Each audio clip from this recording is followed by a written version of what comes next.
posture for 12 hours a day. It's time your chair evolved. This is Secret Lab Titan Evo. Ergonomically engineered for you, gamers, hybrid workers, artists, backing your every move.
moment. In crimson splendor! Even Something so crude can be graced with a splatter of beauty.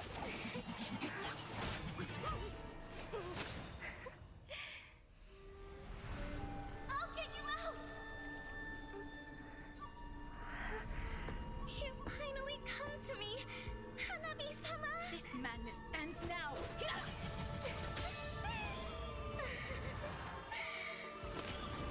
At last, I'm shivering with excitement!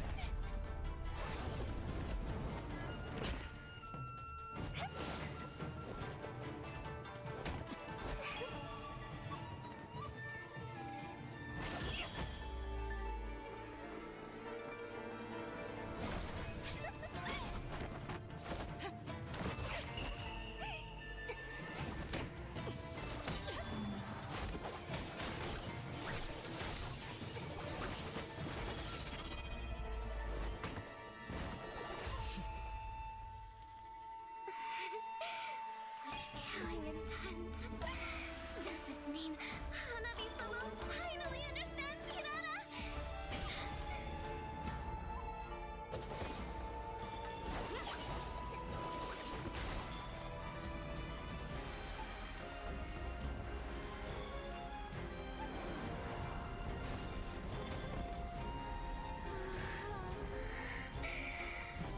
So warm. So beautiful. We can finally embrace eternity in hell. Just the two of us. Allow me to release your eternal bloom.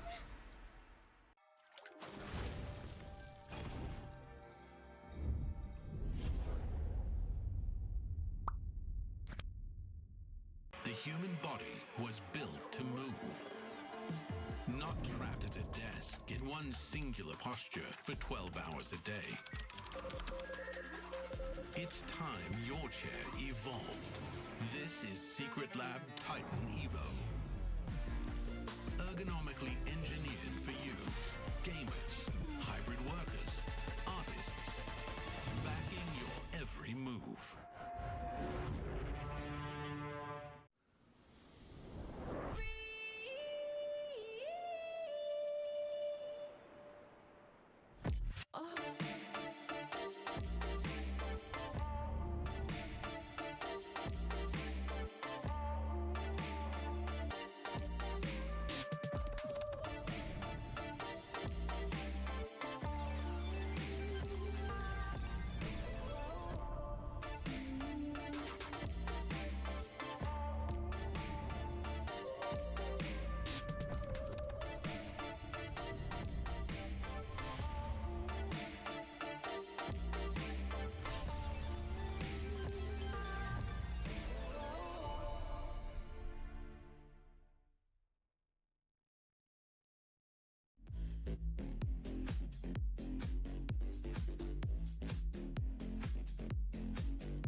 enshrine your most brilliant moment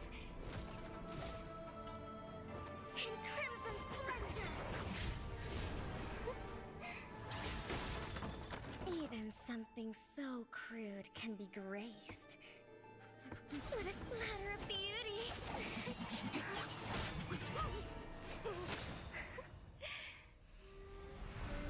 I'll get you out! You finally come to me, Hanabi-sama! This madness ends now! At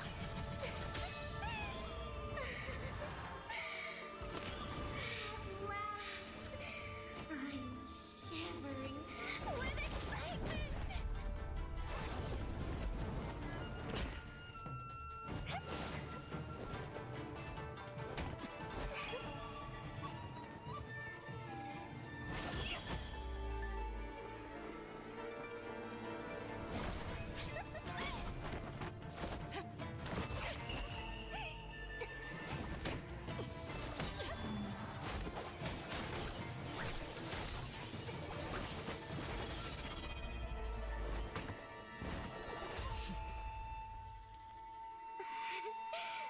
Such killing intent.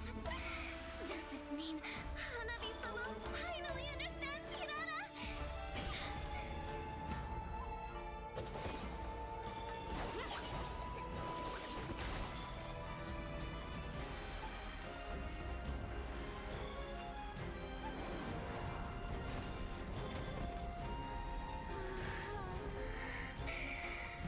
So warm. So beautiful. We can finally embrace eternity in hell. Just the two of us. Allow me to release your eternal bloom.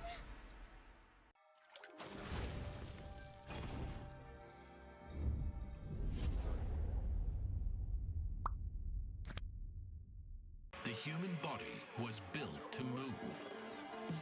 Not trapped at a desk in one singular posture for 12 hours a day. It's time your chair evolved. This is Secret Lab Titan Evo. Ergonomically engineered for you, gamers, hybrid workers, artists, backing your every move.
ends now!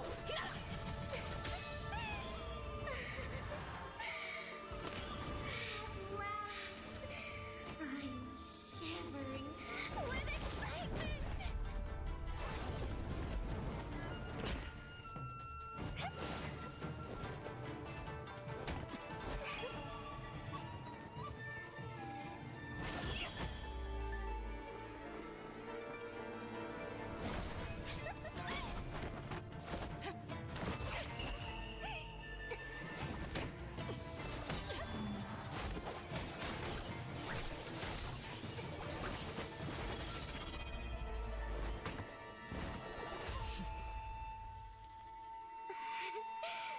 Such killing intent. Does this mean Hanabi-sama finally understands Kirara?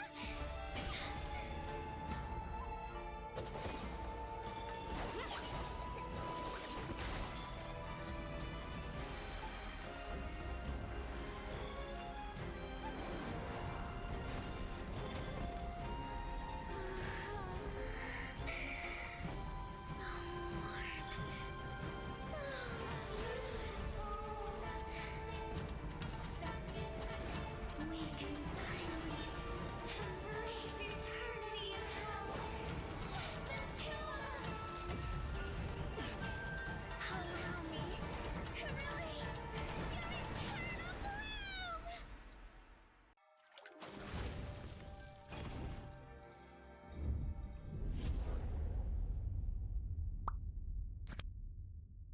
The human body was built to move. Not trapped at a desk in one singular posture for 12 hours a day. It's time your chair evolved. This is Secret Lab Titan Evo. Ergonomically engineered for you, gamers, hybrid workers, artists, backing your every move.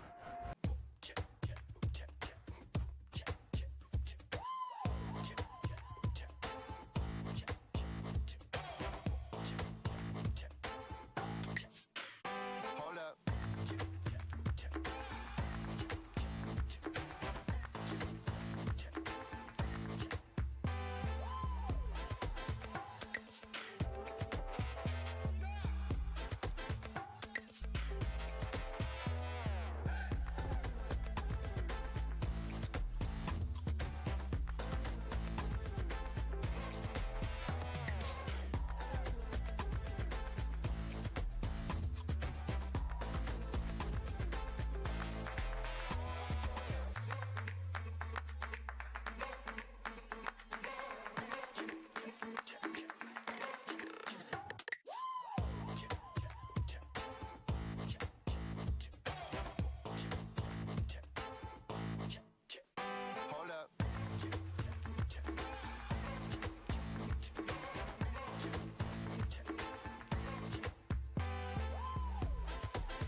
And ladies and gentlemen, this is day number 4, the last day, and perhaps for some of these teams, the last chance for them to qualify all the way into Nagoya. This is Jace and this is Churros. We will be your casters for the last day of 2026 Asian Games Esports Events MLBB Qualifiers.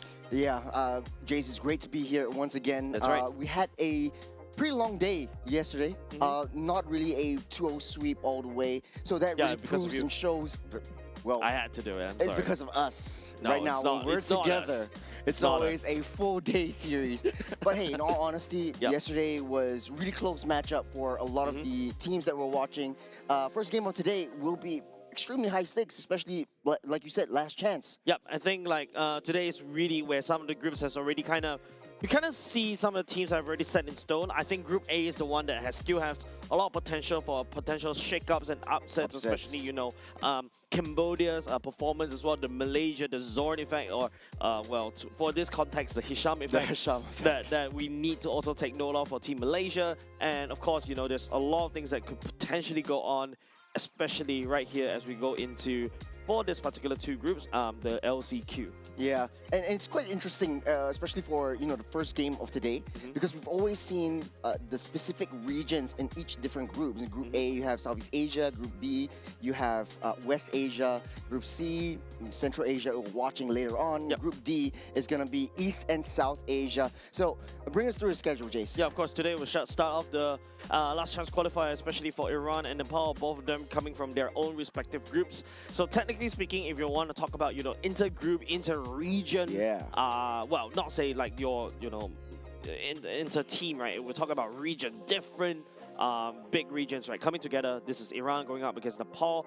But of course, we also start to see, at the very least, some other new groups coming in. We are also starting to see Group C, finally, some form of new flavor, new metas that we'll be witnessing. Kazakhstan going up against Kyrgyzstan. Then after that, Kazakhstan going up against Uzbekistan.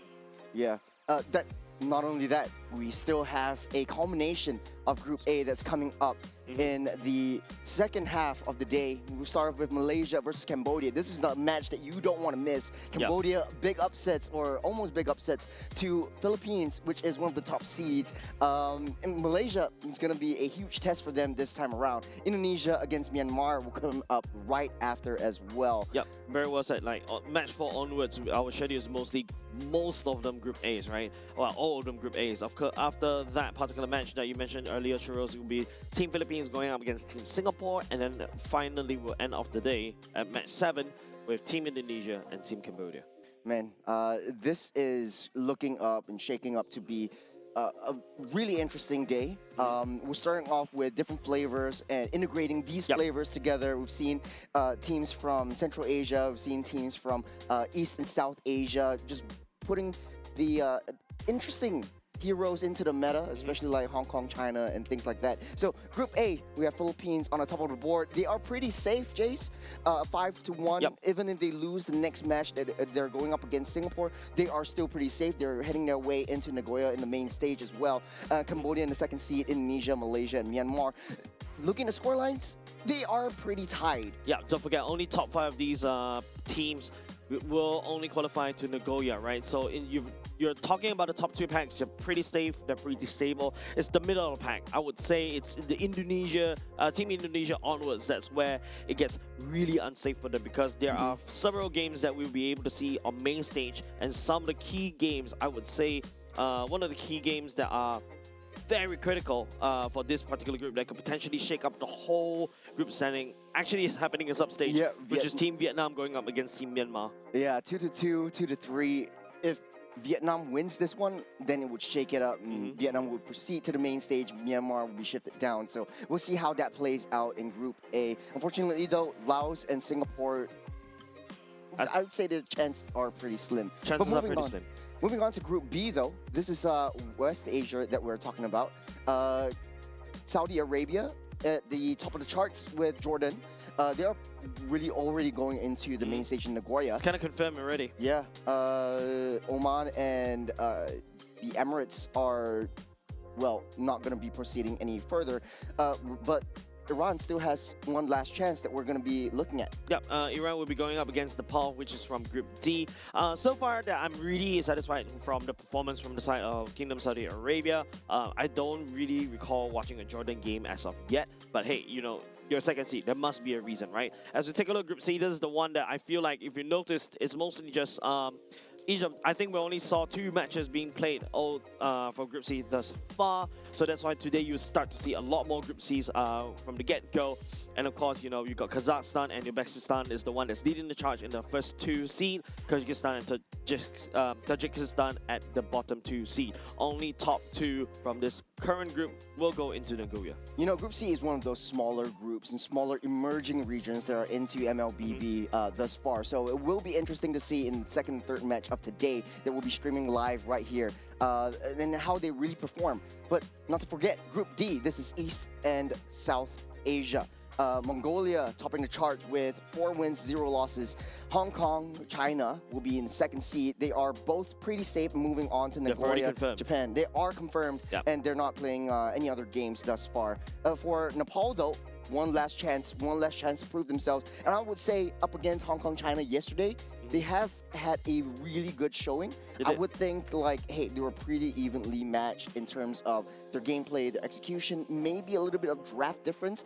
Hong Kong, China was one up of Nepal, playing things that they're familiar with, things that they are more signature with, and Nepal is trying to match up to the speed that Hong Kong, China was bringing to the table. Unfortunately, though, we won't be seeing Pakistan and Sri Lanka anymore. But hey, you know, this is one of the first few chances that they have in an international stage, so they have the experience and hoping to see them again in the next international tournament. I would like to quote Mirko, right? Every time when there is a loss, there is a learning experience, right? That's why there's no losers in the competition. It's mostly learning that you can learn from. Maybe there's something that you better you can get the experience from. And sometimes, unfortunately, yes, being victor, you win, you get that temporary dopamine boost. But I feel like you learn more when you take some losses. Yeah, speaking of that, there will be a loser and there will be a winner in this one. We'll start off with Iran versus Nepal, and Iran's lineup looking really good. We saw them yesterday. Amirali, Ali, Poria, Mahdi, and Abu Fazl. They have shown quite a bit of strategic advances. Their execution was a little bit shaky, especially in the start of the game, but moving on, they have found their groove, and right now, the stakes are high. No room for errors, no room for mistakes. Yeah, I think this is a time where they really have to put their best foot forward. And apart from that, Team Iran, when we have seen this stack has been playing so far, I feel like they're really following something like a tank utility jungle meta, that sort of thing, right? They like the Akai, they prioritize those neutral objective takes. But on the other side, Team Nepal represented Abhishek this time, Nobine, Ankit, Lilim, Mitoya, and Kishore. This stack wants to win by sheer dominance in team fights. You draft the assassin for Mitoya, and then after that you assassinate key damage dealers, and then after that they scale and take objectives. Yeah, I just want to point out the mid lane trio that has been working very, very well for Nepal, especially up against the top dogs in their seed and their group against Hong Kong, China, as well as as well as the top seed as well. This is one of the teams that really plays to their strengths, really plays to them towards their meta, and really understands and learns as they go along as well. Yeah, I think while we usually put, you know, the Southeast Asian teams as more like a gold standard, like, you know, like Team Philippines, Team Liquid, aka to a certain extent Team Indonesia as well, you know, they have been shifting their metas and dropping the Suyos and dropping the assassins in the favor of tank utility jungles. You saw Team Philippines yesterday against Team Indonesia, right? What's on the ban? There's the Fredrin, the Baxias, the Guinevere. These are your tank utility jungles literally denied away by Team Philippines. We also see the emergence of utility mid lanes.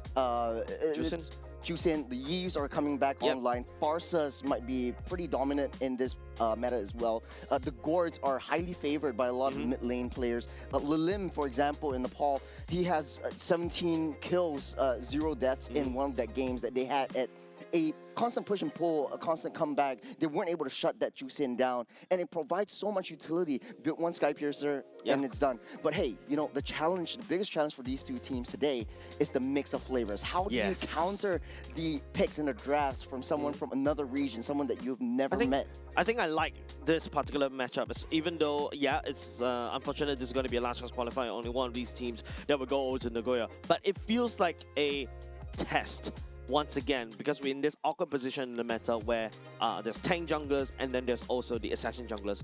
Definitely we can say that Team Nepal favors the assassin junglers, whereas Team Iran, they still favor their utility junglers. Yeah, and speaking of the junglers, I would say Metoya has a little bit of a adaptation adjustments. He likes to bring out the Guinevere's, if I recall correctly, and that is definitely going to be highly contested. A lot of the Southeast Asian regions are also looking into Guinevere as one of the top tier junglers in this current meta and in this current patch as well. And not to forget, quite a bit of teams are still trying to bring out the assassins, but we'll see as we jump into the draft for the first game, the first series of today. This is the last chance qualifiers for Iran and Nepal, and it's going to be a cross-region series. Yeah, and I feel like Expanding Rivers is fitting of that kind of theme, right? Like how, you know, we need to feel like how Nepal is going to navigate, and usually movement speed around the rivers benefits the assassins a lot more, right? Because like you could just travel from one point to another and then start assassinating your DPSs down in the gold lane, and then after that move on. You're basically all over across the map. But this is where also some utility roams or utility junglers are kind of favored because of the Methuda's movement speed and the Baxia. Unfortunately, from this game number 1, Baxia banned away by Iran. The Juicin, respect over to Lilim. I love it when, you know, teams starts to do some research. Nepal takes away the Marcel, the Fredrin, and the Philippines. No, this is interesting, and like what you said, a lot of the jungles are right now coming into utility. The Akai definitely top priority, but not to forget the gold lane. Claude wins games, and a lot of teams are siphoning their energy into taking up that Claude, taking up, you know, hey, you know, Freya, Paquitos. We totally forget about the fighters in this meta that, you know, Nepal has kind of brought out yesterday as well. We saw the double fighters coming in from them, which they excelled in so well in the first game against Hong Kong, China. There you go, the Akai by Mahdi as well. And I feel like personally, B1 pick, I feel, yes, the Freya's very strong in this particular patch, but there's an Akai. If you are a Freya, you are afraid of constantly getting CC chain, CC lockdown. Akai's heavy spin constantly pushes you back. You're not able to cast your skills, and that's where, you know, the Freya's pseudo tankiness goes down because she's unable to sustain. Now, Nepal, good reaction. You know, you got the high loss to basically counteract against the Gord that is definitely going to come out because you see Akai, you definitely see a Gord. Then after that, the Valentina to kind of match against the Akai as well. So far, I like what Nepal has drafted so far. Iran, on the other hand, I think these are your 3 solid picks, right? The Akai and the Paquito and even the Gord. Yeah, pretty on the meta this time around. Quite a bit of early game damage, especially once Paquito hits that power spike. If we're looking at early game lane-to-lane matchups, I would say Valentina wins out that Gord hands down, at least until that level 4 mark, before the ultimate actually comes in. The Bauman is actually seeing a lot of resurgence recently because it was used you know, many seasons ago in Southeast Asia as one of the ultimate jungles, technically speaking. Ultimate security objectives with the retribution, and there's no pretty much zero room for error for if you're playing that Balmon, and you have a lot of heal sustain coming along as well with it, and we've been seeing that quite a bit in the games as well. Yeah, and the fact is the Bauman has a little bit tweaked now. He doesn't rely on necessary kills to basically gain the HP. Assists also helps him gain that assist, so it kind of enforces him to be not very greedy anymore. You can actually use him more of a utility to secure neutral objectives and move on, and after that become a late game tank. Speaking about tank, here's the Guinevere that we know and love, taken away by Iran as well, as they have already secured their own tank utility jungle, so make sure that Akai has a great game. You know, it is also highly possible that a high loss still goes into the jungle. It still provides some form of utility. We've seen that many seasons ago. If we take a time machine and travel back maybe 3 years, 4 years ago, that used to be hot on the plate. But hey, Moskov is taken out. Claude is still on the table. If Iran wants to get a solid marksman, especially in the late game, since now they have a lot of early to mid game damage, they need some form of insurance in the late game. Claude might be the best pick right here. I feel like Claude fits what Iran wants to go for because they've already got their early game in terms of Paquito. And God technically scales. You need something more of a scaling composition as well, unless they really want to dive deep into the Harif, something like that. But Harif is already countered by the high loss, so I don't think that's a very good idea. Granger, technically speaking, means that, you know, Team Iran is really looking at, I want to empower in the early game, I want to bully the gold laner. And I feel like Team Iran is reading into this, right? Yep. The pop, great read actually coming off from Iran. You know, going for the Yuchong and the Yishin as the last few picks. These are threats over to the Gord, but Akai is a threat to Yishin, whereas Freya, on the other hand, may potentially face a bit of problem against the Granger during the laning phase. No, this is smart coming out from Nepal. Yeah. They understand that they need to get closer. They go for the Yuzhong. They thought that the Freya was going into the EXP lane. If Freya were to go in the EXP lane in the pre-level 4, mark, Freya definitely wins out, but post level 4 mark, Freya is definitely going to suffer a little bit. Put her in the gold lane and you know, run a double fighter composition. Mitoya has played the Yushin yesterday too. And not only just that, right? And we talk about how the Cho is also very annoying to deal with. Oh, yeah. Against, especially in the hands of Hisham, that really provides so much vision and so much annoyance, especially now. Team Nepal has decided to go for a Yushin, who is also vulnerable in the early game.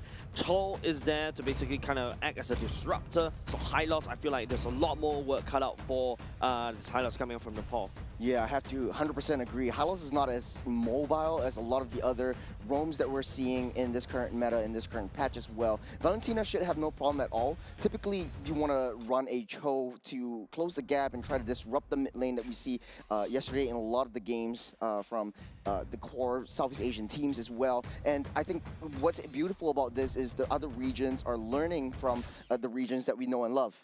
5 seconds. Yep, good to go into game, ladies and gents. Game number 1 between Iran and Team Nepal as well. This is the last chance qualifier. Only one team were making it into Nagoya. Well, this is quite interesting coming in from Matoya, because typically you want to run, you want to start with the Beetle first before, and then before anything starts, and then take a circle around your own side of the jungle. But starting off with the Bear means that you get easy access into Lethal Wonder, which in turn gain you control early on that mid lane rotation, as well as you have your strong mid lane duos. Well, you can see the clear coming on Mitoya, right? The Yushin has one of the faster clear as compared to Mahdi on this Akai. So technically speaking, because of that, Team Nepal definitely has great solid control around the river. Every single creep counts, especially for Mitoya on this Yushin. Great rotation from Freya as well. Abhishek, who was down on the bottom side, cleared up that lane, joined in all these team fights, trying to deny the access into their own jungle. They're protecting their home, they're protecting their birthright. Yep. Right now, I think top side. Paquito going up against Yuzhong. This is also one of the matchups that we used to see back in the good old days. Hold on. Yep, the Ali tries to start. I don't think they want to commit to this one. Just a little bit of a shake and bake. Revitalize already popped very early on. That is going to be costly for the side Team Nepal, but at the very least was able to kind of save him. And Iran, you know, I'm more than happy to basically take that away. But I'm actually kind of concerned about Abu Fazl, especially on the top side, because Yuzhong is not the kind of hero that you really want to constantly punch, and then after that fight face to face, you want to hit and run. But Abu Fazl is taking a lot of L's right here. Mahdi. Mahdi tries to go in for the charge. Anki goes down. Poria will pick up that kill. Ali down low. Will be able to shake his way out of there. Poria, a little bit of a skerfuffle. Lilin doesn't have that dash. Will be pinned to the wall. Poria will not be able to disengage. Mahdi still fighting a little bit, gets out of there safe. Yeah, but still, hold on a second. Abhishek just decided to go and dive. That's going to be the Valkyrie dive as well. And now it's going to be Ali trying to slow down Abhishek right here. Poria. Trapped in the middle. Will be able to escape for now. Buying so much time for the turtle. Abu Fazl went down to the turtle pit too. This is just a massive brawl happening. Both of these two teams looking for blood as well. It's really too early for the side of Team Nepal to really fight, especially with Matoya. But if they have Abhishek in tow, I think why not? And they're really looking for blood and hoping that the killing spree helps him with the bonus movement speed and also the bonus damage. Bonus bonus healing as well. Yeah, Kishore did a very good job pushing Abu Fazl away. If Paquito went into the team fights a little bit earlier, that would have turned out so much worse for Nepal. Now, earlier just now, we take a look at this whole replay right there. I think, you know, the fact that Lilim knows that he's taking over to level 4 very, very soon. Don't forget, he is also able to heal up and also gain a bonus EXP as long as Lilim hits his targets, right? But the problem is, from the side of Madi and also Poria, they don't really have a lot of damage, and Poria's damage kind of comes in big, massive bursts, especially after Mystic Gush is already committed. For now, both teams are still pretty even Stevens. Nepal has a little bit faster clears as well. Matoya at level 7, Madi 2 levels behind. And we're going to see a lot of scaling capabilities coming in from this Yusun Shin. So Amirali really needs to pick up the pace. But it's so hard because he's dealing up with a Freya. But the problem, but I also feel like, you know, for the side team, Nepal, Mitoya, even though, yes, he can scale as an Yishin Shin, I think the main target that he could basically try to find is Amirali, and after that, perhaps Ali, right? And also Poria. But because Madi is an Akai, the whole point of the Akai is to basically secure Lord Fight and objectives. Once Mitoya gets pinned down by Madi, it's over for Mitoya. Whereas if Madi gets stunned up, he's a tank. He's meant to absorb all of this punishment. Abhishek might be punished for now. A little bit too close for comfort. Amirali does have that one. It's a shake and bake down into the turret. Abhishek really wants to go for it. Wow. One more hit. And Amirali outplays it. On the other side of the map, Matoya goes down. Abu Fazl picks up that kill. He was on the wrong position right there. Iran used to have his spin to disengage, but they're going straight back in. Ali, a little bit of a shake and bake. Here comes the laser, the Mystic Gush. They're going to close that gap. They're going gun for that gourd, and they will take them down. Kishore picks up the kill on the gourd, the turtle down low. No jungle, no problem. Madi doesn't have the retribution. He picks up that turtle though, and Iran secures that objective. Yeah, but it feels like, you know, the lucky part is Mitoya is not there. That's why, you know, Team Iran was able to secure the turtle for himself. A bit of a gunning down coming up from the side. Amirali earlier just now, that was, I think, Abhishek overextending, overheating, once again, trusted, hoping the talent to keep him safe, but to no avail. Oh, Abhishek, Valkyrie descent. It's straight onto Amirali underneath the turret. Ali next to fall. Abhishek will pick that one up. The aggression coming from Nepal will not stop with Poria. Send 6 feet under by Mitoya. I feel like Team Iran is not actually anticipating the amount of aggression coming out from Team Nepal, right? Yes, Team Nepal is on the scaling comp. They do have a side lane fighter. I think they should have expected it. And not only just that, Team Nepal cracks open down bot. That means that Amir Ali was going to have to find farm elsewhere. But you start to see that, you know, Team Iran, I feel like they are not anticipating the aggression coming out from the side of Team Nepal. You can see Lilim activating the heavy spin earlier, forcing the Madi's heavy spin out earlier just now in that turtle fight. Yeah. But luckily, Mitoya's not there, so that's why turtle goes over to the side of Iran. And now I feel like Team Iran, if they really want to really try to ramp up, they need to start securing more objectives, right? The third turtle must go into Team Iran. If not, Team Nepal will take it, run it, scale using the Yushin Shin. I like what you said just now, right? But hold on, the heavy spin will pin Kishore to the wall. That's Abu Fazl, one punch and a jab, and he goes down. Yeah, I need more early game aggression coming off in Team Iran. But the funny thing is, Team Nepal with the scaling comp, with the somewhat mid to late game composition, is the one that's more aggressive as compared to Team Iran. You know, this is interesting because without the dragon, you don't really have that gap closer. Remember, in that previous turtle fight, we saw how once Kishore saw Poria use that laser, that's the dragon, lands on top of him, this gets that petrified and takes Squirt out of the game. So it's essentially just waiting for the bait to come in and then turning into that dragon to chase him down. I think it's also, you know, Team Iran poured all their resources to no avail, right? The turtle's still up, but hold on, this is very important for Iran. Abu Fazl is still finding an angle. The dragon's already popped up. Madi's just right there. Matoya will pick up that turtle from underneath their noses, and it's Abu Fazl a little bit too deep. Poria down low. Kishore will not complete that chase. Ali gets in for that re-engage. Will not be able to shake and bake out. That's the jump and the flicker. Abhishek all the way from deep in the jungle. Man, Abhishek is really looking for blood right here. And of course, Freya, technically speaking, do scale quite hard as well as compared to the Granger. The problem about Granger is that once you land out the Rhapsody, there's only one lane, right? But the problem is Abhishek can dash and dodge, bob and weave those bullets as well, making hard for Amirali to land down the damage.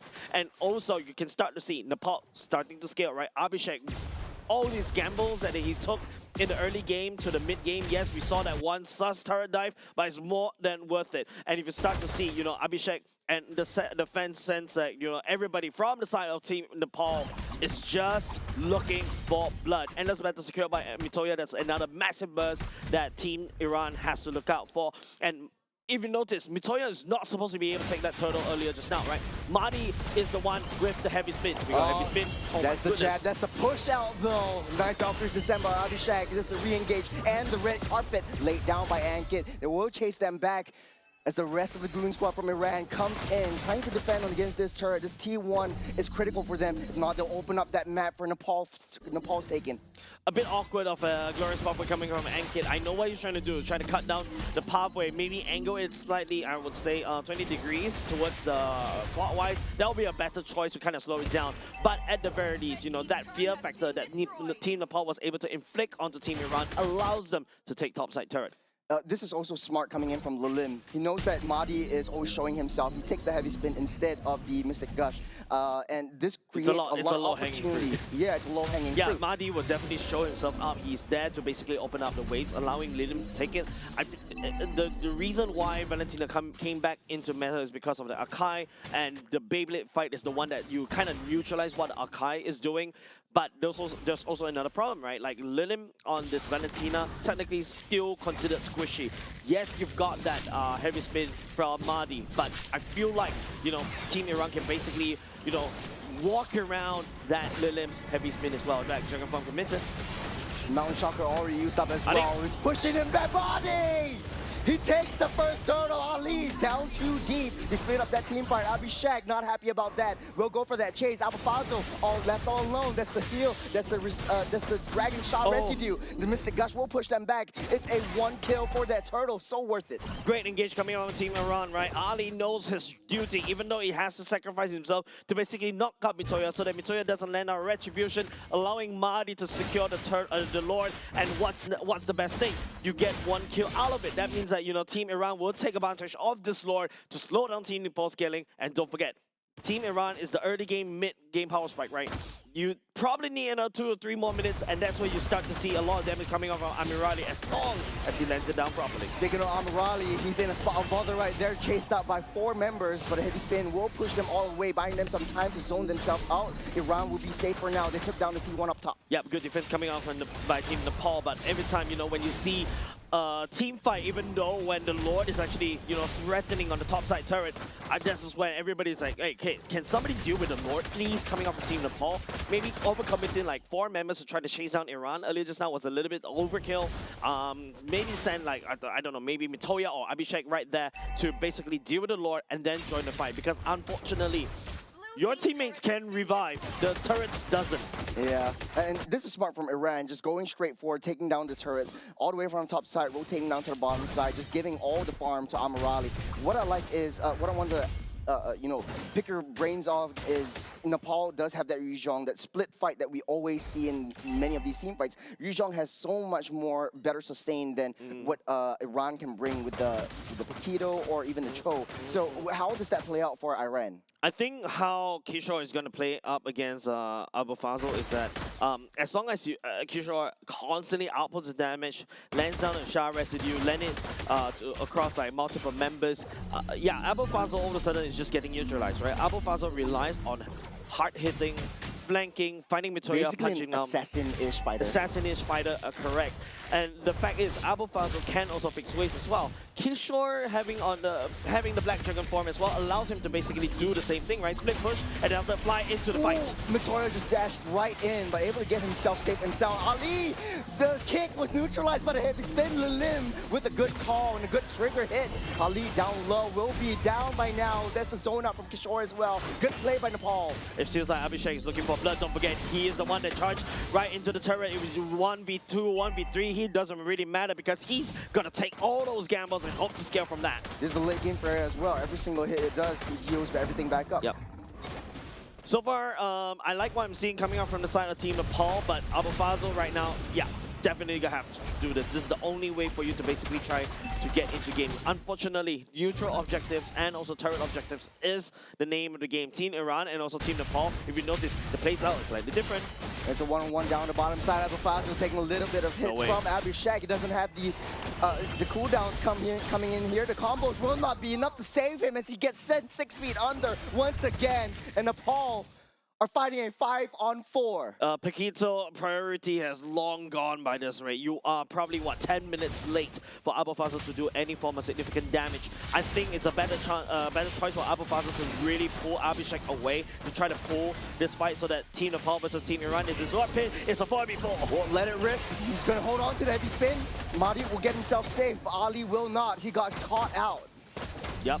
Getting busted down now. It's a 3v5. Everybody from Team Nepal is on side as well. Even the Black Dragon Bone kind of zone. Abhishek dashing in. Oh, he's going to die set on Fori. He's seeing red, but on the backside, Mahdi will try to steal the Lord, but the Victoria takes it over. That is a risk that Mahdi has to pay with his life. Mahdi doesn't really have a heavy spin as well. I'm not too sure why he decides to pass, and he just got blown out to pieces. At this point, Mitoya is, what, level 15 already? Endless battle. You just get bursted down. Mahdi is only, what, 1/4 HP. So take a look at this particular instant replay. What I was talking about is I really wish that Abafazio try to drag Abhishek away even longer to buy time so that, you know, Team Iran will fight a 4v4 against Nepal at the top side. Yeah, you don't necessarily have to win, but hold on a second. There's the kick down into the wall, sealed up by Amirali. That's the stack being built up right here. The Gush will take Ankit's health low. Amirali tries to seal up that job. That's another stack for him. Might be going in for a 3. Doesn't really have support. Abafazio down on the flanks. I mean, that's a good, any kills given over side Amirali with the Sky Pistol stack is absolutely great find, right? And the fact is, if you see how punishing when the Freya gets CC stun on Ali with a knockup, and then after that you just receive so much damage from the side of Foria and Amirali and Granger and Agor respectively, yeah, you're just basically going to get it. And you can see how Foria is starting to build the damage, especially to deal with tanky heroes. The Glory Ones going in, even the Feather Heavens, and also the Divine Glaive as well. I'm not surprised if the next item should be going into a Wishing Lantern, because you're gonna have to try to laser down Ankit. But Poria, using the Mystic Gush to be able to only deal with Ankit, I think it may not be enough. Amirali still needs a lot more stacks in order for anything to happen. Oh, that's the push. The limbs, heavy spin will not be enough to win onto Mahdi on the backside, though Abafazio finds Kishore, but Abhishek's just nearby, able to push them out. Yeah, and that's what I was talking about, right? Yes, while Valentina was able to steal the heavy spin from the side of Akai, Valentina is still Valentina. Doesn't inherit the HP from the side of Mahdi. Mahdi, on the other hand, is the one that can do this. Ooh, great find. Onto Ankit, he will find himself in a bit of a trouble there. Lays down red carpet, use everything back up. This is Revitalize already used up as well. Abhishek tries to go on to Amirali. That is the kill from Abhishek. He's taken 2. Ali falls as well. Abhishek, this Freya is a madman. Yeah, Abhishek is just literally going all in every time when he sees Amirali or even Poria. All he has to do is just trade his life over to the side of Amirali. I think once that's done, you're training gold laner for gold laner. Especially if you're a fighter, hey, that is good enough, because you've got Mitoya as a pseudo marksman jungler. You still have that pushing power to go and push down the waves. Abhishek will start things off. The bubble has bursted as Mountain Shocker to push them all away. A little bit of vision play. Nepal has full control of the Land of Dawn. That Lord push earlier just now, still decent in terms of the amount of damage and also pushing power, right? But I feel like if you take a look at Team Nepal so far, with the fact is they are really aggressive, especially with Abhishek. I think lead him on this Valentina. I think on draft it makes sense, but you know, you start to see, you know, Amirali once one full Rhapsody lit onto Lidim, especially when Lidim is getting pinned down with the Beyblade battle alongside with Mahdi. She just gets melted. That's a smart bait coming out from Nepal as well. They're putting Mitoya away because you know you're fighting against a utility jungler. And speaking of utility jungler, Mahdi is down low. They found Amirali! That's the Granger taken out! And not only just that, Mahdi is actually losing his life right there. The heavy spin comes through. Mahdi will not be enough. A glorious laser seals the deal. They take down the Lord and they bought themselves some time. Oh my goodness, that's such a very funny sequence. The fact is, Poria using the Mystic Gush to basically steal away the Lord. I was thinking that, hey, you know, Madi's in a spot of trouble. The Lord should be going over to the side of Team Nepal, but no, Mystic Gush can also do a lot of damage. Alphazo just took down that top side as well. Iran just playing mind games. They're playing the macro game. Nepal can't seem to find their strike. They're putting Kishore up on that top side. They have no one to deal with Poria right now. And the fact is, don't forget, Team Iran, right? While the Lord dance was happening, Alphazo was just split pushing hard on the other side and potentially putting a bit of a pistol on the heads of Team Nepal. He doesn't need to pull that trigger. Team Nepal definitely feel the pressure from Alphazo on this Paquito. Oh, I'm feeling the pressure too. Like, if you send your dragon, then who's gonna deal with that Lord? Yeah. He took down that Lord. Yeah. He destroyed the entire team fight for Nepal. They had a very nice positioning. They started things off great. They're putting Nagoya away, just giving a little bit of a vision play onto the rest of the members of Iran. Fortunately, they found Granger, which was kind of unfortunate for Iran on the flip side. But I can see why Nepal has no choice but to send Kishore all the way to the other side to deal with this Paquito, right? Yes, that means that they sacrifice the teamfight capabilities against Poria because they don't have access to the Black Dragon farm. Abhishek, technically speaking, with Valkyrie Dive can do certain parts of it, but, you know, Abhishek outputs more damage as compared to Kishore at this point of time. So that's why, you know, they have to send Abhishek towards these team fights because you cannot trust, you really cannot, even though Mitoya has scaled as an Yushin Shin is still technically an assassin glass cannon, but as Alphazo is just concentrating. I see one lane and one lane only. This feels like my Sun games when I play rank, right? I just look at one lane, I push the long lane, and that's all I'm doing. yeah, and speaking of like lane clearing as well, taking a little itemizations, it looks like for Nepal, it's most of the members, or if not all the members, should have all the items by now. And it's going to be a super late game kind of territory we're in now. We'll see if Nepal wants to make this adjustments by sending Freya up on that top side to deal with what Alphazo is putting through on the long lane. As the Lord spawns up in the next 30 seconds, Iran seems a little bit more comfortable. They are sitting nicely at that Lord pit. Will Nepal be able to find Granger once again? I'm not fond on how, even though I was just singing praises about Alphazo earlier just now, especially that one lane. Yeah, it's the opposite side of the lane right now. It's a 4-1 split. Team Nepal, on the other hand, I feel like they've already started to be a little bit paranoid onto Alphazo. But I've seen how other teams actually deal with split pushing Paquito, or if you remember last time, split pushing Moscow, split pushing Ling as well. Just send 4 member, deal with the one Alphazo. Alphazo couldn't do anything, and all of a sudden that whole team fight, especially Lord does, because the 5v4 you win. Speaking of which, the Lord dance will ensue. Iran already has built a wall towards themselves. Nepal will be able to push them back just for a little bit. There's the flank. Nagoya is right there on that purple buff. Poria is right there. This is red carpet. The flicker will go out. But Nagoya taking a little bit too much hit. There's the Winter Crown already used up. The Dragon will push everyone away. More Winter Crowns already used up. Amrali has fought their immortality for himself. Kishore goes straight for that Granger. Takes him out of the game. And they are able to push Iran out of the pit. A 4v5 fight turns into a 4v4, and now with Alphazo joining the fray as well. I feel like Team Iran is already running out of steam. They don't really have any form of damage dealers reliably. And if Team Nepal identifies it, they could have actually gone in and do a little bit more cycle, do a little bit more trade. Tricky for Nepal if that wave is coming in from that top side as well. They have to deal with a 4-on-1. Alphazo right there, trying to push everyone back as well. Mountain Shocker, give it a little bit more vision. They want to blitz this down, but they need to know if Alphazo will be able to split push and maybe a potential backdoor Jace. Yeah, Ali is actually in the vicinity, threatening onto Mitoya, and not only just that, Madi does have the heavy spin and the retribution up. There's also Alphazo doing a lot of problem and splitting the attention for the side of Team Nepal on the other side. Madi down low. Ali will try to risk his life. They're still waiting. They know where the Akai is. There's the Valkyrie's descent directly onto this Akai. The Lord goes down low. There's a heavy spin already used up. Immortality pop. Alphazo trying to push them back. They're buying some time. They're buying some space. Amadi will not be able to take this Lord this time. Nice dance around Team Nepal. for around the Lord pit earlier just now. That was a critical play from the side of Team Iran. Team Iran is trying their best. They're trying to use the lowest budget for the best efficiency to try to take down that Lord earlier just now. But Team Nepal, the sheer manpower dominates that amount of pressure that Team Iran's really trying to put out. If you notice, I would say Team Iran's really doing a good job putting a lot of pressure on the side of Team Nepal, but Team Nepal is the one that has that evolved Lord. They also had the vision. They're waiting for Mahdi. They knew that Mahdi was coming in. He has that heavy spin as well. So they found him. They bait him out with that Lord on low health.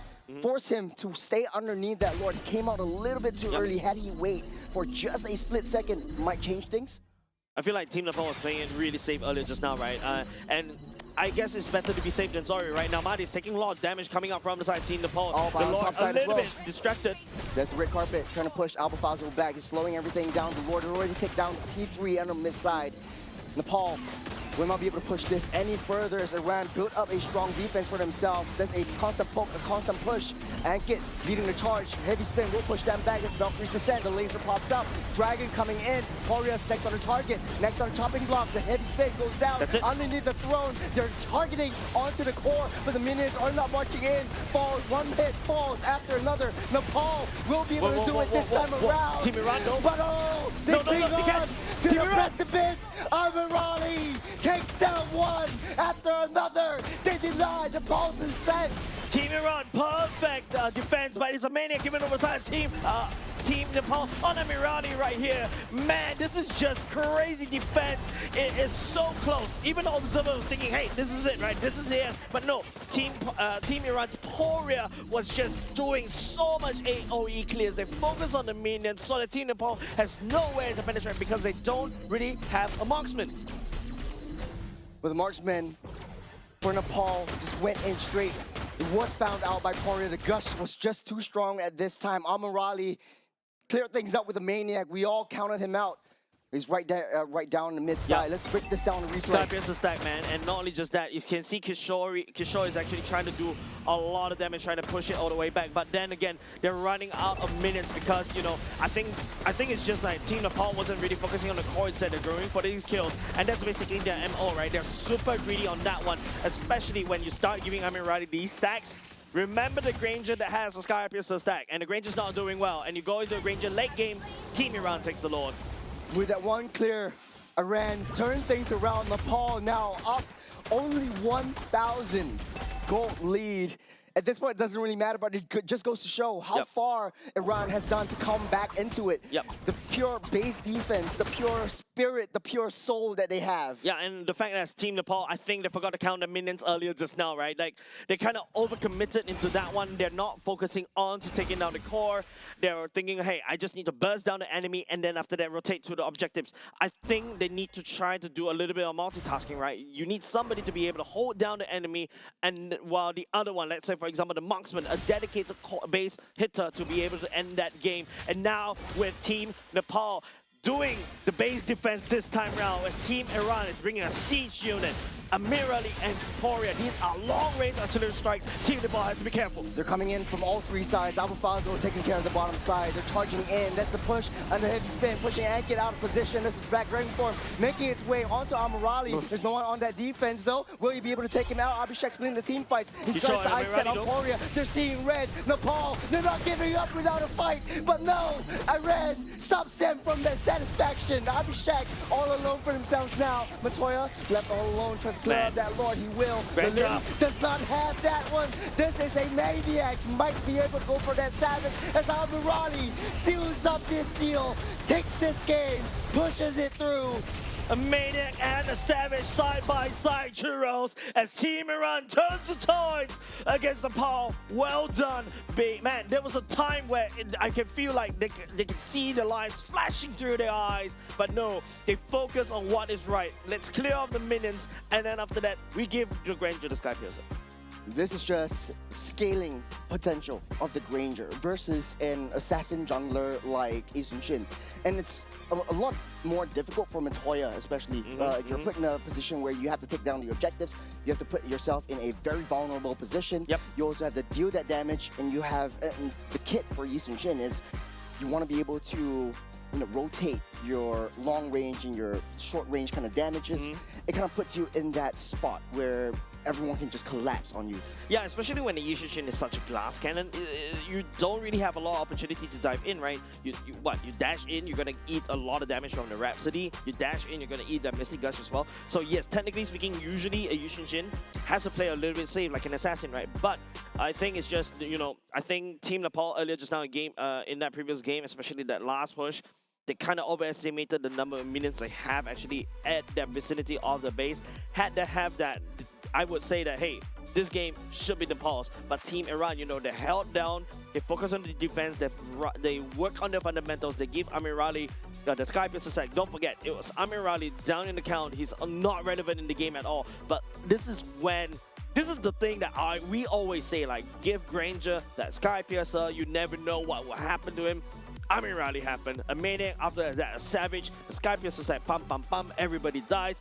And then after that, Team Iran wins the game. Yeah, for a lot of the marksmen, there's two different kinds that we look at. A lot of the other teams, they pretty much like the attack speed marksman. You build the, basically the attack speed Holy Trinity. But right now, the resurgence of the Brunos, the Grangers, the Brodies maybe, are coming up as well. The difference between the burst marksmen is that maybe you can't really take down the tanks, but you are the ones that are viable for the squishies. And the squishies are the ones that wins you the games. Matoria easily gets taken down. Lilim easily gets shut down, even with the heavy spin. And the fact of the matter is, for Nepal, with the Valentina's heavy spin, you're putting yourself in so much of a vulnerable position. You're not as tanky as the rest of the tanks or even the Akai on the other side. I think right now, for the side of Team Nepal, I think there's also a lot of tunnel visioning. Not only just the fact that tunnel vision onto kills, trying to deactivate Poria's, what's that called, Mystic Gush as well. There's also the fact is Abufazo can always remain as a threat earlier just now, but unfortunately he's the one that goes down for the count. Team Iran, like what I mentioned, man, once Amirali gets all his Sky Piercer stacks, when I saw the Maniac earlier just now from the side of Amirali, that's it. Team Nepal is gonna have a lot of problems because Abhishek, even though he's a Freya, does pack a lot of sustain, but if you are able to burst the Freya down very quickly, she's a non-factor. And in fact, that's another Sky Piercer stack that goes into Amirali. Amirali, because of the Sky Piercer stack, feels like a necromancer, right? Using your deaths against yourself, technically reviving your dead bodies, using that as items, and really just those executes coming out of Sky Piercer's stack is the one that really threw everybody off from the side of Team Nepal. That's just putting the Death Sonata's name to get to its signature. But hey, Nepal didn't have a really bad game. Nope. I think that they really played to their strengths. Double fighter composition really works well in the early to mid stage of the game. They just can't close it out. Yeah, and this is something that we also see from past Nepal games as well, right? It seems like they always have a very strong understanding of the game in the early parts of the game, but when it comes to late, it's like when you start an essay, right? You start with a very wonderful structure, and then after that, halfway through the essay, you're like, maybe it's time for me. I don't know how to end, right? They couldn't end the story that they were telling, and they start spouting something that introduces plot, that breaks the plot, and then after that, everything goes whack, and that's exactly what happened, right? I think Team Nepal is strong in the early game. I feel like they just need to tidy up that late game in order to be able to close out the game. Well, Iran didn't give them that satisfaction in the middle of the game, especially when, they did make mistakes as well. Iran had I would say a little bit luck, but it's a little bit skill as well.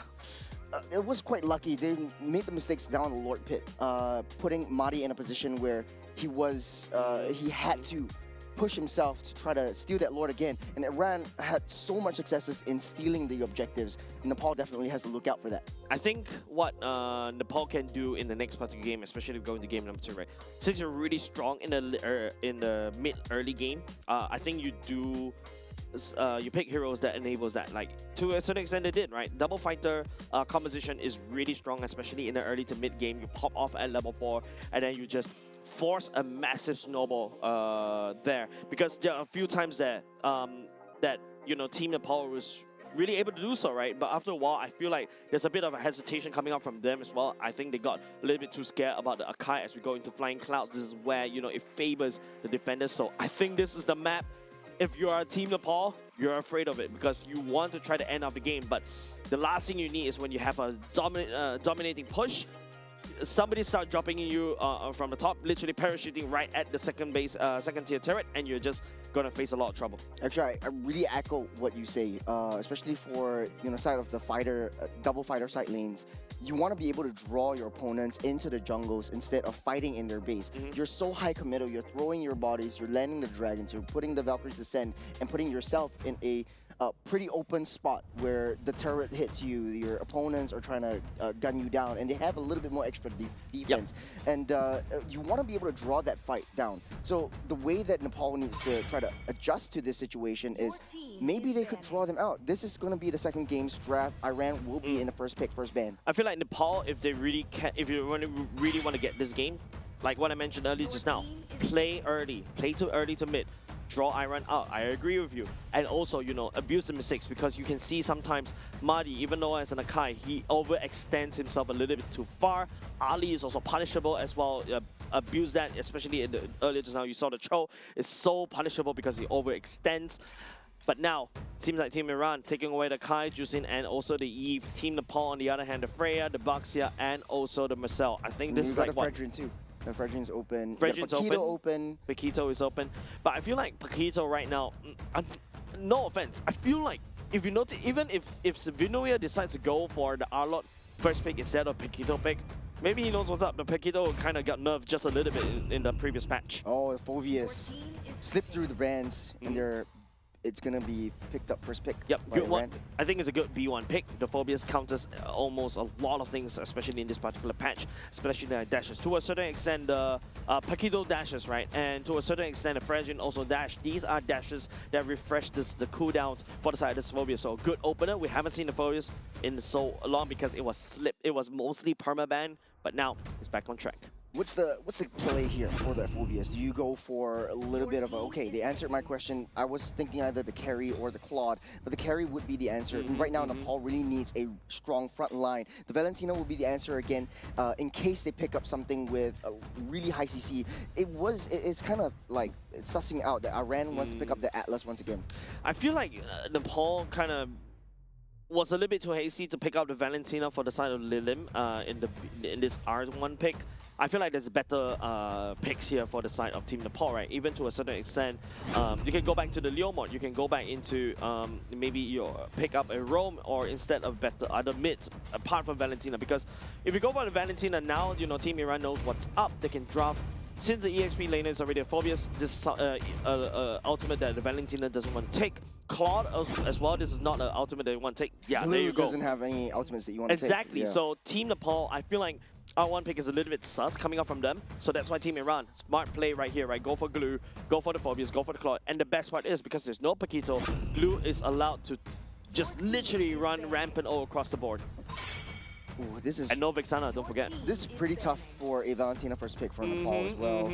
There's not too much useful ultimates. If you take the Demonic Force, you're just putting yourself in that highly committed spot, and then everyone will just shoot you down, especially that Claude. You don't want to be putting yourself in that position as well. But the Fredrin is still open though.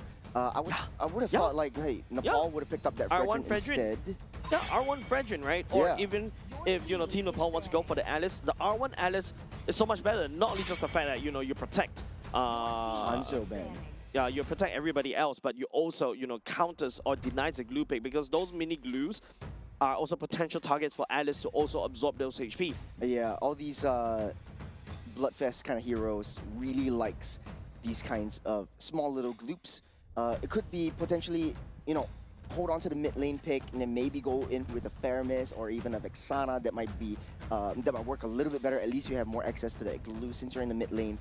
But I guess Valentina is a pretty strong mid lane hero. You're able to push that mid lane and get that dominance, get that control ASAP, which is what plays to Nepal's strength. They like that aggression, they like that early game push, they like that early game rotations. The Guinevere also slipped through the cracks.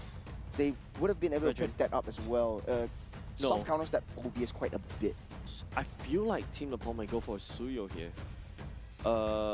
Find the assassination onto the Claude, that's it. And since you already got a very tanky EXP laner, usually you see a tanky EXP laner, the Harley. You go for an assassin jungler. There you go. Harley comes into play for the side of Team Nepal. Those deadly magic will definitely land down the damage onto Claude. But now, Team Iran also, you know, I think if they already go for the Phobius, this is a tank EXP. You got a super tank on the glue in the form of the Roam. You need something hard hitting in the mid. You also need maybe perhaps something hard hitting in the jungler as well. Okay, this is going to be a Valir. Anti-dive works well against Alice and also to a certain extent Valentina. I'll take that any day. But now I'm looking at maybe also Suyo or Lancelot from the side of Team Iran. But knowing Mahdi, don't think that would be the case. They could just go in with the Fredrin for themselves. Yeah, it makes a lot of sense. But the carry is just tank killer. Correct. So you're very vulnerable to that one. The Leomort would be the answer. I like that quite a bit. It's like we just took one step back into the previous patch, and then we see the Leomort versus Harleys once again. I feel like the Leomort is not going to get really empowered here for the B5 pick. Not for the early game, but the late game, I would say this Leomort causes a lot of damage.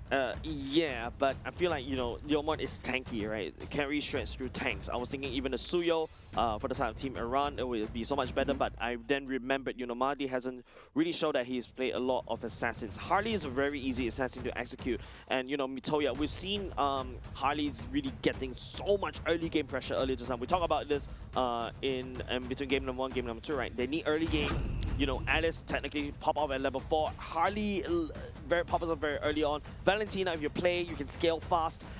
Gato Kacha is the roaming pick coming out from Team Nepal. That's pretty much the same thing as a Fredrin, but in a roam position. You're not putting yourself in a very vulnerable position. But for Nepal, again, they're putting themselves in this spot where you have to send your assassin to start off with the objectives. And once you get caught out or you're visible by your opponents, it's immediately dived upon. There is not a lot of get closers in the side of Iran. It's just typically they want to play the typical front to back. Glue, on the other hand, has a little bit of pros and cons to that one. Ecclesio is, once you use that ultimate, you're going to be latched on to someone else and then taken far away. That's the AOG that we're talking about. I think the AOG is there to kind of complement onto what the TOR wants to do. Apparently, if I remember correctly, Marcel was banned. So I was thinking Marcel was a better pick for the side of R5.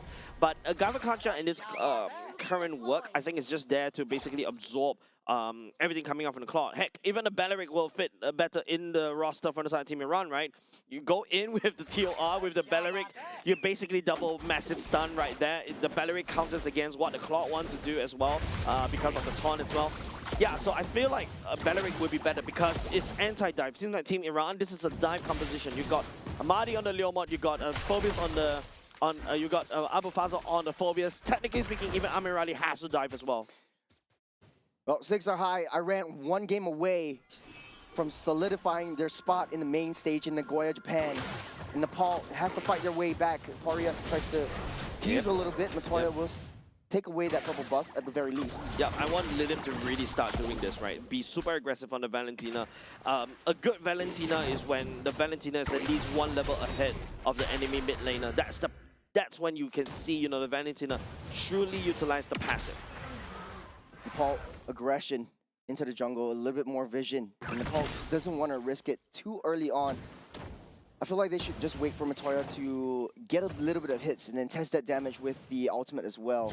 Get the deadly magic up and running, right? Level 4, and then after that you start ganking. I hope Amirale. Don't try to gank Abu Fazl because it's a little bit awkward. You don't try to kill a Phobius. Albeit Phobius in the early game is super weak, but with Kishore as your own EXP laner, you don't have that killing potential. You don't have that killing pressure against a Phobius. Valentina is also pretty awkward to me in this entire draft for Nepal. Getting first pick, I think it's not really their fault. They had a plan on what they wanted to do, but at the end of the day, like it doesn't serve a lot of utility besides like the early game lane dominance. I think that's the whole point, right?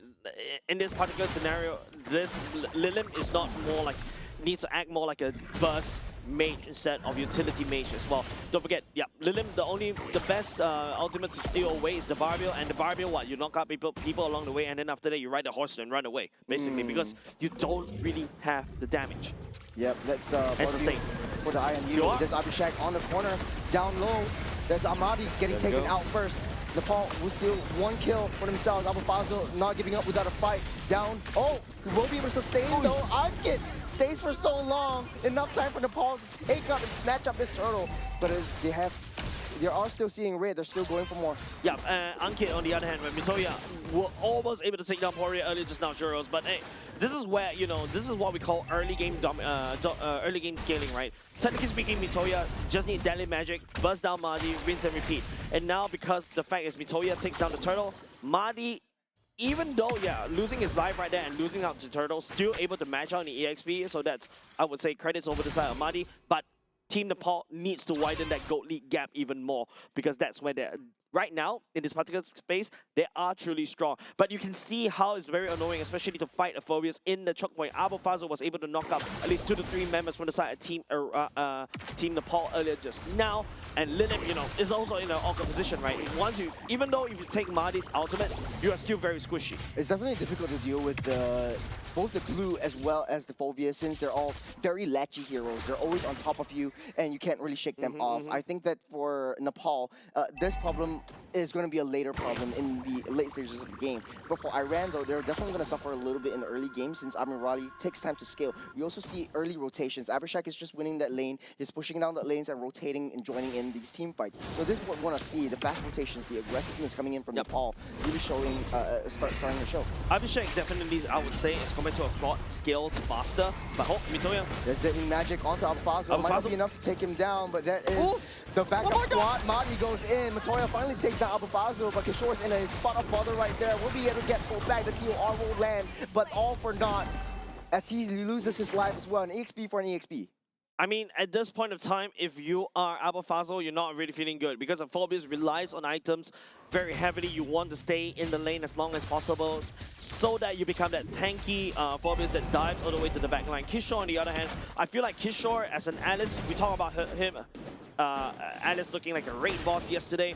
Yeah, definitely also need the items, but the TOR provides so much value. You don't really need a lot of items for the Alice to really be effective. Oh, there's a Barbu. Mahdi actually takes it from underneath Matoya's nose. The Barbu will chase everyone out. You're underneath that turret. Abhishek will go down by the hands of that Claude. Amirali is in the corner as well.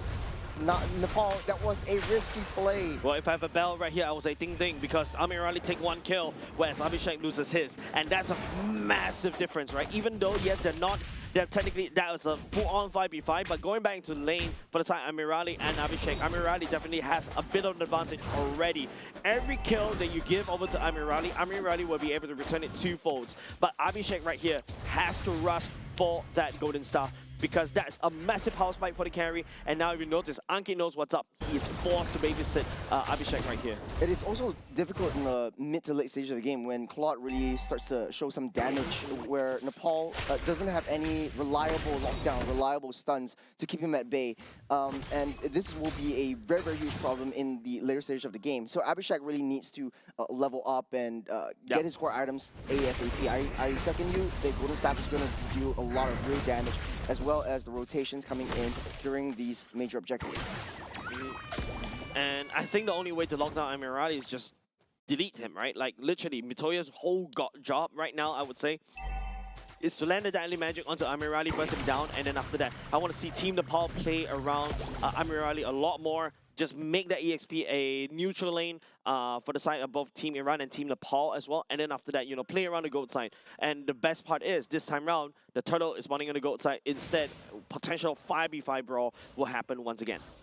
So Iran is quite a divey kind of composition. So during all these major objective fights, they don't really have a lot of, Nepal doesn't really have a lot of defense. Mahdi. Speaking of defense, though, Kishore able to get out. Mahdi already committed that Barbil. So he's riding on that horse up in time for this first, the last turn of the game. Victoria all on the other side of that map, but they're changing up their adjustments, they're changing up their rotations. You know what a wonderful skin that Blue has got himself as well, Patrick. Also, you know, one of the... Oh, I'm getting... Oh, with the AOG, a little bit too high committal. Ali will lock him down. That is the flicker committed as well. Kishore, do something. Just slowly hitting him from the backside. Moria will seal that kill. Man, Kishore is stuck in at the wrong place. Ankit decides to dive all the way in an AOG. A bit, I would say, slight miscom coming up the side of Team Nepal.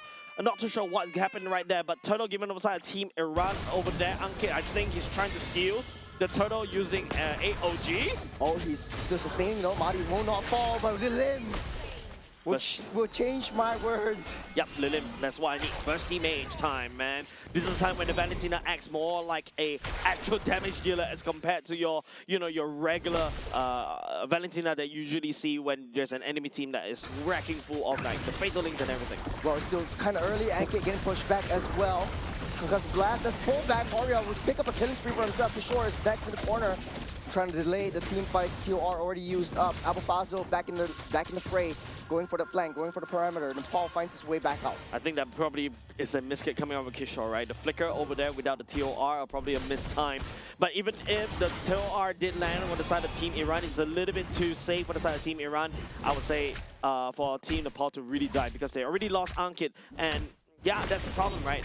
I'm not really a big fan of Kazakhstan in this particular patch and also this particular roster as well because I'm not too sure what he's supposed to do, right? Are you diving onto Are you trying to dive onto Amirali as an AOG? But Amirali has VMI, you know. Yeah, it's more of a leashing hero. You want to be able to send the Gato inside the battle first or get some taunts up and then buy some time for your team to get in position and then do that damage. So the leashing capabilities is there, but it doesn't really seem like it in the late in this stage of the game because of that Valier always pushing him back.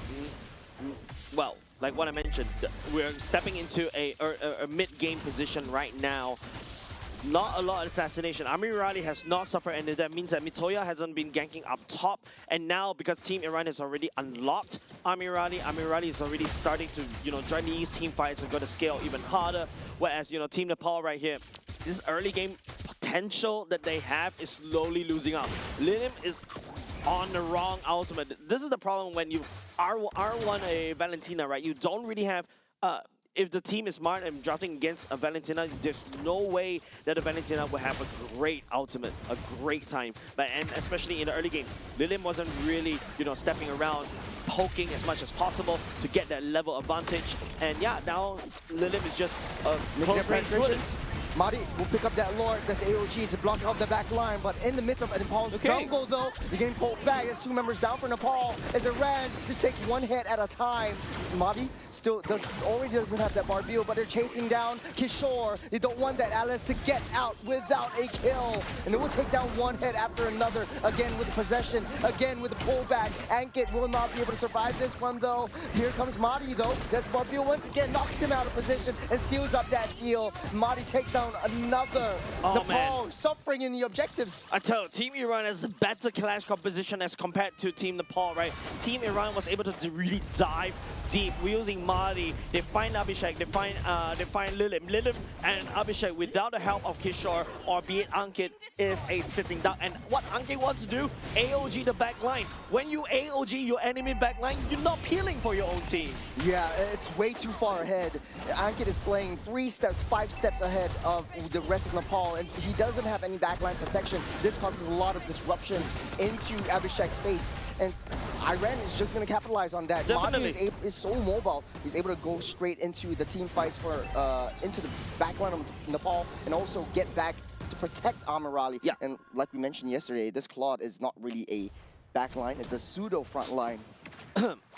Yeah. Anyways, yeah, fine. I will agree with you for this one. But Team Nepal, on the other hand, I feel like they need to change up the strategy just a little bit more. They shouldn't find these massive clashes. I feel like pick-off potential is the one they have to do. Play 4-1. If you take a look at how this is happening, right? You see how Ankit just forfeits the backline. Ali and also Madi is all the way in the backline. What can Ankit and Kishore do at the front, at the backline? I mean, Raleigh is able to gobble them up because Claude shreds through HP like Kishore, shreds through HP like Ankit. They don't really pack a lot of heat, and that's why the whole composition from inside Team Nepal 4, Team Iran was able to, take full advantage of that. And of course, don't forget, Poria on that Searing Torrent, puts up a wall and really literally tells Nepal, do your backline really want to cross that firewall? Because you're going to take a lot of damage, you're going to take a lot of slows, and potentially more Searing Fireballs from me. I think huge respect to Abufazo as well. Immediately after AOG was landed, went onto the face of that carry, denying her from getting even remotely close to that Lord Pit. So they don't really have any secondary form of damage. Lilim doesn't have any utility in the form of any useful ultimates to take. So you're playing a 2-skill Valentina. This is really tough if you're the side of Nepal. Hey, I mean, you can work it out. remember what I said. If the Valentina wants to play in this particular roster against Team Iran, you really need to be at least 2 to 3 levels. You need to match the enemy jungle's level in order to have any form of utility, right? You're more of a damage Valentina. You need to try to burst people down. Find Poria, burst him down. Find Amirali, burst him down. Find the flanks. I think that's the only way to play the Valentina at this particular rate. Follow Ankit perhaps, right? Let Abhishek be peeled by the side of Kishore, maybe perhaps. That's how Team Nepal. I think this roster from the side of Team Nepal could potentially work. But Mitoya needs to find a good pickoff. You know, we talked a little bit of Mitoya last game, but this game, he doesn't seem to have a lot of presence for this Harley. What's the play here for that Harley? He's getting sent onto the long lane instead of anyone else. He's trying to get into the Lord Pit to start things out. But what's that play? Remember Ignite Kelvin? Yeah, do Ignite Kelvin. Just hide Mitoya somewhere, Lord. Lord already taken down by Madi. Down goes Ali. That's the pushback. That is the fight back that Nepal has found for themselves. The AOG will not land and Ankit loses his life. But enough time for Nepal to fight their way and penetrate into Iran's defenses. I'm glad this is happening, Churros, because Team Nepal has realized that, hey, as long as I peel for Abhishek and Mitoya can do a lot of damage. And now they secure, they let go of the Lord for now, but you can see the searing turret coming on Poria is just so annoying for the side of Team Nepal. Yeah. They also changed up how they want to execute their team fights and skirmishes. Right? They don't really send Kishore straight into enemy territory. They don't AOG inside the Lord Pit. They just wait for Iran to come to them, and they take the fight to them. The counter-engage potential for Nepal is extremely great with Abhishek on the helm as well. Yeah, and finally, at the very least, Team Iran is starting to see that Abhishek can do a lot of damage already. And of course, you know, the key target right here is definitely going to be a Lord, and you can see how it's so difficult for the side of Team Nepal to take down Lord because of the constant pokes coming up from Poria. Annoying Team Nepal. It takes a long time for them to take that Lord out. Great pull, great bait away from the turret, denying the crash. Taking a look at the replay, what went down? Yeah, Amir Ali is actually holding on to the Blazing Duet for so long because yeah, he finally activated right here, right there. But Mitoya, you know, is a constant threat over to the side of Team Iran. That's the reason why Amir Ali was holding on to the Blazing Duet. I think a little bit too long for my liking because Mahdi and Ali was just diving all the way in. This time around, you also got Kishore threatening with the TOR.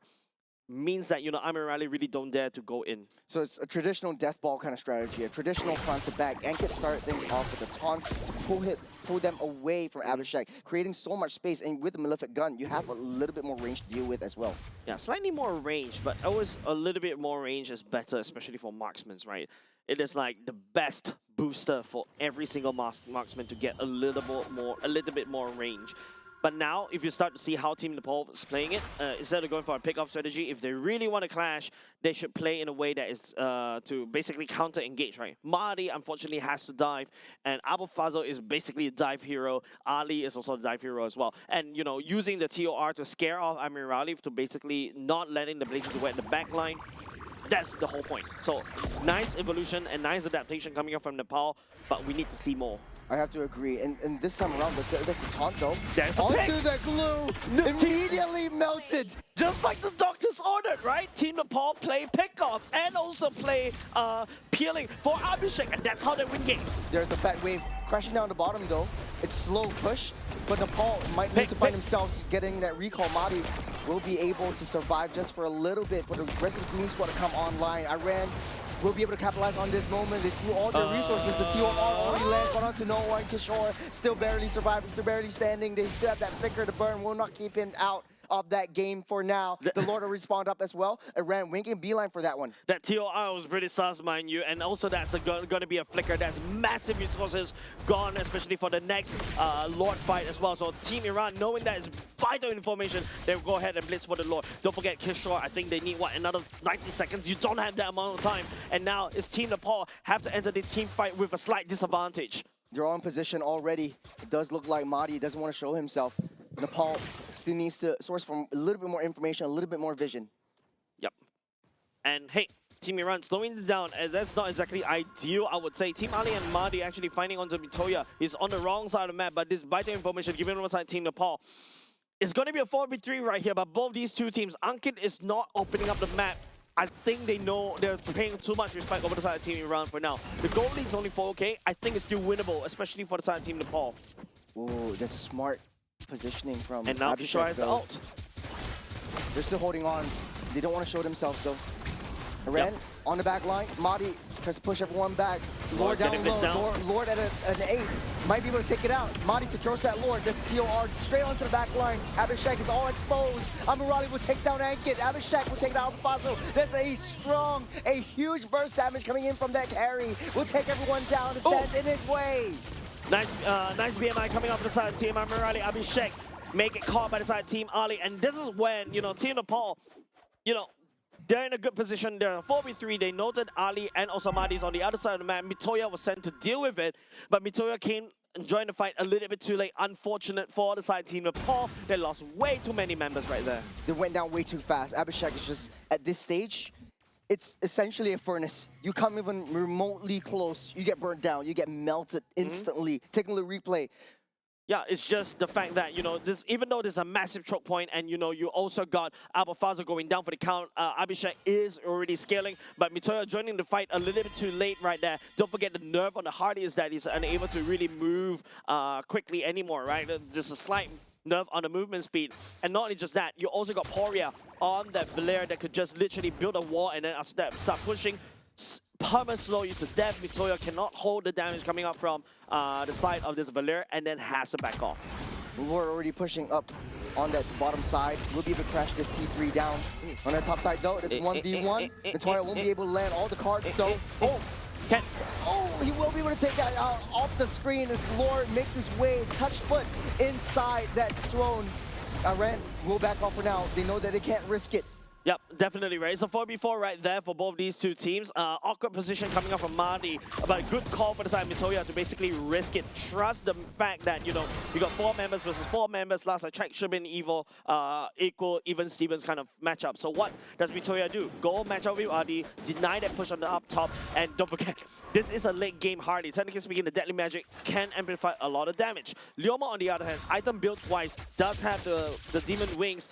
Not exactly very tanky as of yet. Relies on the War Axe to basically become that pseudo-sustain, and that at that point in time, there's not a lot of minions around for him to basically cleave to heal all the way back up. Would you want to rebuild your equipment to at least get the Radiant Armor to deny yourself from that Harley? Yeah, I think drop the Malefic Gun, Malefic Roar. Your whole point as a Leomod at this juncture is not to basically do damage and burst. Your whole goal right there is to really face tank and also act as a pseudo utility hybrid fighter as compared to Team Nepal. Give the damage over the side of Poria, give the damage over the side of Amirali. You're there. It's either to face tank or to just do cleanup. I do have to agree with you, 100%. But at this stage, though, both of these teams, they excel in 5v5s. They need to send one person to the side lanes. Nepal, clearly, they're sending Mitoya. Iran, they do have options in Amirali as well as Madi. Do you want to risk sending Amirali to clear the lanes fast and try to get that split push, try to get that lane advantage? Ali and Madi's positionings get scouted out. Nepal knows a 4v3 right now around that Lord pit. Amirali is actually working on the Lord, trying to leash it over. I think Mitoya, if they really want to send, I think the best choice definitely is steal the Harley all the way to the side lanes, but Mitoya needs to be reactive. He needs to be able to rotate faster as compared to earlier just now. Nepal was extremely smart in how they want to play the lanes. Mitoya, nowhere to be seen, nowhere to be found. Poria sussing a little bit more for information on across all the bushes, trying their best to delay time. Ankit needs to open up more outside the map. Mitoya has no information, and information is king, especially if you're an assassin. You need to know the squishy's location. They spotted Amiral, they spotted Poria, but Poria I don't think is the main target coming outside. Mitoya? Look at Mitoya though. They know where he is though. Alright, good flank. At least it kind of buys time just a little bit more, Jeros. There's a fat wave up on that top side, slow pushing up towards Nepal's base. Someone needs to be sent all the way down bot because if not, Nepal may lose a few turrets. That's the Barbio, that's the Deadly Magic on top of Poria. Will not be enough to take him down. Alpha taking a lot of damage in the midst of the whole damage. On the 3, here comes Mitoya. The minions are on the base. They're pushing it down. Iran just needs to buy some time. Nepal has to try to back off because the Minions all the way to the back of the base. There's two members down for Nepal. Minions a bit in trouble right here. Abhishek limping all the way, but There's Winnie coming a bit in time though. Oh, Abhishek, it's all over. No, Abhishek is right Just there. in time. He Oh my god. denies that minion push. Again, they're on the precipice. They're on the brink. Oh my god, that was so close to comfort for the side of Team Nepal.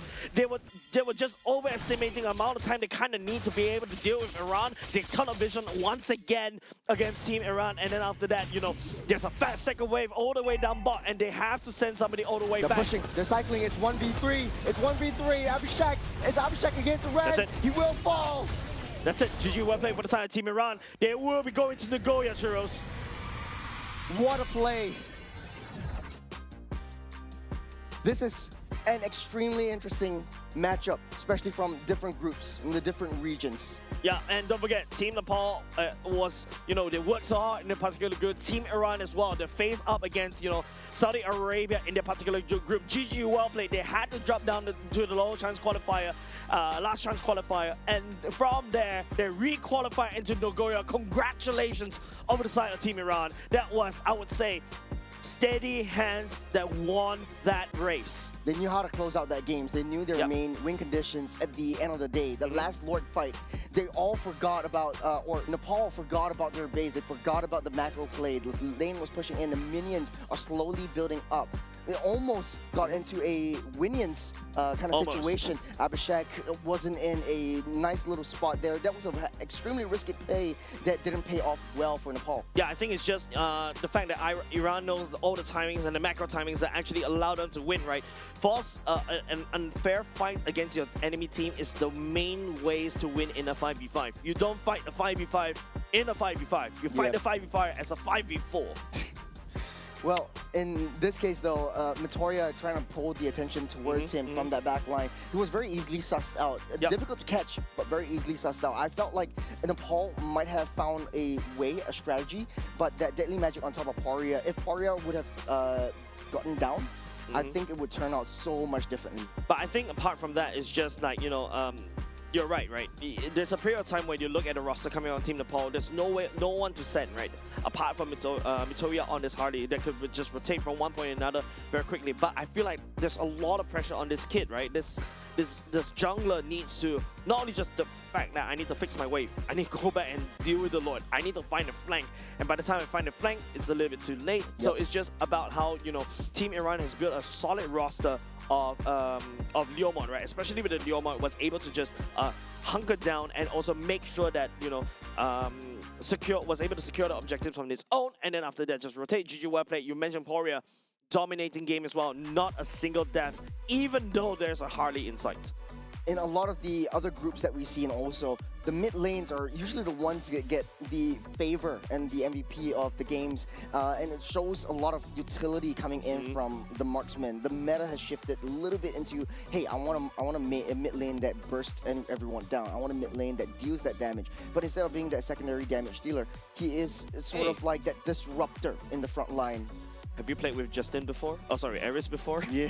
Have you seen his Valer? It is nutty. It is insane. Valer is insane. It's just annoying. Sorry, shout out to Justin. It's so annoying to deal with, especially when you have a pure divey composition. You got an AOG, you want to dive in, you get pushed out. You want to dive in with your Valentina, you get pushed out and you get stunned up before you even fear him. Yeah, if you take a look at the emblems, even Festival of Blood goes into Poria's emblems as well. Poria's main role right here, like what you mentioned, just build up a wall, push Abhishek and Lilim away, push Mitoya away. You've got Kishore and Ankit. These are basically the ones that you need to that Poria needs to deal with, right? Like just constantly throw the fireballs. All of a sudden, Kishore is unable to, you know, constantly heal, because don't forget, you definitely want to build a glowing one on the Valer to basically shred an anti-heal. You also deal very well. You do also very well against Gato Kacha as well. And now, because Ankit and Kishore needs to build an Athena shield, needs to be wary of your Poria's damage. Don't forget, Poria's damage is free, right? It's constantly throwing fireballs over and over and over. And this kind of helps Amirali as this Claude to just become that crazy monster that could just shred through Ankit and Kishore easy. It creates so much space for Amirali to find a better position to be able to take down the front lines of Nepal. And basically the Claude is picked up right here just because it's a tank melter. Nepal likes to split up their team fights. They have so much high committal heroes in the form of that Gatokacha and the Atlas. Kishore and Ankit, they're always too far away from the back line of Nepal. Lilim tries his best to stay in the mid lines, but it's a little bit too fragile. It's like a glass cannon. And once you hit that mid-game or late-game mark, once Clock comes really online, this Valentina, without any useful utility from ultimates taken from their opponents, it just becomes like, hey, I'm going to try to wait for my first 2 skills, I'm going to try to fear you a little bit, and I'm going to get the heck out of there. It's so difficult to execute a Valentina if it doesn't have any other forms of utility. Yeah, and if you take a look at the whole roster, I think Iran in this particular case outdrafted not only just outdrafted, right? They also executed a lot better as compared to Team Nepal, right? Team Nepal is the one is kind of forced to adapt along the way because it's just so many things that they have to do. But if you notice Team Iran, the whole game plan is send Ali to disrupt backline, peel for the enemy, send Mahdi to basically on this Leomord down memory lane or something on the barbell, and then after that just secure the turrets, secure these objectives. You also got a Claude that basically could already do a lot of damage. Poria just build a wall for us, and then after that just burn anybody who comes in alive. We avoid TOR and we win games, basically. I think you summed up what the entire meta is all about. What we're going to be seeing a lot more in the other games that we're seeing today is the anti-dive compositions, and it's what wins games this time around. A lot of teams are trying to draft like zonal control, playing around a death box, but the main strategy that kind of is difficult to break through is one that is, hey, I want to dive onto you. Let's take advantage of that. Let's counter engage. Let's counter attack. The re-engage potential for some of the drafts are pretty OP, to say the least. I feel like just now it's more on Team Iran drafting a dive composition and also a clash composition. They really want to go in and clash. That's where their strength is. But Team Nepal on the other side is like, I also need to try to anti-dive them at the same time, but also at the same time, I need to do all of the damage. So there's a lot of things that Team Nepal wants to do, but with limited time, limited resources. We talked about the Valentina, we talked about the Hardy earlier just now. So there's a lot of things that, well, Team Nepal wasn't able to do. Team Iran out-executing them, therefore deserving that space, that slot to Nagoya. Yeah, well, for Nepal, their journey ends here, but Iran, congratulations, they're moving on to Nagoya in the main stage. That said, don't go away, ladies and gents. Coming up next, Kazakhstan's going up against Kyrgyzstan. Don't go away. We'll be right back.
moment. In crimson splendor! Even something so crude can be graced with a splatter of beauty.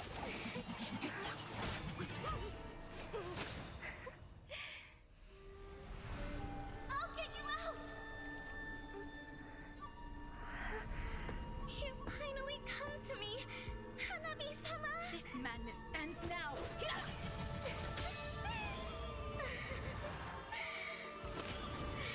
last, I'm shivering with excitement!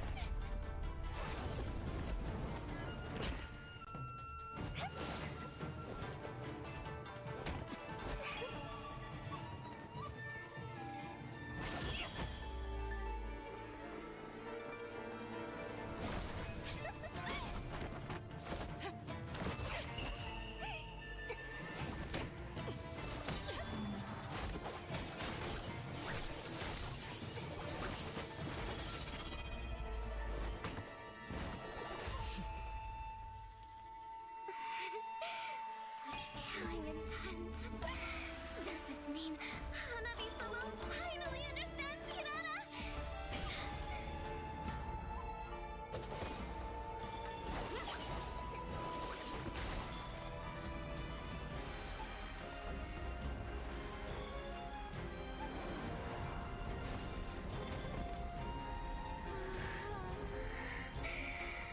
So warm.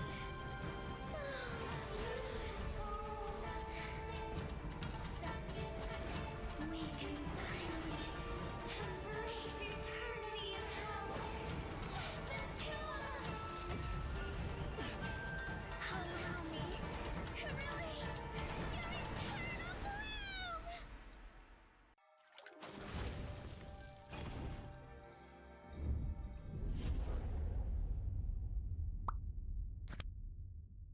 The human body was built to move. Not trapped at a desk in one singular posture for 12 hours a day. It's time your chair evolved. This is Secret Lab Titan Evo.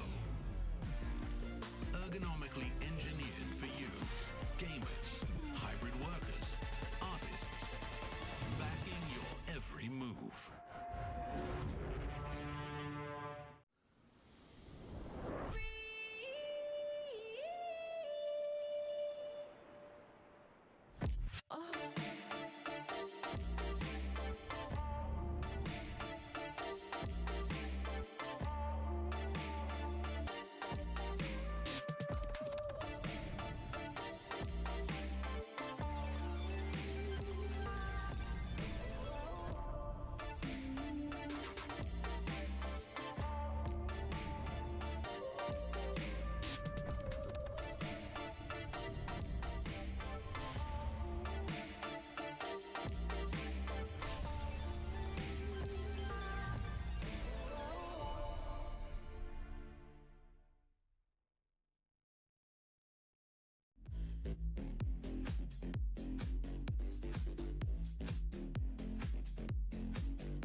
moment. In crimson splendor! Even something so crude can be graced with a splatter of beauty.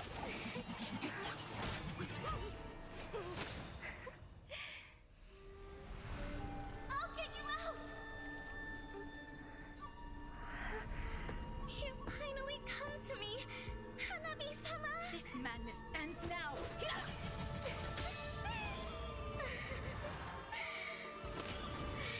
last, I'm shivering with excitement!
And of course, ladies and gents, welcome back to 2026 Asian Games qualifiers for Nagoya. We've just witnessed an LCQ earlier just now. Congratulations over the team Iran. They'll be making their way over to Nagoya, but it is time, perhaps, some of the new team chapters, because don't forget we haven't been really covering this group as much as we thought for the past few days.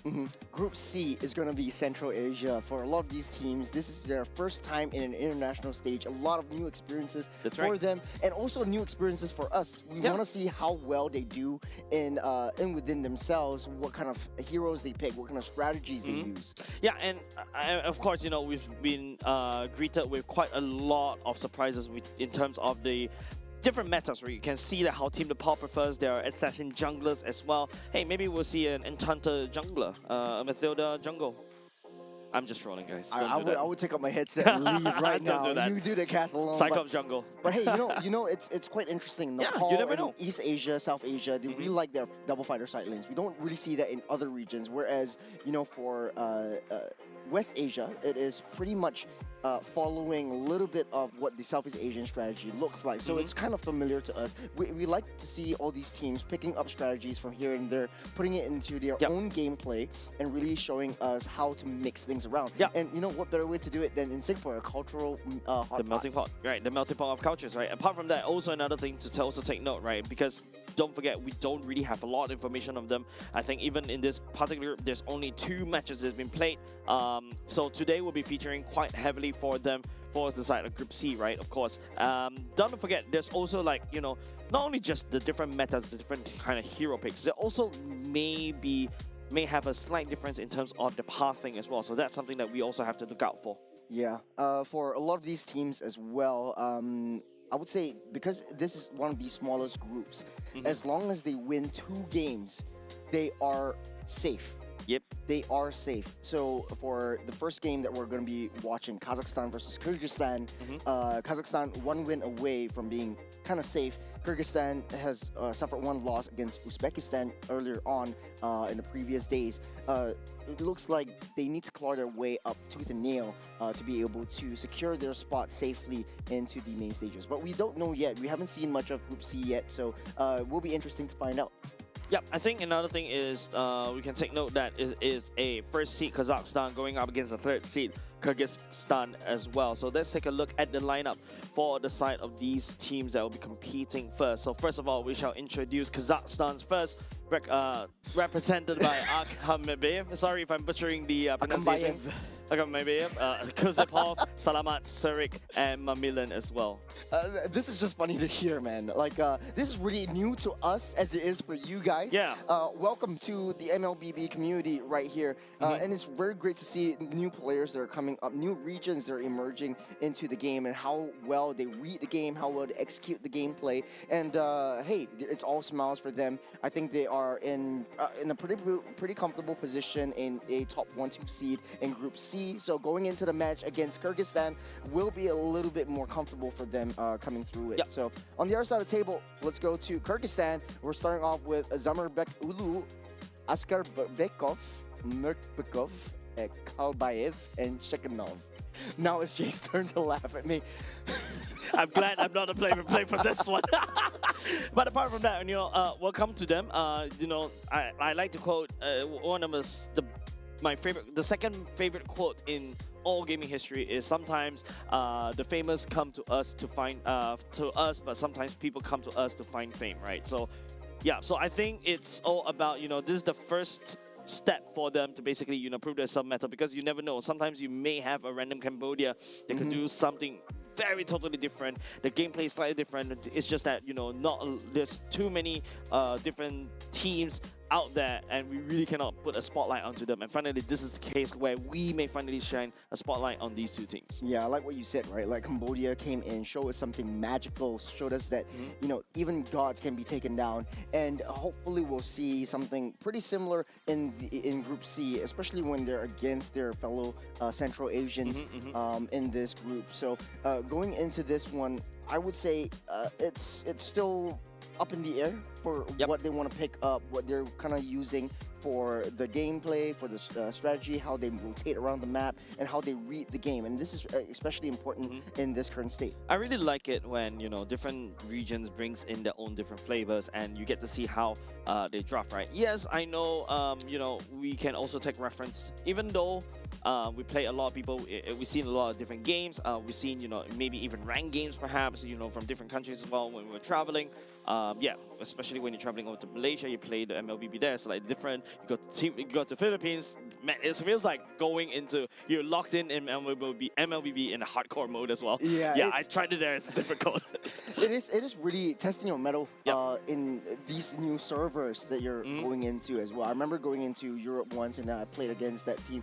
Very, very different. They really like their Alucards and other heroes that we don't normally see in this current state in Southeast Asia. So I'd like to see how they use that as well. Not only draft it, but like use it in a way that might be different from others as well. Yeah, and it's just how, you know, different countries have their own individual interpretation, especially when they don't really have, not say, like a lot of opportunities to play internationally, right? So that's why they only know their own meta and they're using that meta. And this is the time I would say it's like a test of their own meta against the rest of the teams out there. Yeah, it's also quite fun where, you know, they have some time to learn, especially for Group C. We haven't really seen them play. So they had 3 days of just watching, just learning from their opponents, just learning from the other groups, from the other teams. So some of the metas that we see here might be diluted a little bit into what they currently know, but it will be fun to see how they mix and match. We've seen teams like Hong Kong, China really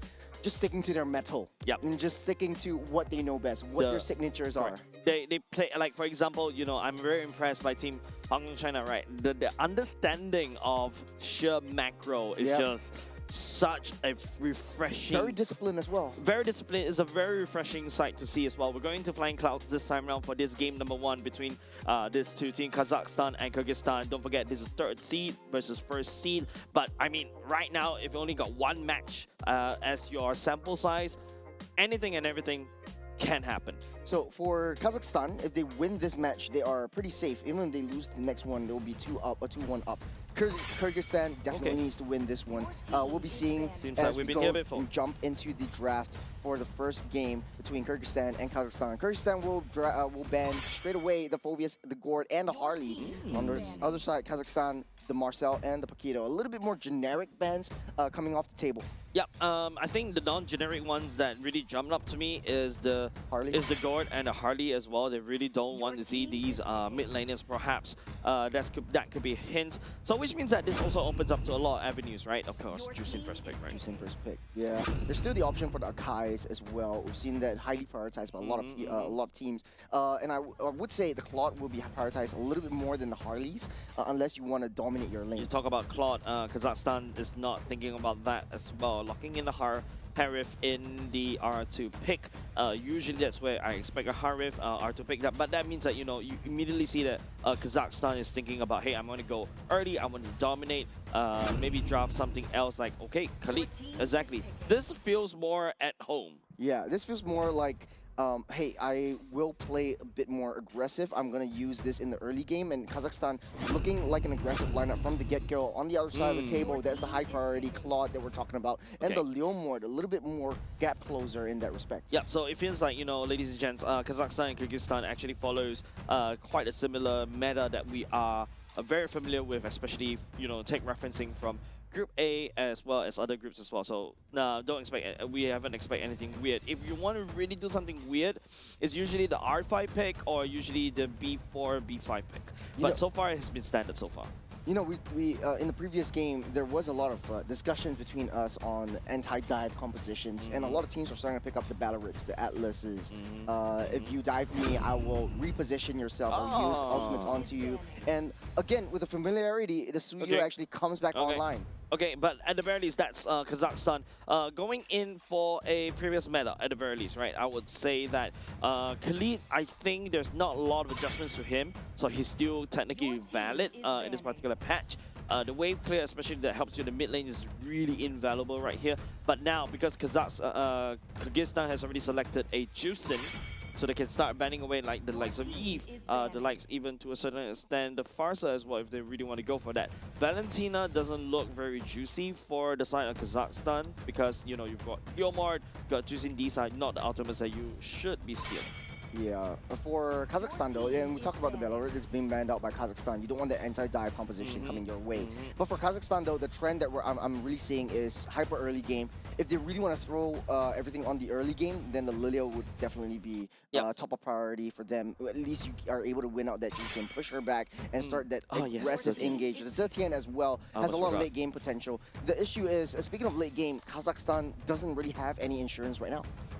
Yep, definitely. They're going all in the early game, right? Suyo, Harif, and Khalid, these are strong early game, albeit, you know, Suyo falls off heavily towards the later parts of the game, unless you're able to get the Sky Piercer snowball going as well. So that's something that, you know, Kazakhstan is looking for. Kyrgyzstan, on the other hand, these are scaling comms that you're looking for. Claude, Leomord, and Juicin, expect them to draft something more of a early game EXP laner. And speaking about early game EXP laner, Kazakhstan, man, they're going guns blazing right here. They're going for the Yuchong as well. They're going guns blazing. I just want to bring up as well, Kyrgyzstan actually got one game off of Uzbekistan, which is pretty much the second seed. So consider it a close game for both these two teams. We haven't seen how their execution is for now, but looking at the draft, Kazakhstan going all hams, like you said, on the aggressiveness, on the early game, but they are on a timer. So if they are unable to secure the early game, take control of the land of Dawn, then the late game definitely going in the hands of Kyrgyzstan, which picked up the Alice for themselves. Dude, Kyrgyzstan is going full-on scaling, right? Alice towards the later part. Early game does not really have a lot of priority. Leomord as well, Claude. The early game priority only comes in the form of Hilda. So I expect, you know, the first turtle should be leaning towards the side of Kazakhstan, but second and third turtle, that's where, you know, Kyrgyzstan truly really shines. Kazakhstan, on the other hand, yep, you're right. They really go all in the early to mid game part. Right now, they're looking at a mid. If you're looking to basically have some form of late game insurance, looking at scaling mid, my money is on Kimmy. Fair. Shreds through Alice, shreds through Hilda, repositions, kites the Leomord. At least you have some form of additional magic damage once the Harith falls off of that scale. And you do have some non-committal kind of ultimates that you can use with the Traction Pulse as well. Pseudo-marksman as well, right? So at the very least, there's some pushing power for the side of the mid at the same time. There we go. Like you said, the Kimmy will come into play.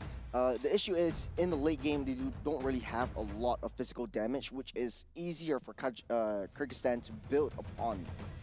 Yep. The Kimmy in the early game definitely does have a lot of pushing power against the Juicin as well, right? Like, I think at this particular patch, you clear faster as compared to a Juicin. Yes. Especially ever since Juicin has the mana thing coming back as well. That's a really sad day for Juicin players.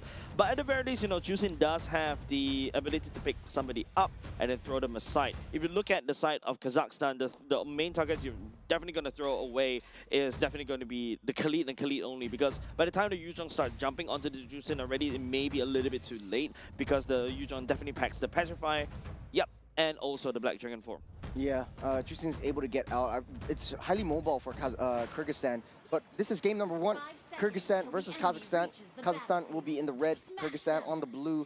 And in the draft, we talked a little bit about Kyrgyzstan having the priority in the early game only on the Hilda. How does that work out against a Khalid, knowing that, hey, you know, most roams like to mirror each other's movements?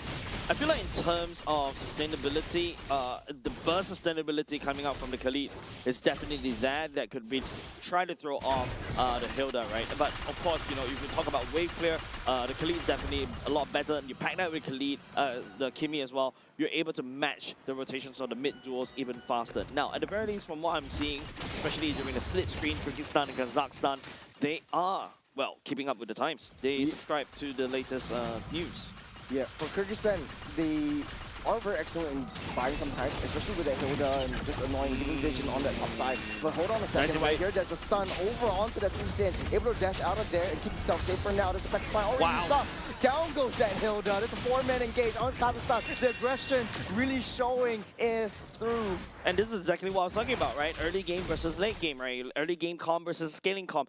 Kazakhstan is on that scaling comp. I think they're not expecting, you know, Mamilin to really join the fight earlier just now. And Shikanov at this particular time doesn't really pack a lot of damage. So yeah, I think it's just Kyrgyzstan overextending just a little bit, and Kazakhstan, this is a great start for them. It's really speed run, and the entire roster just shout speed run. They really need to start the early game rotation. Speaking of rotations, that top side, Kyrgyzstan already got his eyes set on that dragon, taking him down. Namalon goes down, and Kyrgyzstan buys themselves some time. Kusupov is around the vicinity, will be able to skirt out, but pulls back by Pepper Spray. Just one more hit, will not be able to finish it. He lives with a pixel. Yeah, Kusupov right there, just going through. I'm not too sure what happened. Even burned the flicker as well. So which means that, you know, Kyrgyzstan has a better turtle. In fact, don't forget, I was the one that said Kazakhstan should have this turtle first, but Kyrgyzstan, because of their hyper aggression earlier just now, was able to push Serik away. They take the turtle, but it feels like a non-stop fight, Churros. Speaking of aggression, they're going straight for the Hilda. The dragon will chase that down. You're not giving the Color Caster any time to really break things down, because it's really just a lot of fights happening over and over again. But Kazakhstan, you know, at the very least, compensated for the turtle by picking up a kill from the side of Kyrgyzstan. Kazakhstan is definitely on a timer. Definitely, you don't want to breathe in early game, because if Kyrgyzstan gets enough time, they will scale. Kalbaev will scale, the Claude will scale as well. So this will be a really interesting way of how Kazakhstan comes back from that first objective loss. Yeah, I like the fact that the observer is also having a bit of difficulty. So many action happening one after another for the past of at least sub 3 minutes, right? And this is the only time we get to see the emblems just a little bit more. You get that lane proxy from the Alice as well. I mean, Alice is okay to lane proxy, right? There's no point, you know, facing a Yuzhong right there and then. Alice at this point in time is also pretty interesting. It's very hard for her to proxy the wave, because, you know, when you go into the jungle, you don't really have a lot of targets to really absorb and be sustainable, right? You got a saving grace with your first skill to be able to just jump away, but that's just about it. But information is still given over the side of Kyrgyzstan. Yeah, I think this Alice is definitely, Shekinov is doing a really good job trying to delay Sarik's farm and trying to push Namalon back so that he doesn't join into these major team fights. This is first Sky Piercer already bought by Salamat, which is going to be scary for Kyrgyzstan later on. Definitely feeling a lot thankful for that one, Salamat. But of course, you know, the Sky Piercer is a massive boon over the side of Kimi. As long as it constantly lands, it constantly checks whether you're hitting that threshold, and then after that, you know, you just gotta pop. It's on the top side. Shekinov just being such a nuisance on that top lane. Kalbaev already there in the vicinity, pushing that dragon back, will not be able to join in this turtle fight. But in the bush, that's an ambush that we're talking about. Kazakhstan with the high damage in the early game will take down one and going in for another. This is a TOR on the backside. Sarik will be zoned back off and buying Kyrgyzstan some time to get back. That's petrified underneath the turret. They go. Mamelon with one kill. Kazakhstan has truly scaled literally from that one. I think 3 to 4 members from the side of Kyrgyzstan lost his life. Easy access over the side of Kazakhstan for the turtle. They're going in for more. There's Salamat already used up that petrify. That might not be it. Not down a Flicker.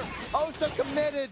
It's not giving up without that kill. Yeah, Flicker for Flicker right now. This is absolutely high-octane gameplay between these two teams. It feels like Kyrgyzstan is already at gear number 5 at the very least, but Kazakhstan, I think they need to go faster. They need to go gear 6.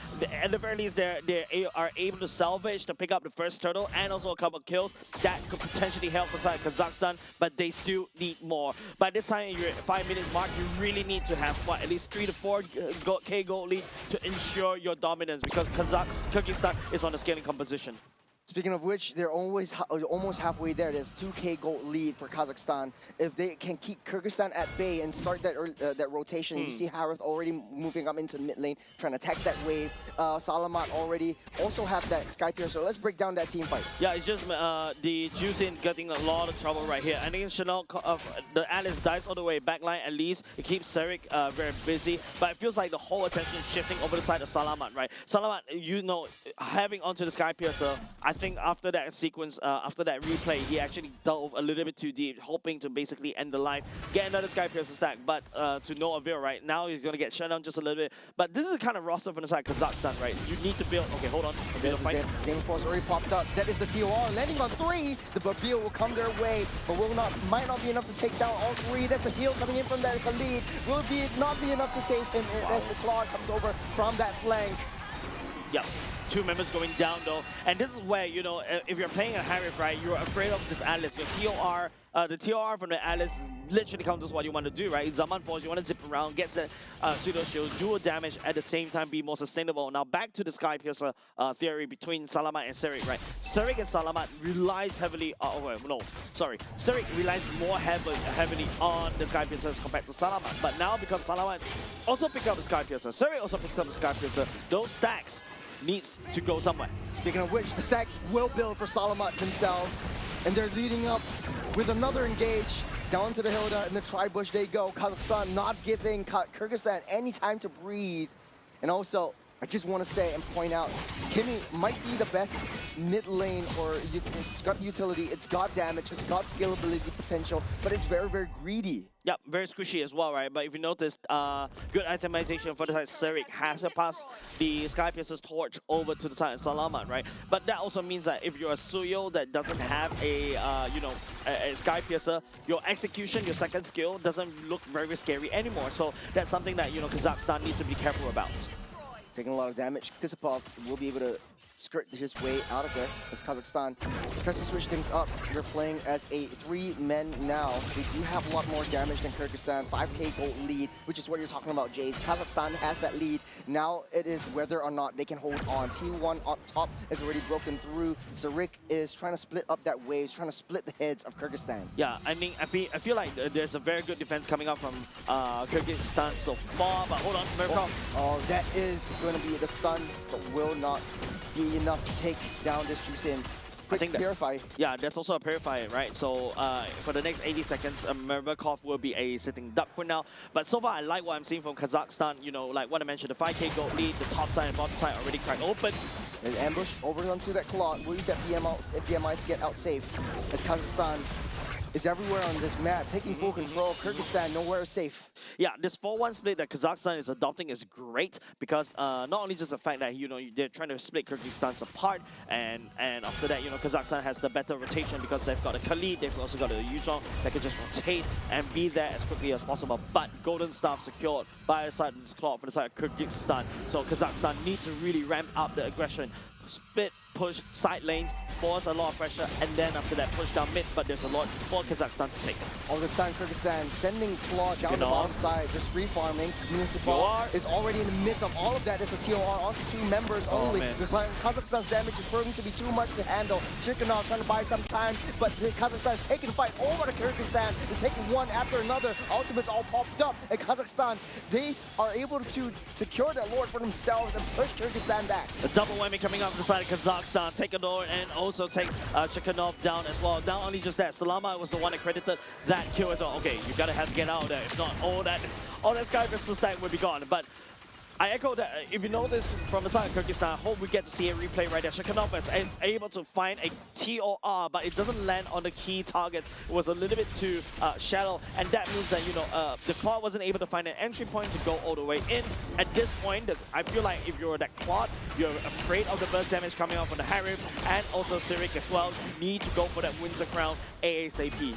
There's so much burst also. There's so much DOT coming in from the Kimi. There's so much burst coming in from Akambayev. And so Kazakhstan has filled up all the slots that they need. They have that speed, they have the advantage. Will they be able to hold on that 7k gold lead that Kazakhstan has? If they commit too much underneath the turret, that's a huge mistake that they don't want to make. Look, the gold lead, that Lord actually gave 2k gold lead more over the side of Kazakhstan. Not only just that, Salamat also has another Sky Piercer stat, but Mirkov will also respond with the same. Great intellect from Kazakhstan. Underneath the purple buff they go. They will secure that one and a kill for themselves. Not enough time for the TOR to pop up. But Askarbayev trying to find some time on the backline, trying to take down Solomon. But the Sky Piercer stacks keep growing strong. Not only just that, I feel like Kyrgyzstan needs to really start engaging Claw, because the Claw is not able to use Blazing Duet for the past 2 team fights. Way too deep in though. Kazakhstan tries to force the situation. Will be able to back off just in time. There's a discipline coming up from Kazakhstan. They have that lead. They have the early game. They have the damage. They have the aggression. But it's all controlled. Yeah, if you talk about gold lead, it's leaning over to the favorite side of Kazakhstan. That's 9k gold lead. But don't forget, with Salamat right there, it feels like a weather forecast, right? Like, actual temperature is 31 degrees, but it feels like 40. The fact is, because of these team fights as well, and if you notice how Zemi Break wasn't able to find a good BMI, has no choice but to let Askar Barov to Bekov to go all the way too far, overextend, and then after that just crumbles, right? Now that 9k goal lead from the side of Kazakhstan feels like a 15k goal lead because of Salamat's Sky Piercer stacks. Not only that, they're always grouped together as 5, and they're so mobile around the map. They're playing the macro game, they're playing the micro game, they're playing the best team fight that I've seen for these two teams, and they're still leading and controlling the objectives all around this. Kyrgyzstan has no way to break past through the jungles. Yeah, and it's difficult, right, for the side of Kyrgyzstan, right? I felt like Askar wants to really dive onto. Bayov taking a lot of damage. That's Barfield getting called on. Mamelet getting pulled in. The dragon will be taken down, but here's the Demon Forest for additional damage. That is the stun! A 4-man stun. Kazakhstan will take down 2 for themselves. Yeah, the Raging Sandstorm coming in for the side of Kyrgyzstan was amazing. And Salamat follows up with the Traction Pulse as well. 2 men going down, but Bekov is the one that picks up the Sky Piercer stack at the same time, and once again the Claude cannot find an engagement, and so is the Leomord for the side of Kyrgyzstan. This is a big problem against Kazakhstan right now. Look how fast they took down the second lord of the game as well. Kyrgyzstan just playing catch up all the way through. Let's take a look at the replay. This is just amazing coming up from Kazakhstan to turn around that battle. The Leomord was there, activating the ultimate, but if you notice, the Claw was trying to kite backwards, but there's way too much stun from the side of Kazapov, and also the Salama Traction Pulse. It's making the Claw very difficult to really engage. Once again, I feel like this is a time where Kyrgyzstan, for the Claw, you need to get a Winter Crown. If not, you're just going to get melted down. The amount of the utility that you get from the Winter Crown with the Blazing Duet perhaps and potentially is the one that could turn around this game. Even though Salamat is a hard hit to Kimi, he's still squishy in the end of the day. All 3 waves, all pushing through. Wow, Lord down in the middle. In Kazakhstan, they're looking for an angle of engage, looking for an angle of approach, but all of them, they're so hyper-middle. If they die, Kyrgyzstan can easily counter-dive. They have a lot of anti-engage potential. Good defense for now. That was a 3-wave sync. Well done by the side of Kazakhstan, but Kyrgyzstan got away with, at the very least, mid lane turret open. But mid lane turret is also very painful, right? Because that's the shortest lane. Kazakhstan right now still leading charge. Speaking of charging, there's the dragon starting things off. Zoning out that backline. They want to take down that T3, but this is a lot of damage. Where's the Blazing Duet? There's Salama just free hitting on the backside. The Sky Piercer stacks coming in through. The TOR will do nothing at all. It's Kyrgyzstan fall one after another. Finally. There is the minions coming through. Kazakhstan just wants to end this, and right now. Oh. Man, good job coming on the side Kazakhstan. They really exploded out of control. Remember what I said, 5k goalie is what they need, and after that they just take the money bags and just whack it against Kyrgyzstan over and over and over again, because, you know, Salamat on this Kimi has scaled, has maximum stacks, Serik as well on the Suyo, that's what I mentioned, and of course, you know, with the help of the Yuzhong to really push and be that massive threat over to the side of Kyrgyzstan. And I don't remember seeing a lot of Blazing Duets in this particular game because there's no opportunity. I feel like this, the fact is Kyrgyzstan doesn't feel really safe for the Claw to just jump in and after that just Blazing Duet. But there's a reason why we built the fighter talents onto the Claw right now, because of the sustainability. The Blazing Duet just allows you to stay safe very well while you dish out the damage. And I was talking about it. You need that Winter Crown ASAP, but so far I haven't seen it on him. You said during the game as well, Kazakhstan really needs to kick it into gear 6, and they really did. In the early game, I said the win condition for them is if they secure the early game, they secure all 3 lanes, they secure the jungle for themselves, and that's it. There's no way of there's not a lot of way of coming back. And what they did above and beyond that was to control that Claude. Claude had no space to farm, had no stacks that he could get. And speaking of stacks, that is the Sky Piercer on this Kimi that dealt so much. That's 10 kills for Salamat. It's like fish in the barrel, man, especially when Kazakhstan and Kyrgyzstan decides to fight in the choke point. All the Kimi has to do is just gun down one lane and one lane only. There's not a lot of flanks coming out from the side of Kyrgyzstan. In fact, their roster doesn't allow it. They really want to try to fight front to back. But Kimi is so far behind, so far back in terms of the positioning on the team fights as well. You got to have to peel through the the Yuzhong, you also got to have to peel through the Rome as well. So there's a lot of things that you have to peel through to reach this Kimi. And I haven't even talked about the Henry, right? The Zaman Forest being laid down as well. Right now, because the Zaman Forest apply a constant slow rate all across the board, it's very hard for you to even walk over to Salamat. Yeah, I was thinking like, hey, you know, we were thinking about the Lilias. The Kimi was actually the choice, and it was a great choice. They needed some form of lockdown when they all clump up together. We always see Shekinov coming in first with the TOR, but there was no follow-up because there is no damage or follow-up. The Rebuke was always used as an escape mechanism instead of an engage mechanism, so that was really a shot in the foot for Kyrgyzstan. I feel like Merbekov makes sense in terms of the Juicin, but after a while you start to realize, hey, the Juicin doesn't really have a lot of opportunities for her to pick people up, right? The only person that you can pick up is Kusepov. But once the Juicin ran out of mana, runs out of juice, then you have Mamillan just diving all the way in. There's no way for you to pick up this Massive Dragon, right? And don't forget, I think, yeah, you gotta have to pick a Juicin because Juicin right now is really, really broken. But in the later part of the game, you saw that they went for the Sky Piercer. I think it's a little bit greedy, but like what I mentioned, Zamir on this Claude. This Claude will get popped immediately because Kazakhstan is on this, you know, massive burst. You got the Serik that could burst, you got the Akam Bayev that can also burst as well. Building towards a Malefic Gun instead, I feel like the Winter Crown should be coming out quicker as compared to a Malefic Gun. Yeah, and not only that, like for the Kimi, you have a little bit more space to leash and stack up your passives first. Remember, you don't really get that shot through unless you stack up on those passive stacks.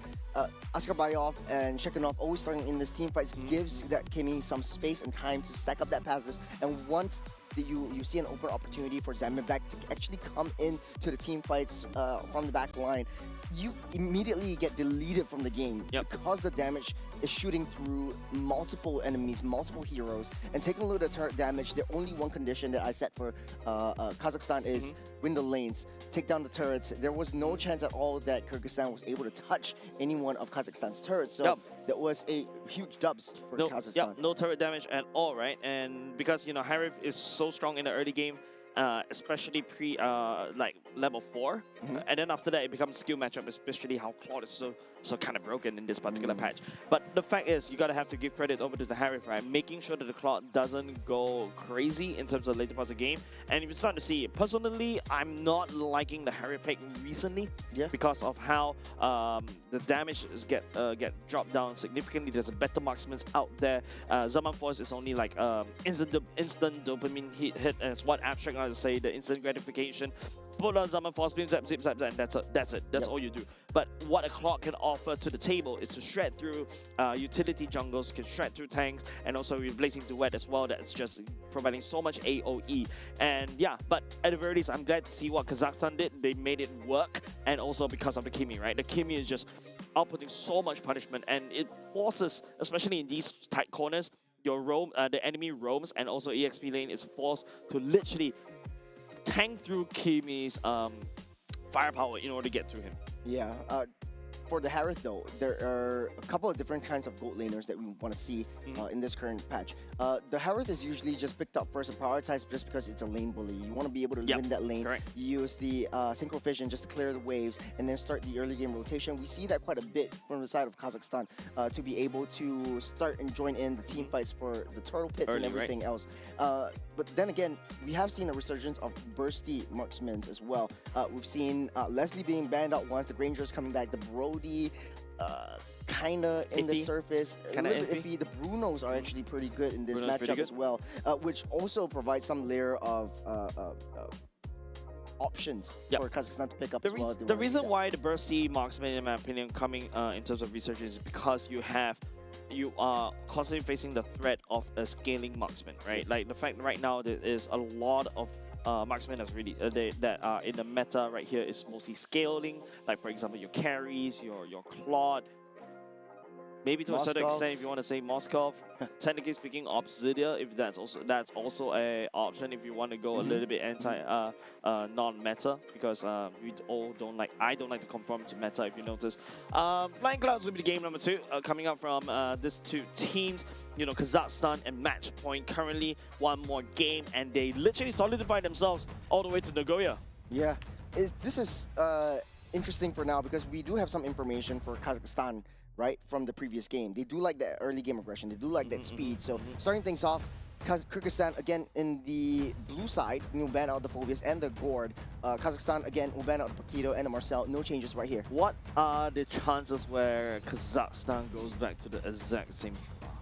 Highly possible. Highly possible, Highly right? probable as well. Unless Kyrgyzstan knows what's up, bans away something that enables Kazakhstan.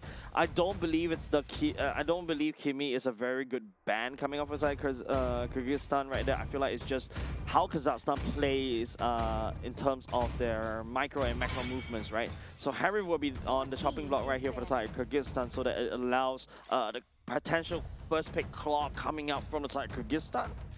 Yeah, giving their gold laner a little bit more, comfortability down the gold lane, especially when Kazakhstan is forcing a lot of fights away from this gold lane because they know that the Harith was able to win and dominate that lane, push the Claude back. So I think, as we discussed, there are other burst marksman options out there that would be able to handle something like the Claude, the late game marksman, and much better in the early game. So if they do want to go for that aggressive approach, that early game speed run tactic that they always use, then maybe a bursty marksman would work. Freya on the chopping block for the side of Kazakhstan right now. First pick, Juicin was it in game number 1. The Juicin was okay, not too shabby of a pick for now, but I feel like Kazakhstan, no Harith this time around, but there's a Khalid that Kazakhstan can also potentially pick up in either R1 or R2. Suyo will be picked up first alongside the Khalid. You were right. For Kyrgyzstan though, the biggest problem wasn't the Harith though. I would say it is the Khalid, because the Khalid was giving so much information towards the rest of Kazakhstan, and the early game damage onto Leomord, onto the jungle, onto the side laners, it just proves a lot of issues to Kyrgyzstan. Yeah, I feel like the Akai was ultimately forgotten by both these two teams. I feel like Kyrgyzstan can potentially go for the Akai instead. Akai, a massive threat over to Suyo as well. You're able to tank, and in fact, Suyo versus Akai in a 1v1, if it's Akai, it's very far ahead, very tanky. He also do damage based on his HP as well. That's amazing. Now Bruno coming up from the side of Kyrgyzstan, looking to try to counter the high octane gameplay coming out from Kazakhstan, and to slow Kazakhstan even lower. There's a Cho coming out from Kyrgyzstan as well. If you want to play high tempo, Kyrgyzstan is playing fire, fight fire. With the Cho and the Bruno picked up, they have a winning roam for now, or not really winning roamer, but a little bit of a mano-a-mano matchup between Cho and Khalid, but Bruno is still quite dominant in the gold lane, so at least they have a chance to control the gold lane. I feel like this is the time where Kazakhstan may not go for the Claude. I feel like going for the Yuzhong still works as well, because Bruno is still diveable as well, right? Find the Bruno, dive him, and then after that proceed. Cho, even as a roamer, can kick. There's also the burst potential, pickup potential coming up. Ooh, Kazakhstan. Prioritizing the Kimi so early on. I think they're afraid of Kimi getting banned or out. Yeah, I do have to agree with you, especially in the lane-to-lane matchup against the Juicin. The biggest difference here is at least Cho has the potential to disrupt that back line, but it is very difficult for Cho to escape if it gets locked down by the Kimi. Notice that Kimi does have several lockdown capabilities and the skills as well. So you want to draw the attention towards that Kimi, draw the attention towards the back line, and then Kazakhstan target prioritization into the main damage dealers right after the Cho gets eliminated. Guinevere ban from the side of Kazakhstan. There is a way to outplay the Kimi though. Your traction pulse actually takes a long time to really charge up, and then your second skill as well can be easily shin-pulled away. Besides Kyrgyzstan, you're right, like they're starting to take down most of the marksmen right here. Claude on the chopping block as well. Other marksmen coming out from the side of Moscow as well. Yeah, there's something that is still particularly strong in meta, but Kyrgyzstan is spending like what, 3 ban slots on the marksman right here. Kazakhstan bans away the bucks, yeah. Kyrgyzstan definitely wants the gold lane to be the hyper carry at the end of the day. So I would say it's still possible for him to pick up the Akai still. You know what Kazakhstan can go for? Oh yeah, there's also the carry. Granger, yeah. Granger Kimi used to be a very strong duo in the last patch as well. And knowing that Kazakhstan is playing a similar playstyle as compared to the Southeast Asian last patch, right? Yep. I'm not surprised if Kazakhstan go for the grandeur. Kyrgyzstan though, I think carry is a good ban all the time. Yep, definitely. Then there's also a potential Fredrin they may appear from the side of Kyrgyzstan this time. Yeah, I was thinking either the Akai or the Fredrin, but they're pulling something up their sleeves. They might go for a double fighter side lane if you know, it goes to that. I doubt that. I doubt so from the side of Kazakhstan, since the identity that they've got is more like following the last patch. I mean, like, well, technically speaking, Yuzhong is not from last patch, but Yuzhong's Brick get closer onto the Juicin. Correct. But they're splitting the team fights quite a bit because the Cho is picked up for Kyrgyzstan, so they need some form of like backline protection. I think Leomord is good because it attracts the attention on him. And also, I think right now, more pure, right? Okay. Yep. Pretty same matchup. Almost the only the same. difference is the Claude and the Hilda coming in from Kyrgyzstan. So Kazakhstan missing a gold laner. Might be a fighter. Might be, if you want to stick to your MO of a faster marksman, to go for the Clint. I like the Clint though.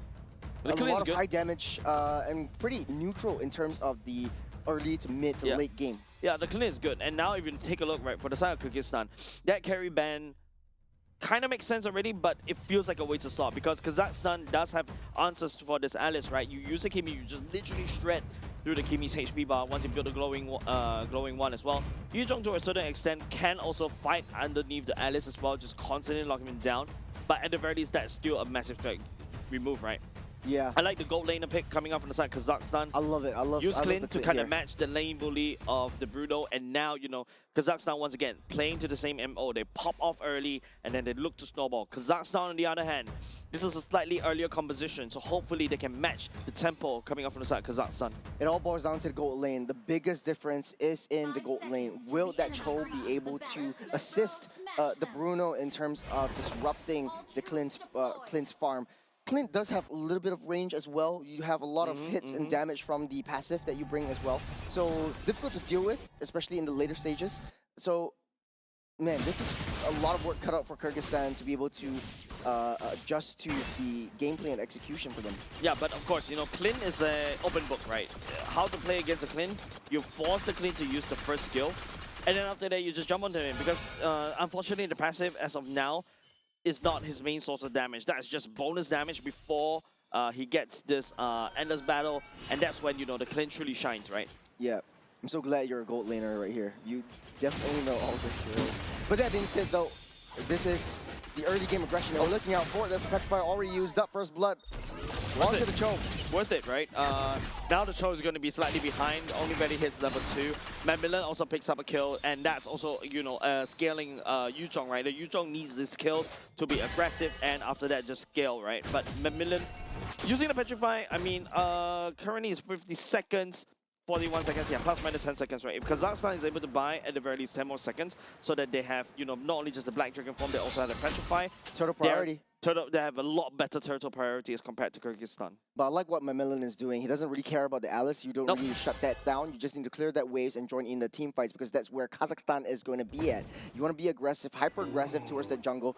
This is a little bit of a different passive kind of Cho that Kyrgyzstan is playing as well. Typically, you will see Cho in the Southeast Asia or Group A regions being hyper annoying towards the opponent side of the jungle, giving that information, using Shrimpo as a defensive measure to get out of there. Yeah, I think this is a River Cho for now, coming up for side Kyrgyzstan.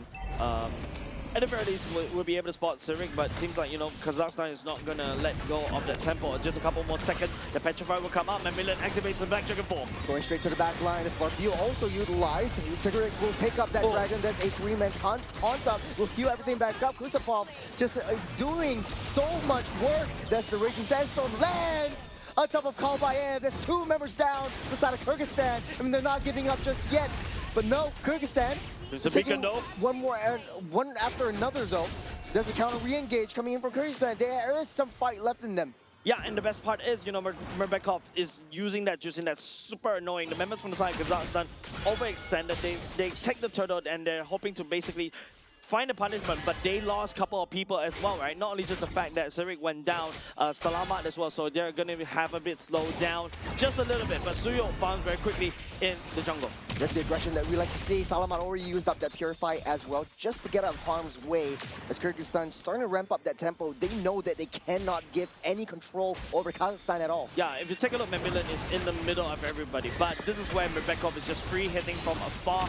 Don't forget though, Juzin doesn't have level 3. That level 4 coming in, timing really coming in clutch, and that's why it jumps in, and that's why alongside with the Cho was able to just help to peel for the Juzin and then just wreak havoc. And don't forget, everybody from side Kazakhstan is down low. The damage is there coming out from, I believe, Bayev and also Mebekov, especially of the Juzin as well. But Askar was caught in a very awkward position earlier just now. He's forced to burn off a Shinpo, and that's why, you know, Askar, Bekov, and Mebekov wasn't able to find even more. Murbakov, definitely a very, very scary juice in this game around. A little bit of a different gameplay, positioning adjusted a little bit to how Kazakhstan likes to play. The entire team of Kazakhstan during that first turtle fight almost forgot about the existence of this Juicin, but when it hits hard. The Skypiercer is already built up for both majors on both sides. Yeah, I think in terms of both these two majors, yeah, Mebekov on this Skypiercer is definitely going to be very helpful. Had Mebekov had that, oh, hold on. Raises Sandstorm to start things off. There's a two-man stun up. The Barbio will buy him some time to get that escape. But the aggression from Kazakhstan will be proving to be too much to handle for Kyrgyzstan as they re-engage back into the fight. That's a death ball. It's all red on the map of the Land of Dawn, and they go straight for the turtle once again. Macmillan is really acting at this massive dragon, right? And you know, with the jungler already gone for the side of Kyrgyzstan, Kazakhstan has a free turtle for themselves. They're gonna escalate even harder, and now they're also looking down at the bottom lane. Bruno looking unsafe right now. You've got the troll that's providing some form of information. Macmillan is using this Petrify almost immediately after the cooldown, man. Yep, that's the ambush right there. It's a 3v3. Juicin pulls Macmillan back. The dragon will take a lot of hits. Will fall by the hands of that Juicin. The Skypiercer will slowly but surely build up from Murbakov. Yeah, I think a bit. I feel like members of the side Kazakhstan really need to start paying attention over the side of Mebekov. In fact, Mebekov skipped the clock, went straight for the Skypiercer, hoping to stack it as quickly as possible. They're going to find ways to deal with this Bruno. I like how Kazakhstan is playing as well. If you notice, the Clint in the early game was playing a losing lane, but it's not really a losing lane. It's a very defensive position because they know that Kyrgyzstan would definitely ramp up that tempo onto the gold lane. Yep, and of course, Endless Battle secured by the side of Akambayev. I feel like there's going to be another Malefic gun coming soon as well that extends the range and also, you know, to a certain extent procs the Endless Battle even better as compared to usually. Now with Clint with a elongated range, but it seems like Kyrgyzstan is looking down bot. Nice discipline coming out for the side Kazakhstan. They have to forfeit that, and then after that, hope to punish. There's the punish coming in from Kazakhstan, not enough to chase them down. Kyrgyzstan gets out safe. Yep, Chitai's Pauldron secured by the side of Askar Berkov for now. Kyrgyzstan, good damage down bot, and at the very least, they got away scot-free. No one died from that one. Kyrgyzstan is a happy team. Yep, this Barbio also used up huge resources. Used for a defensive escape, but down the bush, Cho gets spotted out by Kazakov. Will be able to get out. So this is more of a, I don't know, give a little bit more vision. Will hide the net, will not give any more than what you bargained for. Salama is a nuisance. Not only just the fact that Kyrgyzstan has no form of defense against Salama. Salama is just literally threatening onto the turret, and they may potentially take it down. Now there's also a turtle that's also splitting the attention of both these two teams. Serik lands the charge. That's a great stun onto the Allies. That's a TOR, but no follow-up at all. Kicked underneath the turret. Down goes Kusapov. No Khalid for this next turtle take. It's a 4v5. Flicker and also TOR committed. Way of Dragon also committed for the side of Kyrgyzstan. They take down Kusapov first, but there's also still secondary peel coming off of Kazakhstan into Macmillan, and he will strike. The dragon will come in. He's got his eyes set on that little more, but Serik will still land the last strike on this turtle. Seal things up. His four men already clumped together. The traction bones will pull them all back in. Kazakhstan, they got what they can, and they're out of here.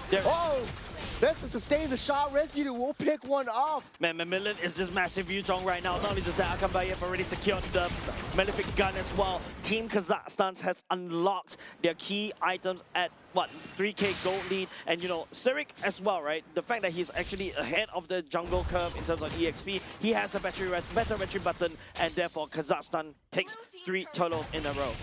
It's all 4 members rotating together as one. They're leaving Clint to slow farm up on that top side. As Kazakhstan finds their groove, they have that damage. All they need, like you said in the first game, is at least 5K gold, and they're golden. They're all safe. I'm hearing the song in my head right now. Thanks, Rose. But yeah, they're golden, right? Kazakhstan, technically speaking, the Bruno, I would say, falls off late game, but the Clint is still stable, right? As long as the Clint 3 hits all the way in the back line, is just outputting a ton of damage. You can see that Shikhanov is starting to feel it.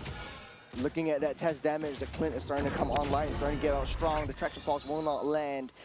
Misses its strike. It's Kyrgyzstan. It's just a zoning traction pulse, man. Yeah. A little bit of intelligence given. But the turret will be taken down. This is wave, slow pushing up on that top side as Kazakhstan sets its sights for other objectives.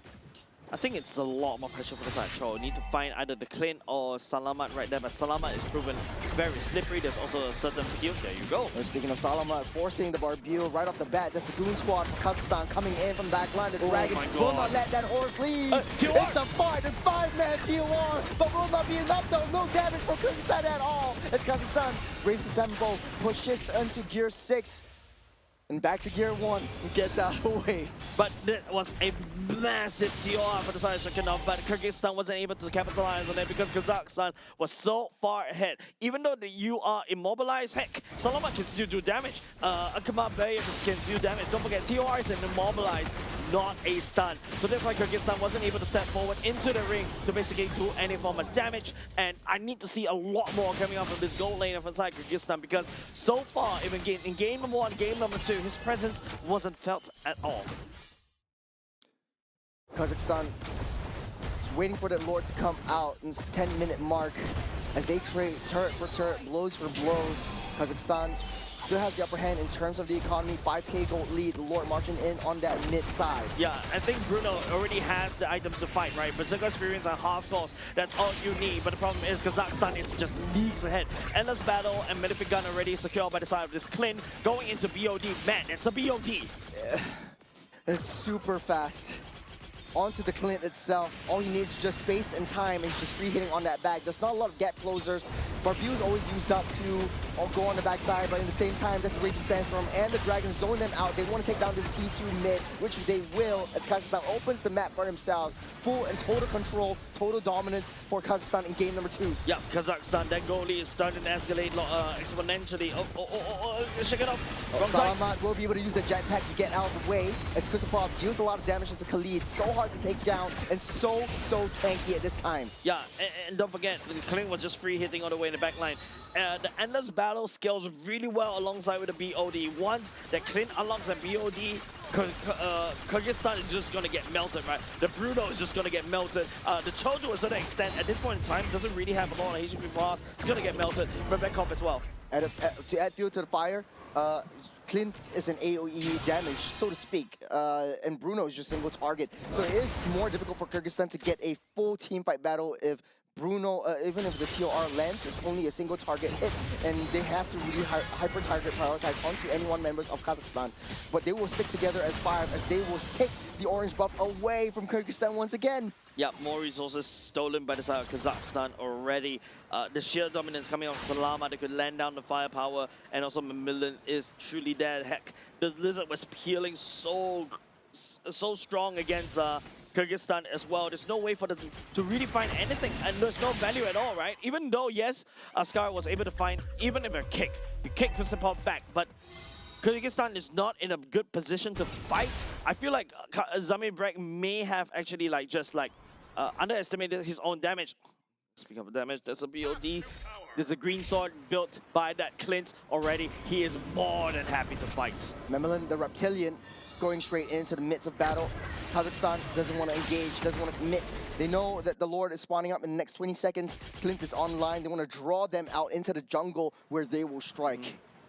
Salamat checking the bushes just using an auto basic attack, right? If he stacks with passive, that means that something is there. Someone is there. There's a lot of blind spots that Kyrgyzstan has to look out for. Askar. Ooh. You're still holding on. I love this. Macmillan doesn't have the Black Dragon form. The traction pulse just to zone him away. will not be able to take him out just for now, as Salamat will build up that Sky Piercer specs once again. The TOR will land, but it's not enough. This is a Raging Sandstorm onto 2 members, and they're layering in all these damages. They're layering in the team fights as Kazakhstan goes one after another. The Mammalian, the Reptilian, onto the back line. They'll take care of business. They'll take care of 1. They'll take care of 2. They'll take care of 3 as Kyrgyzstan cannot find a way to claw back from this fight. Oh, someone calls this disciplinary teacher. I mean, this is sheer bullying coming off inside Kazakhstan. They've just got so much layering, the way they path as well. They make sure all the bushes are covered. You see Serik check that bush as well, find Askar, and after that, members of the side of Kyrgyzstan just go ahead, pick him off almost immediately. Just take a look at this replay right here. The way they layer in, you know, these fight. Mammalian holding on to the Black Dragon form as well, goes all the way back in. Yes, even though he went down, but the fear factor is there for the side of Kyrgyzstan. Kyrgyzstan is giving a lot of respect over side Kazakhstan because Kazakhstan demands it. Kyrgyzstan back on the defense. They're playing to how Kazakhstan wants them to play. Kazakhstan now in the driver's seat, setting the tempo, setting the speed of the game, waiting for the Lord to spawn, which it will march down the mid side. Kyrgyzstan, have they any opportunity to defend? They don't really have a lot of AoE wave clear.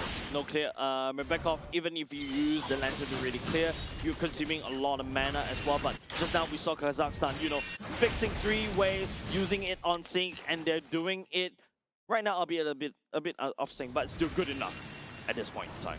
And from the back line, Clint already secured 2 kills for himself so far, but that's a lot of damage coming in from the Clint. 1 step closer, 1 step too deep. You will find yourself in a spot of bother. You can see that Kazakhstan really has the fundamentals really correct, right? Like the fact that Askar, showing himself right there, that's going to be immobilized. There's a nice traction pulse and a stun from Kazakhstan. No commitment as of now. Lantern will pull them back, but they won't go. Salamat is just like free hitting from afar right there. Askar finds on the Salamat. Oh man, this is why Kimmy is so slippery. Yeah. Barbio is already used up, forcing the Barbio so early on. Minions still marching in. A slow push down on all 3 lanes, but then it's locked up. The killing spree for Salamat. Yeah, Shigano was using a flying cloud. I'm not sure where he decided to fly. Hopefully flying away from the damage that Kazakhstan is constantly pouring all over the sides of Kyrgyzstan. Constant fights. There's no time for Kyrgyzstan to breathe. They're launching the fights. They're in the midst of it. TOR will land on 1. He's already got the immortality. He's not afraid. He's taking up that damage. He's taking the hits. He's leashing up that hit. Kalbayev will be able to push them back for now. T1 might be able to fall by the hands of Clint if he does have that range. It's a clean base for the side of Kyrgyzstan, ladies and gents. Kazakhstan leading the charge convincingly. There's no form of escape for the side of Kyrgyzstan. One after another, they fall. Askar and also Shengnikov is the one that, you know, members of the side Kazakhstan is constantly bashing. You got the Sky Piercer stack and probably, albeit not good, not max stacks, but it's there. The constant threat of Akambayev once the BOD is already secured, and also even Great Dragon Spear. Akambayev has already started to pick up kills, and there's a lot of damage pouring in. Kazakhstan, yes, they've got a gold laner that's already hit critical mass already, but you don't feel the presence because there's always Mammalian, there's always Serik, and also to a certain extent Kozakov, who could just flicker in with a Raging Sandstorm and disrupt the whole team fight. The fear of the threat of the Black Dragon is a little bit too much for Kyrgyzstan. It's pushing the Bruno back, it's pushing the Chusin back. They don't have that damage to deal with the defenses that Kazakhstan has already built up for themselves. And right now, Kazakhstan blitzing this Lord. It doesn't look like Kyrgyzstan wants to challenge for this. They will try their best. In the last-ditch effort, the Black Dragon will come up, go straight for that horse. He's got his eyes set on that one. That's red hits. Salamat will fall. Finally, it's a 4v5. It's not together with the squad. Kusupov is finding himself in a spot of bother. He's hitting one after another. But Clint finding himself in the mid lane. Sure, the fight was so messy, right? The fact that both these two teams split the whole fight into half, they trade mid for mid. Don't forget, Salamat and also Mibikov both has the Sky Piercer stack. That's gonna be, Contemplate! Conceal coming in, but Bill already used up as well. Lord will get pulled, will get reset, but there's a lot of damage coming in from that Clint. 1 hit, 2 hits, and 3 hits more. The TOR is no more, and Clint taking down one after another. Kazakhstan total dominance in all these team fights. There's too much damage coming up. It's Clint, Churros. It's just once the BOD is built. To add Salt to the wound, that's a Berserker's Fury, because why not? Nobody from the side of Kyrgyzstan can basically touch this clean at all, and Askar is just trying to focus down onto the Kimi over and over again. I think the hyper tunnel vision onto Kimi was a little bit too much, and you know, once even though Kalbayev on this Leo one was able to run it down, but he may face a lot of trouble because Akambaye is just outputting an unholy amount of damage. It's all part of the plan. Focus on Kimi. You get Akambaye to just free hit on that back line. You got a Berserker Sphere, you got a Great Dragon Sphere, and one thing great about the Great Dragon Sphere is that you can just immediately sell your boots now. You have immediate additional movement speed, reposition yourself, and start that charge. There's a kick onto the Black Dragon itself. As Mamilit, the Reptilian, trying to find his way in to disrupt that team fight. The Valkyrie will get used up, TOR will land, but not enough damage for Kyrgyzstan to fall in. You got the Lord charging onto the throne. That's the backline hit. That's the hit from the Kimi as well, securing that spot for Kazakhstan. What a great win. No matter how I see that fight earlier just now, right, it's just like there's no way in like any form of plans for the side of Kyrgyzstan to really touch onto the Clint. Clint was just free hitting, man. Clint is just pressing all the buttons that is off that's off cooldown, and he's just spamming passive over and over again. Those piercing damage brings the threat of the endless battle, the BOD, and also the Berserker's Fury to add that problem over to the problem that's already at hand. And on top of that, Berserker's Fury now actually also introduced true damage. So there's nothing that for the side Kyrgyzstan can do if they're unable to find a flank onto this Clint. Yeah, I think in a lot of the team fights that Kazakhstan made, they were extremely divey. They knew that they wanted to go for the kills. But for Kyrgyzstan, it seems a little bit like I want to go, I don't want to go. In Singapore, we call it aimai. So like it's a little bit like shaky. Giving mixed signals. Giving you mixed signals. But it's like a little bit suspicious for using Babil as a defensive measure to get out of harm's way, and instead of going in and using Barbil's additional damage, additional movement speed to chase down the Kimi, to chase down the Claude. Yeah, I feel like in the whole fight for the side of Kyrgyzstan is that they want to fight front to back, but I feel like their whole composition definitely is meant to fight front to back. But it seems like the Kazakhstan has the better front to back, and it's all enabled by the Khalid, right? That's why the Khalid was like what R1, R2 pick, right? And also the Kimi to a certain extent, right? The Kimi has proven so slippery, and there's nobody, even the Cho wasn't able to reach that backline to try to kick. MVP goes over to Serik this time. I would say the Suyo is super underestimated in terms of the objective takes capabilities.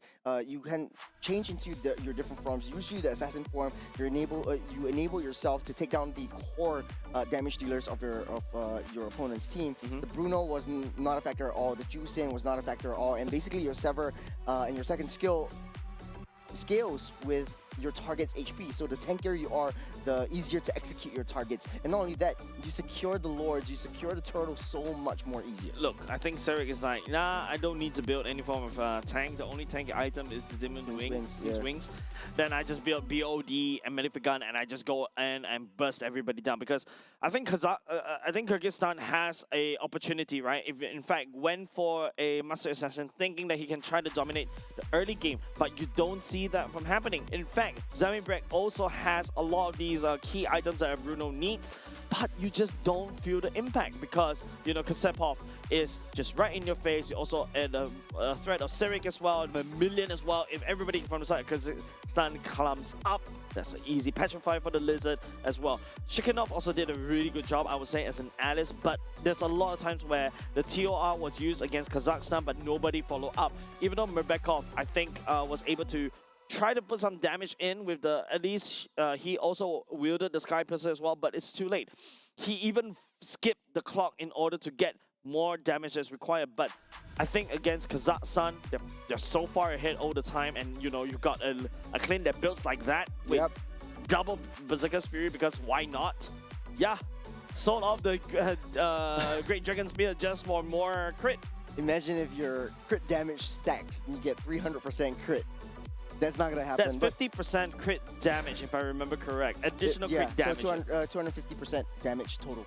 Man. You have like a crit basically grants you 200%. You get 250 with the Berserker's Fury. But at the end of the day, it's so hard to get even remotely close to the back line. And you get two members of the back line dealing so much damage for Kazakhstan. You have a sort of like a mid-range protection in the form of a Khalid, because in the late stages of the game, Mamillion is the one that is going into your opponent's back line, buying you that range and space for that free hits for Kazakhstan. Kyrgyzstan had a little bit of a silver lining in an early game in the turtle fights because, you know, Murbekov was finding great positions to be able to counter, disengage the fights. But at the end of the day, Askar Bekov and Shekhanov, using all these setup heroes, they're not able to chase up to that. There's not a lot of support. There's not a lot of, at the end of the day, damage coming in from Kyrgyzstan. Yeah, it's just immediately lacking, right? In fact, that Murbekov is kind of forced to ditch that clock. It goes in for more magic item to basically dish out the more damage, assist the whole team. But of course, congratulations over to Kazakhstan. I think this is almost like it, right? Once you win like at least two series convincingly, I think you're already kind of locked in to Nagoya already. So I would say congratulations over to Kazakhstan. They did a very good showing. I also like what I'm seeing, right? The fundamentals are there. They know how to sing the waves. They know how to macro. They identify key power spikes, and then they strike. They play to the strengths, which is if I'm playing that early composition, I will try to snowball as quickly as possible, which they did as well, right? Kyrgyzstan, unfortunately, I think they gave a little bit too much respect over the side of Kazakhstan and allowed Kazakhstan to just trample all over them. I do agree. It's sort of like they know how to take advantage of the situation. They drafted for the early game. They drafted for a speed run, and they actually really speed run their way through. Yes, they made a little bit of mistakes, especially in game number 2, but they learned from what happened in game number 1, where if they want to fight, all fights. The rotation speed was fast. You don't really see like one person going in alone. Correct. It was always backup coming in. Mamillion was always right there, and they knew how to play the lanes. They knew how to play the map. Mamillion was on the top side. Remember how the first kill over to Kazakhstan was always an ambush down the mid lane. Clear that wave fast. I don't even think it's a proxy, so he waited for that wave. It was down the mid side of the top lane, and he rotated down super early on, waited for the mid lane to clear up, and it was just, they were all in sync. So, you know, looking forward to the next game, because Kazakhstan will actually be playing one more game against Uzbekistan. Kazakhstan is in a safe spot. Even if they lose the next one, it still is going to be a secured position into the main stage in Nagoya, Japan. Yeah, but I mean, who likes to lose? Who likes to lose? But I say that as I contradicted what I said earlier just now, right? Like, you know, you actually learn more as you lose, right? You don't lose, you win or you learn. Yeah, you win or you learn. But of course, you know, Kazakhstan will be going up against Uzbekistan later on. We are still dealing with Group C as well. Sorry, correct. Apologies on that. So we're still doing Group C. As what I mentioned earlier just now, there's a lot of games we haven't seen from the side of Group C. Finally, we get some spotlight already on them as well. In terms of Uzbekistan, I feel like right now, based on the standings that I saw, they were able to take Kyrgyzstan as in a 2-1 fashion. Correct. So I think they're not too shabby either. This is going to be a first seed versus a second seed. So it's all about like who gets the better seed, I guess. It's really just seeding at this point, and definitely you want to stay at top of the charts. Because I think in these kinds of tournament formats, in the main stage, it's still yet to be seen. But typically you have the top seed of one group going up against the bottom seed of the group that will go into the main stage on another group. So if that makes sense. So you always want to stay ahead of the competition. Statistics wise, Uzbekistan taking one game loss over Kyrgyzstan is still, you know, saying to us that Kazakhstan has what it takes to snowball and rampage their way through over Uzbekistan, but we'll wait and see. Yeah, I think Uzbekistan, technically speaking, they got 3 points, right? That one match win against, I believe that was Kyrgyzstan in day number 2, kind of definitely works in their favor, as well as we take a look at the standings, just in case. If I'm more of a graphic person, I like to show graphics in order for people to understand what I'm talking about. Here you go, Kazakhstan. I say with that 2-match win, solidifies their position in Nagoya already. Uzbekistan as well. I would say, technically speaking, yes, already. Yes, there's no way that Kyrgyzstan or Tajikistan is able to climb their way up. I think you win 2, you're immediately qualified. Now it's just fight for seeding. Yeah, the fact is the game depth between Kyrgyzstan and also Uzbekistan is so far apart, but hey, it makes it feels like a show match later, I guess. It's just a show match to see what kind of strategies that Uzbekistan has brought to the table. We haven't seen it in the main in the qualifying main stage yet, so we are pretty excited to see what Uzbekistan brings to the table. Will they be able to disrupt and tear apart the aggressive strategy, the early game strategy that Kazakhstan brings into the plate? Yeah, and with that said, ladies and gents, this is just a interesting gameplay. I'm glad to see what Kazakhstan has offered itself, albeit slightly slow in terms of the meta. But hey, at the very least, I hope they win and learn, especially when they go over to Nagoya, when they start facing metas from other regions as well. So, ladies and gents, with that said, don't go away, because coming up next will be another game from Group C. It will be between Kazakhstan going against Uzbekistan. Don't go away. We'll be right back.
We can finally embrace eternity in hell.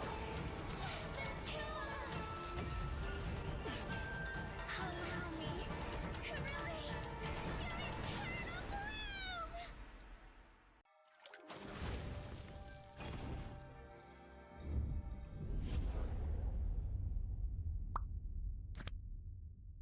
The human body was built to move.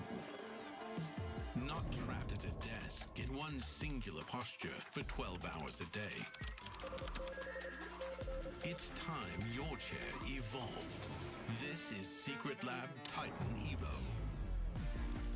Ergonomically engineered for you, gamers, hybrid workers, artists, backing your every move.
something so crude can be graced with a splatter of beauty.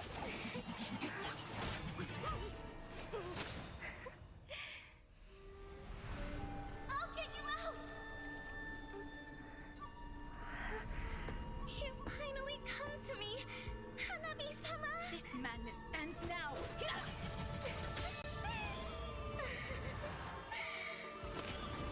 At last, I'm shivering with excitement!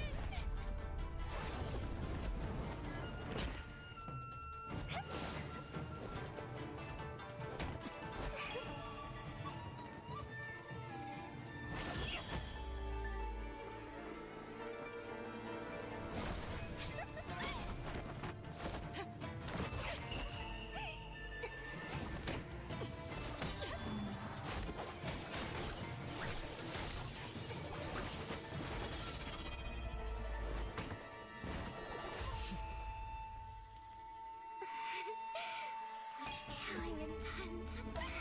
Does this mean Hanabi-sama finally understands Hinata?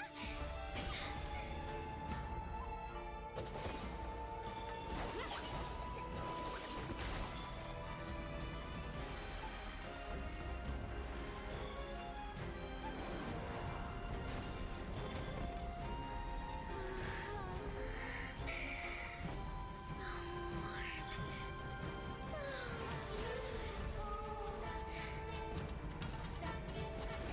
We can finally embrace eternity in hell. Just the two of us. Allow me to release your eternal bloom.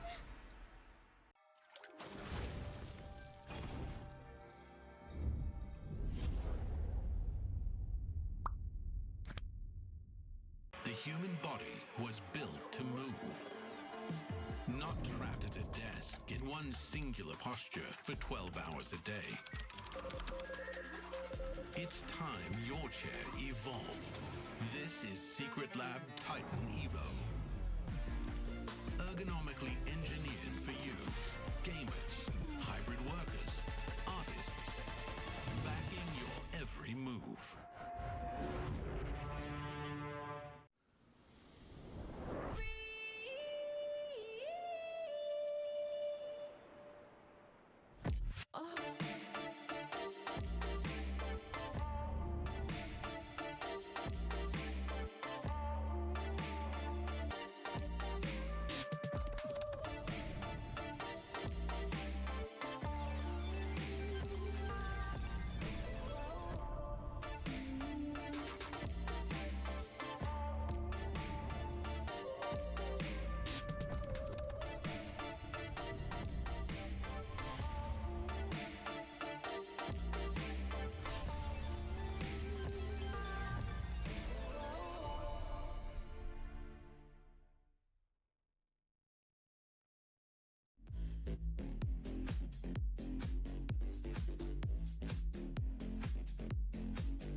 can be graced with a splatter of beauty.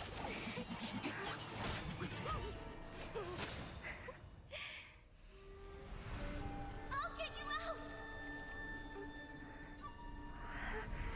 You finally come to me, Hanabi-sama! This madness ends now! At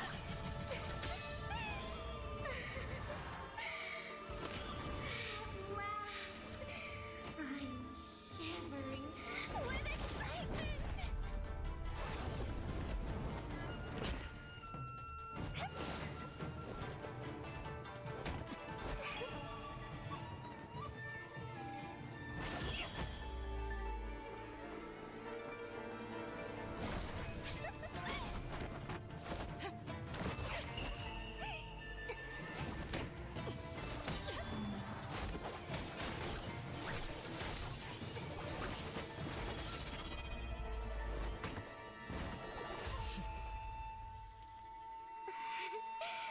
Such killing intent. Does this mean Hanabi-sama finally understands Kirara?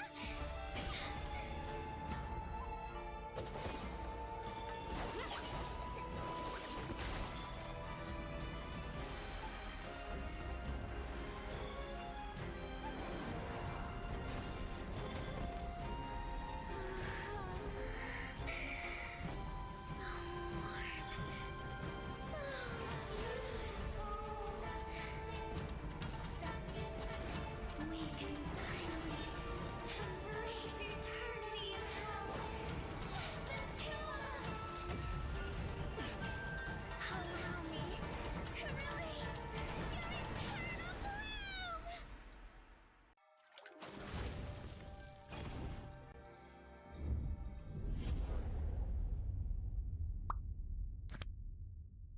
The human body was built to move. Not trapped at a desk in one singular posture for 12 hours a day. It's time your chair evolved. This is Secret Lab Titan Evo. Ergonomically engineered for you, gamers, hybrid workers, artists, backing your every move.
wither.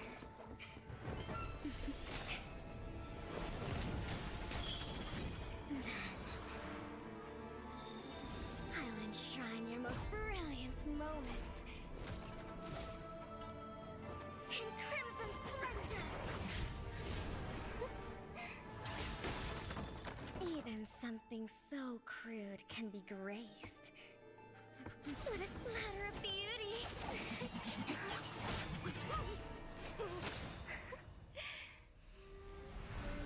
I'll get you out! You finally come to me, Hanabi-sama! This madness ends now! Yeah!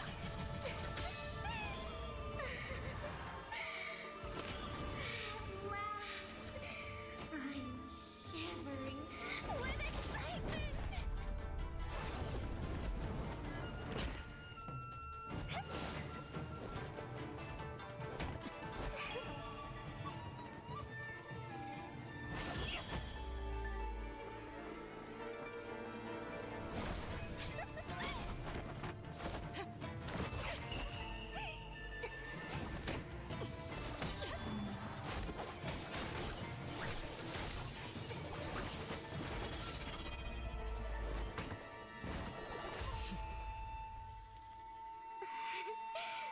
Such killing intent. Does this mean Hanabi-sama finally understands Kirara?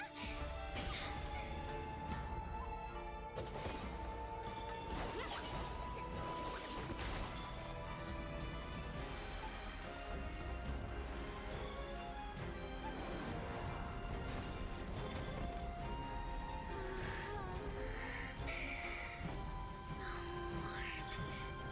So beautiful. We can finally embrace eternity in hell. Just the two of us. Allow me to release your eternal bloom.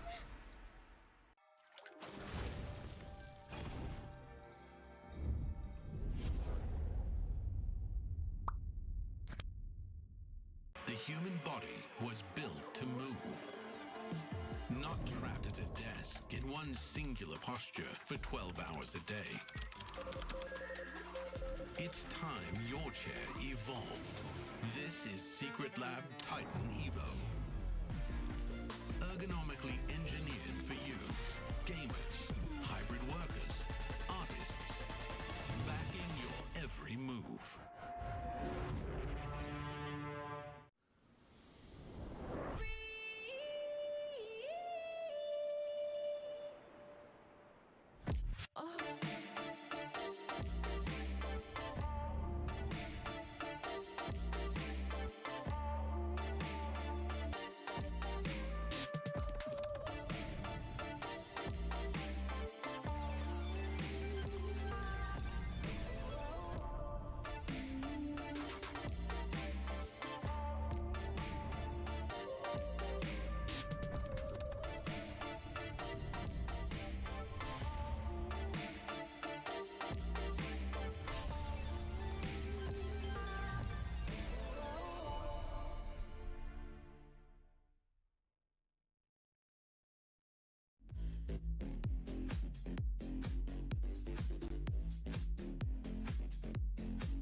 moment. In crimson splendor! Even something so crude can be graced with a splatter of beauty.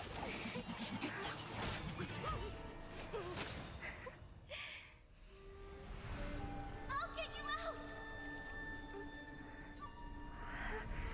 You finally come to me, Hanabi-sama! This madness ends now! Hina!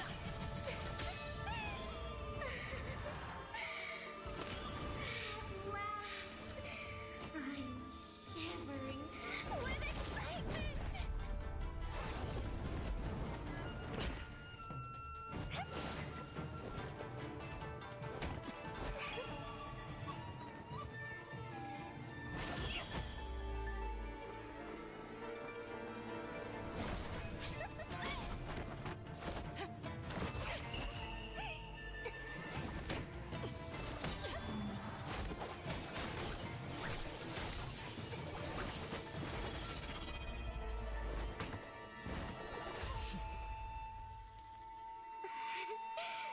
Such killing intent. Does this mean Hanabi-sama finally understands Kirara?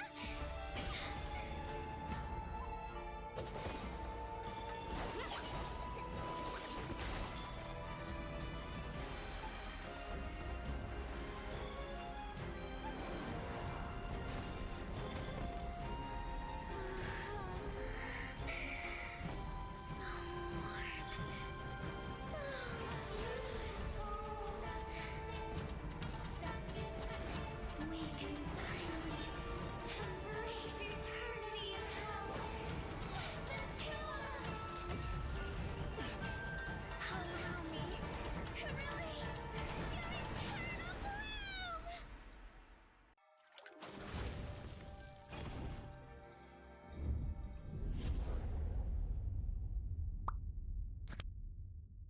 The human body was built to move.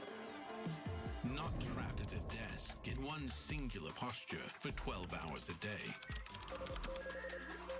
It's time your chair evolved.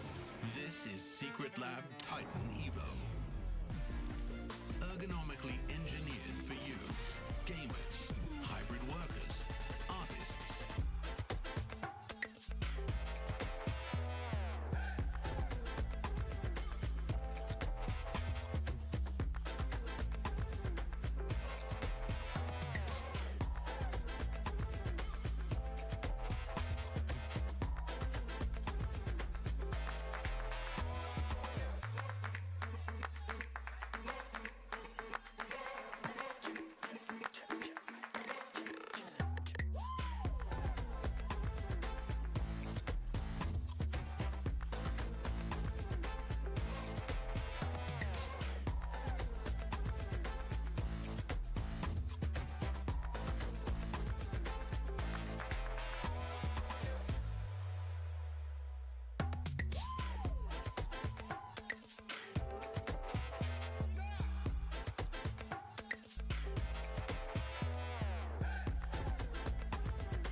The final day of the 2026 Asian Games Esports events, Mobile Legends Bang Bang qualifiers still continues. This is the third match of the day that we'll be watching. Earlier just now, we watched a match between Kazakhstan going up against Kyrgyzstan. In Kazakhstan, I love what I'm seeing, Churros. Yeah, what we know from Kazakhstan is they have learned and adapted from other regions and using it to their own strengths. Albeit they are using metas from a previous season, it's just one step back, but they're doing it in their own way, and that's what we love to see, their own flavor in the mix. It's not necessarily the draft, but the execution, the gameplay as well. And what we know about the Central Asia as a whole is that, hey, they don't really have that much of a draft difference from us in Southeast Asia. What we want to see is how they play the game. And coming in from Kazakhstan, we haven't really seen Uzbekistan as much as Kazakhstan. And we know that they know how to rotate. They know how to play the early game. They know how to play that speed run. And going into Kazakhstan, we have Akambayev, Gusupov, Salamat, Serik, and Mamilin, the Reptilian. Well, you just want to say that. It just rolls off the tongue. That's fine. I'm very sure he's not representing. But anyways, I feel like Kazakhstan did a really good showing in terms of they know what they need to do, especially in certain team fights. They're positioning, they're also engaged, they're really one-track minded. If they want to go, they will just go. You see some of the teams where, you know, even if they go, they're still like, okay, do I stay or do I go? Or sometimes do I like hesitate just a little bit, and then after that, everything, the whole opportunity just goes out of whack, right? But of course, you know, let's take a look at the opposite eye, or the other contender coming from Uzbekistan. That is Zotov, Yurev's son, Mama Rasulov, and Rastamov. Yeah, coming up from win against Tajikistan 2-0 as well. So both these two teams are going into the main stage in Nagoya, Japan. So this game and this matchup definitely will be sort of like a show match kind of situation. Both of them testing each other's mettle, both of them testing each other's strength. And I think if you want to experiment onto anything, this will be that game. I think it's not really good to experiment, especially right now that you just do have to keep some hidden threats as well going into Nagoya. But of course, you know, from now all the way to Nagoya, there's a lot of events that will happen in between. Many patches could also potentially happen as well, so that's why new heroes are coming up. So this Hirara is going to get unlocked, right? Specifically for this AGQ. Unfortunately, this is Hirara's global ban, so we won't get to see that as much. But you know, going into other stages, definitely things are going to be shaking up. So I think apart from that, also I think the common denominator between these two teams is that both of these two teams have faced Kyrgyzstan before. Kyrgyzstan all the way down in the bottom seat already for this particular group stage. We're talking about the first two seats competing against each other. Uzbekistan actually lost one game over to Kyrgyzstan, so that's something of I would say a bit of a small little statistic right there to also take note. It's an interesting fun fact. But of course, you know, Kazakhstan is the one that's clean sweep Kyrgyzstan 2-0. It's not only a clean sweep. Clean sweep. It is basically they put Kyrgyzstan to sleep. It's super dominant, super convincing. The max goal difference was basically hitting around the 10 to 12K, finishing up both games rightly around the 14-minute mark. Second game was sub 14. It was just 1 second shy of a 14-minute game. And this was a really interesting kind of gameplay that Kazakhstan has brought out. So really dominant. We haven't really seen Uzbekistan as much. Maybe they played it in the first half of the AGQ, maybe the first couple of days. So they're still getting into their stride, getting to their groove. So this will be the real test. If you want to show anything, if you want to prove anything, the last day will be that chance. I think also, as well, right? You talk about the momentum as well. Kazakhstan actually got a bit of a two-game sweep at the very least, so they've got their warm-ups done already. But now, you know, Uzbekistan, they haven't played a single game ever since day number 2. Day 2 is the day where they face against Kyrgyzstan as well. So yeah, of course, you know, this is their first game of the first match of the day for them in day 4. Later on, they'll be going up against Tajikistan later on at the other substage. So in this order of manner, we kind of know what Kazakhstan wants to do. Will Uzbekistan identify that Kazakhstan wants to go on the aggressive, wants to go on the offensive and try to draft around that, try to draft a fight fire by fire kind of situation that Kyrgyzstan actually did, but play it in a albeit different kind of manner to try to stop the approach that Kazakhstan wants to bring. Yep, Kazakhstan and also Uzbekistan, this is their first game for them. We're going to Flying Clouds as well. Phobius getting banned away by the time Kazakhstan's right off the bat. perma ban and perma, I would say almost 100% pick ban for the side of the Phobias, but now Uzbekistan. Okay, Suyo ban away. So yeah, now I have to, you know, undo that new meta update. I have to put that on my old thing cap again. Suyo ban means that they're really looking to try to slow down Kazakhstan's tempo. So they're still opening up generic kind of global priority heroes like Claude, like the Jusin, the Paquitos are coming in. So will Kazakhstan adjust to this ban and try to go for a little bit more long range and a marathon kind of draft pick? So playing towards that mid to late game power spike instead of trying to push or force that early game advantage. They still have the options to do so. There are other assassin junglers out there as well. Do you want to force that situation, or do you want to see what Uzbekistan has up their sleeves first? And Marcel is also open to ban as well the Jusin. I believe Kazakhstan hasn't was the one that slipped, allowed the Jusin to slip away. Yes, I can feel that pain as well coming from you. Mamillion really cannot ride his reptile anymore, right? Yeah, is Dragon a reptile? It is. It is. It's a cold-blooded snake thing. But okay, all right, fine. No wonder. At the end of the day, Uzbekistan really got their homework done. They're going straight for the core meta picks that we know and love. The Gort will be picked up right off the bat. This leaves Jusin open for Uzbekistan's taking if they want to. Yeah, B1 pick prioritize over the Gort instead of the Jusin that we usually expect. So that's why, you know, but of course, you know, putting Gort right there is really obvious, and not only just that, the best part about Kazakhstan going for B1 Gort pick is that the Yuchong is already banned away. You've also got the Paquito that's already banned away, so the Gort should be slightly safer as compared to, you know, having these two heroes open. Harley being selected by Uzbekistan for R1, and R2 pick would be the Cho. So this is looking kind of like annoying from Uzbekistan. They want to draft an annoying kind of draft.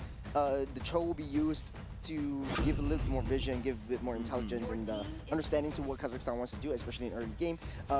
Against Kyrgyzstan, they kind of identified that Cho is sort of like that core that we kind of need to draft in order to disrupt that back line. Gort makes it so much easier than compared to Akimi that was used in 2 games previously for Kazakhstan. But for Uzbekistan, the Harley, the Cho, the Claude, this looks like a all-rounded draft. Harley doesn't really spike up until the mid stage of the game once you get your core item spikes. Claude is basically your late game insurance. And Kazakhstan looking like they want to win out those lanes. Harley is already activated once you have Deadly Magic already. So usually you hit hard and fast at level 4, you start ganking the gold lane, right? So I think that's why Kazakhstan went for the Harif instead. Someone who has a bit more shielding, especially when you go land down the Zaman Force as well to kind of offset the damage coming out from the Harley. But this is once again Kazakhstan saying that, hey, I'm still looking to scale fast, scale early. Therefore, you know, Harif is always good. God is also solid in the level 4 once the Mystic Gush is unlocked. The Juicing gets banned away from the side Kazakhstan, as what we mentioned earlier just now. Surprisingly, it was leaked out, yeah, all the way to the second ban phase. I feel like for Kazakhstan, they're not really too scared about the Jusin. They've dealt it twice before against Kyrgyzstan. Once the Jusin has been banned out, it makes it so much easier for the Gort to dominate that lane. The only thing I would say would excel in terms of that Gort one-to-one fight, maybe there's 2 heroes, Lilia and Kimi, on the top of my mind that has so much mid lane priority. But coupled with the Cho, I would say if Valentina was picked up, I wouldn't be surprised. Valentina is a good pick coming out of Uzbekistan as well, right? You can take the Raging Sandstorm away and use it to kind of deny the Gort as well. And then after that, get up front and personal, burst this Gort down and move on, right? So that's actually a good idea. But right now, if you take a look at Uzbekistan's draft currently, right? The Cho is that pick composition. Speaking about pick, they're looking to lock the person down. So multiple lockdowns coming out for the side of Uzbekistan, the Terizla coming into play. Yeah, I like what Uzbekistan is cooking up, right? They have the Terizla, so in the case of any big team fights that Kazakhstan wants to push in, and remember, Kazakhstan always wants to fight a winning numbers kind of fight. So if you have 3 men, they're going to wait till they have 4, and then you're going to rush in. And be sure that they are going to rush in. They're going to go for the Yisun Shin instead. So Lapu is going on the AXP side, Yisun Shin, a very, very scaly marksman, but they are still on a timer. It is a pretty risky to draft a hyper-aggressive, hyper-speed run kind of draft from the side of Kazakhstan. Now that you know that Uzbekistan has some form of team fight denial in these major objectives. Yeah, but now, okay, Uzbekistan drafted Eve right off the bat, so all of a sudden they've got a lot of avenues, right? They can pick, they can also clash, they can also lock somebody down, and Turzan is a good counter over to the Harif. Same can be said over the side of Eve, but I can see Kazakhstan already kind of anticipated the Eve pick coming up. That's why the Lapu comes into play. There's also a certain extent the Mountain Shocker coming up from Serik will be able to land onto Sun on the Eve as well. So that's something that is good for the side of Kazakhstan. Straying away from them MO just a little bit. This is a slightly scaling comp, right? You've got a Yushin as a late game insurance, but of course you got the Gort at the same time. Uzbekistan is the one that needs to really ramp up that control as quickly as possible, especially when they hit level 4. This is game number 1, ladies and gentlemen. Kazakhstan versus Uzbekistan. Call it a show match. But both these teams, they're already going into Nagoya. This is the time that they show who is the top seed in the Central Asia region. But I like the adjustments coming in from Kazakhstan. They're still sticking to their character just a little bit. Hyper-aggressive, a little bit speedy for their side. But let's see how they operate against Uzbekistan, who kind of identifies that, hey, you know, if Kazakhstan wants to go on the aggressive, let's just ban it all out. That saves us some time and some pressure. I like this, right? I think the Yushin makes sense. If you take a look at Uzbekistan, if you minus off the Turizla, everybody from the side of Uzbekistan can be dealt with by Serik on this Yushin, right? Apart from that, you also got the dash away that allows you to get away from Rustamov penalty zone. So that's something that you could potentially work against, especially in early game before Yoriv actually start racking up the items. The Cho is still kind of squishy. Yeah, this is just judging from the previous matchup, this is not where Kazakhstan wants to be. Typically, in the first minute mark, Kazakhstan would typically send Kusupov over to the enemy jungle, but Cho, Yuriev is just denying that entry. Yeah, and it's a lot easier and faster for the side of Uzbekistan to really clear this one, right? Like the Yuriev on the Concussive Blast and also Son on the Void Crystals, you can just wave clear, shove it, and then after that rotate. Harley is already on that level 4. He's looking for targets right now. Starting the rotations on the bottom side. Mamilin is going to be the one with the deadly magic. There's a onto his face and a hit from Yuriev to seal the deal.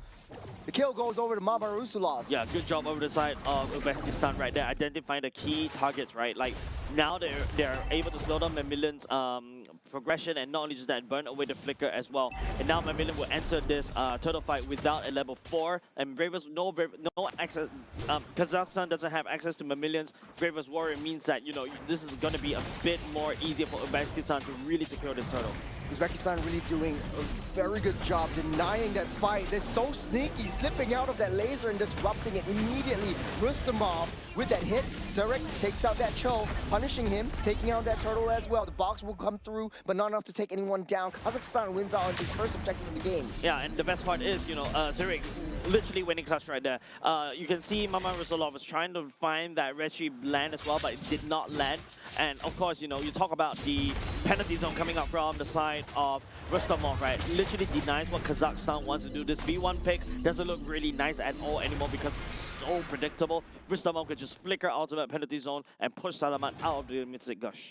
Quick rotations coming in from Harith as well, down into the mid lane. But before we go into that, the turtle, what went down? Yeah, I think it's just all eyes on Mustamov right there, right? Just literally looking at Salamat and try to hold down that position. But unfortunately, I feel that real-world manipulation from Sun came out a little bit late. That instant replay, I think that was the second sequence of the whole team fight earlier just now. Yeah, he just got that level 4, just popped the grid of RWM just in the nick of time, but unfortunately unable to seal the deal on that turtle. But in this case, I think Kazakhstan, they're still being on the aggressive. They are held back just a little bit on the bottom side with that first blood over to Mama Rusolov, but I think they're still in the game. Still okay. It's still not too shabby either, right? Don't forget Kazakhstan does have Yushin looking to scale, but Zoltov as well. So far, if you take a look at the gold lane priority, it's really even Stevens right here. There's not a lot of movement as well, albeit level 6 for the side of Akamabe means that he's, you know, hard shoving, was able to push Zoltov away. I think there's a couple of minions that Zoltov missed. That's why he's slightly behind in terms of level. But of course, you know, a lot more work cut out for the side of Yoriv to find the pickoff. Not only that, right? Akambayev actually rotated down to the mid side. Zoltov, he's stunned up by the Mountain Shocker won't be enough to take him out, though. I think the whole point is basically to hurt Zotov as much as possible so that he backs off and then, come back and miss a couple of minions. That's how, Kazakhstan wants to try to deny Claude. Ooh, good bait, but Laser cannot find it. Smart will do, though. Killing spree for Sarek right off the bat. The box will lay down. Kusapov taking full brunt of damage from the box itself. Deadly Magic lands on the Kusapov and his son that lands down the Red Wall manipulation damage onto him, just melting him down. Not even the Kusapov second skill was able to save him from those damage. Turtle popping up. It's just macro game all over the map. Zotov knows that the early game is not his fight. He's going to be farming. He's going to be staying safe up on that top side. Don't want to risk anything at all. I think right now it's just that was a good engage, and that's the power of Deadly Magic, right? Deadly Magic, not only just the fact that you need to sometimes you don't need to rely on yourself to land down the damage. Your teammates can actually do it to stack up the damage from the Deadly Magic right there. You can see Mama Rusalov taking the initiatives over and over again, but the targets was not landed on Salamat at all. Mountain Shocker already used up. There's a vision game. There's a Raging Sandstorm directly on the Kusapov, taking out the Terizla. The back line is still wide and open. He doesn't have the laser, but it does not matter. Yuriev taking a full burst of damage. That is the dead mode that we're watching. It's not red right now. It's blue with the flag of Kazakhstan. Yeah, and Sarek is just landing down so much damage. Real world manipulation coming up from Sun, and it just Mamillion just walks out of it. Even flash the emote as well. But of course, Sarek, the Mountain Shocker is coming in really clutch. All of these time, right? The fact that you can just land down the stun, and of course, you do quite a decent amount of damage on this Mountain Shocker. You deny that people come over to the turtle. Harley couldn't even hold that turtle because he's taking a lot of damage, and especially when he spent the Deadly Magic on Kusapov earlier just now. It was also absolute clinic, right? Coming in from Kazakhstan from the second turtle fight of the game. Using the Mountain Shocker, immediately found out where Rustamov is, and they know that Mama Rusalov doesn't have the Deadly Magic, so they can start the engage to try to push him back. Now, Uzbekistan, on the other hand, with the Harley, it will be so much more difficult for him to contest for the major objectives. Yeah, level 2 level difference, and even the gold lead swinging in the favor of Sarek as well. 1.5k gold difference against his counterpart. Sarek is farming up a Storm because he's not only just the fact that, right, he was really farming up a Storm because Yushin wave clear speed is really hard, really fast. But Sarek picks up 4 kills. So that's definitely going to be a lot of value for this Asian Shin for now. Not only just the fact that he was able to secure the items, he also secured 2 lords for himself, turtle for himself. Cutting off the escape route. Zotov goes down by the hands of Sarek once again. Yeah, it feels like, Sarek is basically playing the Harley game once the starting hard ganking up top and bot, bouncing back and forth like a ping pong ball. Especially after his ultimate is ready, he's ready to strike. Mama Rusalov, on the other hand, I think is slightly slower in the initiative. He's starting to realize that he doesn't really have the damage to burst anybody down. There's a kick directly into the wall, and hard plays. The laser pops up. The heal will not be enough, but it's a 1-for-1 trade. Unique speed for a roam. They took what they can and they're out of there. The turtle still open up though. Yeah, big set is already denied as well. Don't forget there's also another Mountain Shocker coming off, and Sarek is just literally begging Uzbekistan, if you want to handshake a team fight right here, right now, no matter even if we don't have the hard engages as well. But Sarek, ooh, that's a shot. Sarek picks that one up as well. Man, there's so many damage coming out of Civic already. He knows that he's far ahead. 2 levels ahead is more than enough, especially as an assassin. Oh, well, technically speaking, marksman in this case, right? And now the marksman is hunting down the assassin. And it feels good, right? Like, usually as a gold laner or a marksman, you are at the mercy of these assassins. And Mama Rusalov actually went down with the Deadly Magic as well. In this mid-stage, I would say, kind of mid to late stage of the game, if you are a Harley and you're getting one-shotted by Sarek, and Sarek is immediately finding you out, this is not looking so good because you're not having that snowball potential. You don't really have that momentum driving you through to pick up any kills, and having the Harith on the other end of the table, it makes it so much harder to siphon and focus your fire onto him. Yeah, I think it's just Mama Rusalov. I think the early game was a little bit iffy right there, and now they're starting to pay for it. Mountain Shocker. Mamillion, the reptilian will start things out. The box will lay down to block everyone off, but Rustamov will still find its way down to 6 feet underground. Zotov will keep himself safe for now. It's 2 members down for both sides. The fights are still happening. It's a brawl, and Kazakhstan is not giving Uzbekistan time to breathe. We've been here before, Jace. Kazakhstan 5k gold lead already. There's lots of damage that Kazakhstan can easily poke, and then after that, they cleared off the mid. And now it's just the problem is, you saw how Zotov was a little bit slow with the Blazing Duet. Trying to find the Blazing Duet target on and play around the real one manipulation, that's the key. But it feels like Kazakhstan knows what's up, especially, you know, when they're facing an Eve. They're not handshaking team fights inside the real world manipulation. Serik's looking for targets. Serik is just a one-man army on his own right now. Kazakhstan reverting back to a 4-1 composition. They're just letting Serik do his thing. His 13 levels up. Still 2 more levels, and then we'll see peak Isunshin form as of now. Yeah, level 15 power spike, right? Yeah, Serik is like literally 2 levels ahead of Mama Rusalov right now. If the heart is right behind levels as well, he's not able to assassinate anybody. Take a look. Starting things up, Uria drawing the team fights. Break Mountain Shocker will block up the escape routes for Rastamov. In the penalty zone as well. Uria nowhere to run, nowhere to hide. And then again, the Kazakhstan death ball. This is a great kick coming out from Yuriv, but nobody from the side of Uzbekistan was able to follow on. Kazakhstan right there. You know, it's like, yeah, like, you can kick me, but hey, if you don't have anybody to follow up with the damage, that's it. Because if you notice, Mama Rusalov is really far behind in terms of levels. Mama Rusalov is only level 12. Salama is already level 12. You need to have a level advantage in order for you to burst down anybody from the side of Kazakhstan. But take a look at the replay right here, right? The laser being landed down, the caught under Rustamov, and then it's just a pick-off composition over and over again. And then all of a sudden, the whole wombo combo composition from the side of Uzbekistan, I want to fight everyone inside the box. The whole idea is gone. Yeah, when the laser popped up, it was kind of like another sense of like, you know, you want to try to save Rustamov, but you know that you're not going to be able to save him at all because the rest of the members are already there. He's also utilized his flicker. And speaking of which, this penalty zone directly in the midst of battle. Kazakhstan is still sitting happy and healthy. Laser drops down alongside the box. Almost down. Zotov will take an arrow to the face. Uzbekistan is literally trying to set the real world manipulation and then everything against Kazakhstan, but Kazakhstan is already like, as like, what, 10k goalie in the favor. They're literally fighting inside the real world manipulation, and Macmillan right there with the bravest warrior was able to just have the damage reduction and also tankiness to deal with the damage against Rustamov and also Zotov as well. Zotov goes down as well, and that's a damage dealer from the side of Uzbekistan gone. Great run, popped all the bubbles from the T3s, leading up by 10,000 gold. We've been here before. Uzbekistan, the issue is with the Harley, you do want to stay ahead. The laser comes down, drops onto Rastamov again. He can't do anything. He can't run, he can't hide. Penalty zone as a defensive measure. Zeman Force drops down as well. And Uzbekistan playing on the back foot.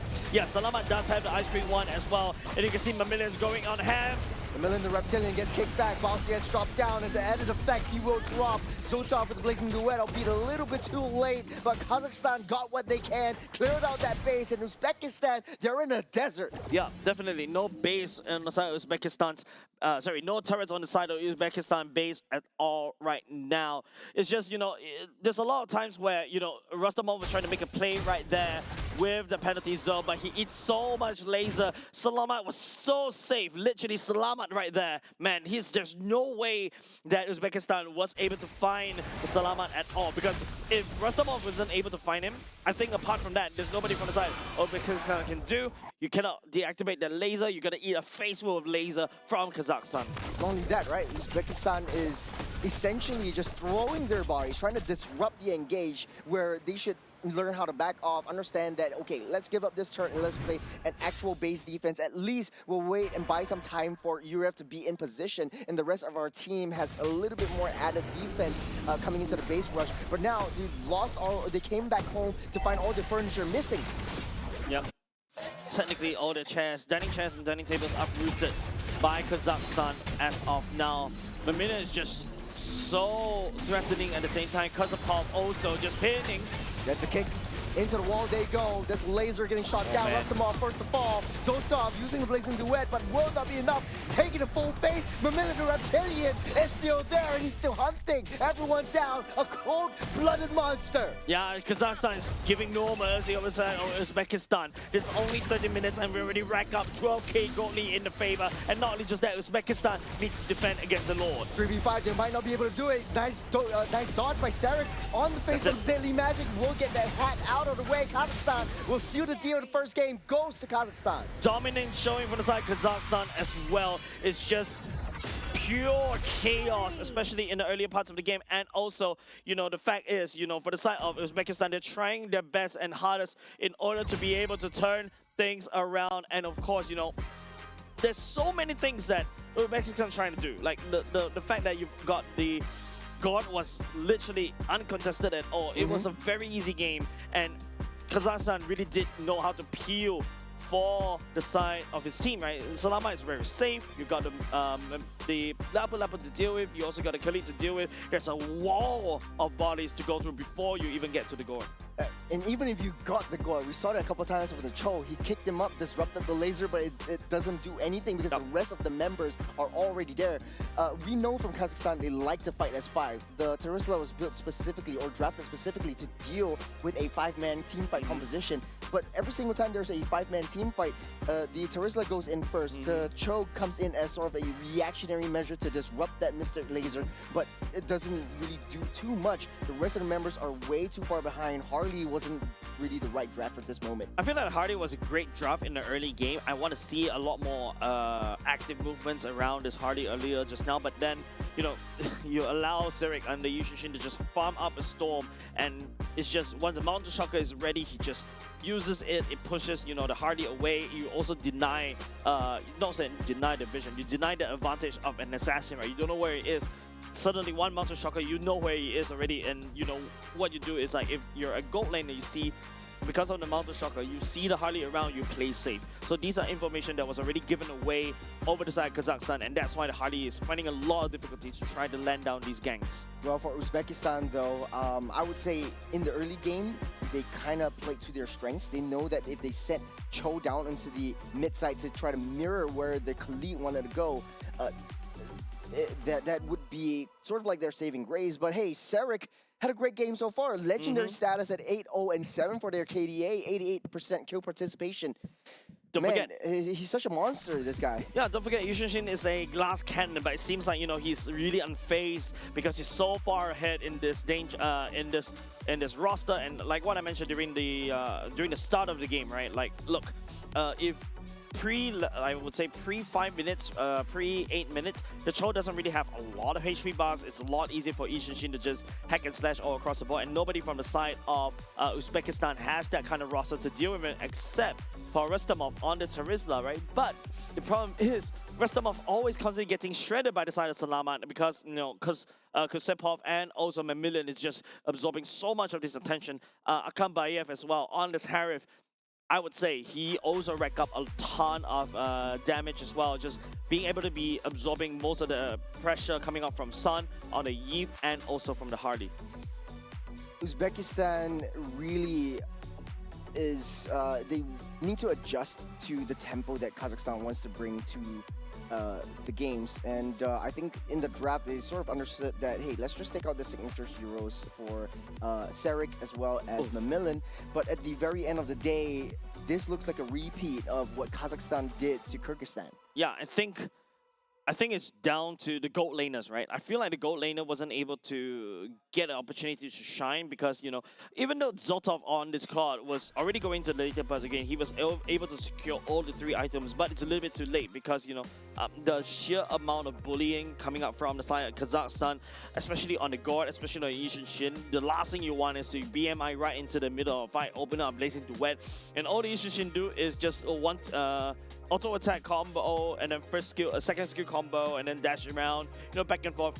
You're instantly melted, right? Even though you got that Blazing Duet that's absorbing so much life steal around your enemies. And the way that Kazakhstan likes to layer in the team fights works exceptionally well for really YS as Mamillan was also very punishing. He didn't have any kills this game, but he was able to zone everyone back out of the way. So what he does is very, very present in zoning out that back line. The back line had no presence. The back line of Uzbekistan had no presence at all in the matter of any of these team fights. And they're just building like this blue death ball, throwing in the lasers, throwing in any one of these hits. You have Yi Sun-shin who's dashing back and forth. And once you hit that physical strike, you go back with that range. And the rest of the members all come in to try and soak up some more damage before you take too much to yourself. At the very end of the game, I remember one of the team fights with the penalty zone. I thought that would be it. They're fighting underneath the turret, or Uzbekistan's fighting underneath the turret. But because of the lack of the follow-up, you have the crowd control, you don't have the damage, you're just throwing your bodies. There's no way to escape if you're Rustamov. At the end of the day, that's 8 kills onto the Terizla itself. Yeah, and it's just unfortunate, right? Terizla is a very good setter, especially with the penalty zone as well, but I think the penalty zone was landing it mostly onto the front line as well as Kazakhstan, and Salama is more than happy to take it, right? You see the penalties are coming in, I'm like, oh, you want to come, you want to get close into me, and you don't hit me with it, I'm just gonna send a laser down, and after that, just melt you to pieces, right? And once the Mystic Gush come in, there's nobody from the enemy side of Uzbekistan to really turn off that Mystic Gush, and that's how, you know, how the whole structure for the side of Uzbekistan just crumbles from there. The whole keys to victory right there is to really just find a way to turn off that laser, but they couldn't find the switch. This will be the second draft coming underway. Expanding rivers will work exceptionally well for the side of Kazakhstan. That's right. They love their rotations, they love their mobility, they love that versatility across the lanes. You see in the 4 to 5 minute mark, Harith is already ditching his own lane, taking in the mid-side gold and speeding it onto himself. Now Kazakhstan really loves that red side pick. Yeah, they were playing red side in the previous series earlier just now. This previous game they're playing in the blue side, I think they who did their first pick? Gord, right? The first pick of Gord as well. So this time around, Gord is a prized possession for both these two teams. Uzbekistan already banned away the Yuchong, the Phobias, and the Harith. Kazakhstan bans away the Paquito, Marcel, and also the Freya. The Juicin is open if Uzbekistan wants to go for that, but Harley, first pick, I would say, maybe it's not the roster, it is the execution. Yeah, maybe if it ain't broke, don't fix it. If you're comfortable with it, I think just it's broke. play it. It kind of broke. It kind of is broke facing up against a Khalid. You can't really use your deadly magic on the Khalid. You can't really find your way or any access points into the Gord. There wasn't any cracks in the window or any chips in the armor that Harley was able to utilize, and you're sort of like lose out on the utility that you need when it comes to the objectives. Typically, in this case, if you know that you're fighting an early game, maybe pick up something a little bit more tanky. The Fredrin is still on the table. The Zetian is open, so the vision game will be strong. But how much that will change is still up to the execution of this one. Kazakhstan still sticking to their metal. The Gordon Khalid, that will be the Yi Sun-shin once again. Suyo is left unbanned. Yeah, I think right now, I really agree for both Uzbekistan, especially their third picks, and also Kazakhstan's third pick as well, right? You got a Zetian, you got a global ultimate, Gord goes into laser, Zetian just respawned with an ultimate of her own as well. Also has quite a decent range against the Gord as well. And global ultimate means that you can see everybody. Yi Sun-shin, it needs to be picked right here for the side of Kazakhstan, because you don't want to give that global ultimate over to the side of Uzbekistan already. Kazakhstan wants some piece of that pie, and now they'll also ban away the Claude. It's vision play against vision play. Now, without the Harith, previously, Kazakhstan actually picked up a Bruno for themselves. So will they play that Bruno in the picture? I think it might be pretty good, considering that, hey, you still have a little bit of damage and no, it was the Clint for Kazakhstan. Yes, it was the Clint. It was the Clint for Kazakhstan, so pretty neutral in that front.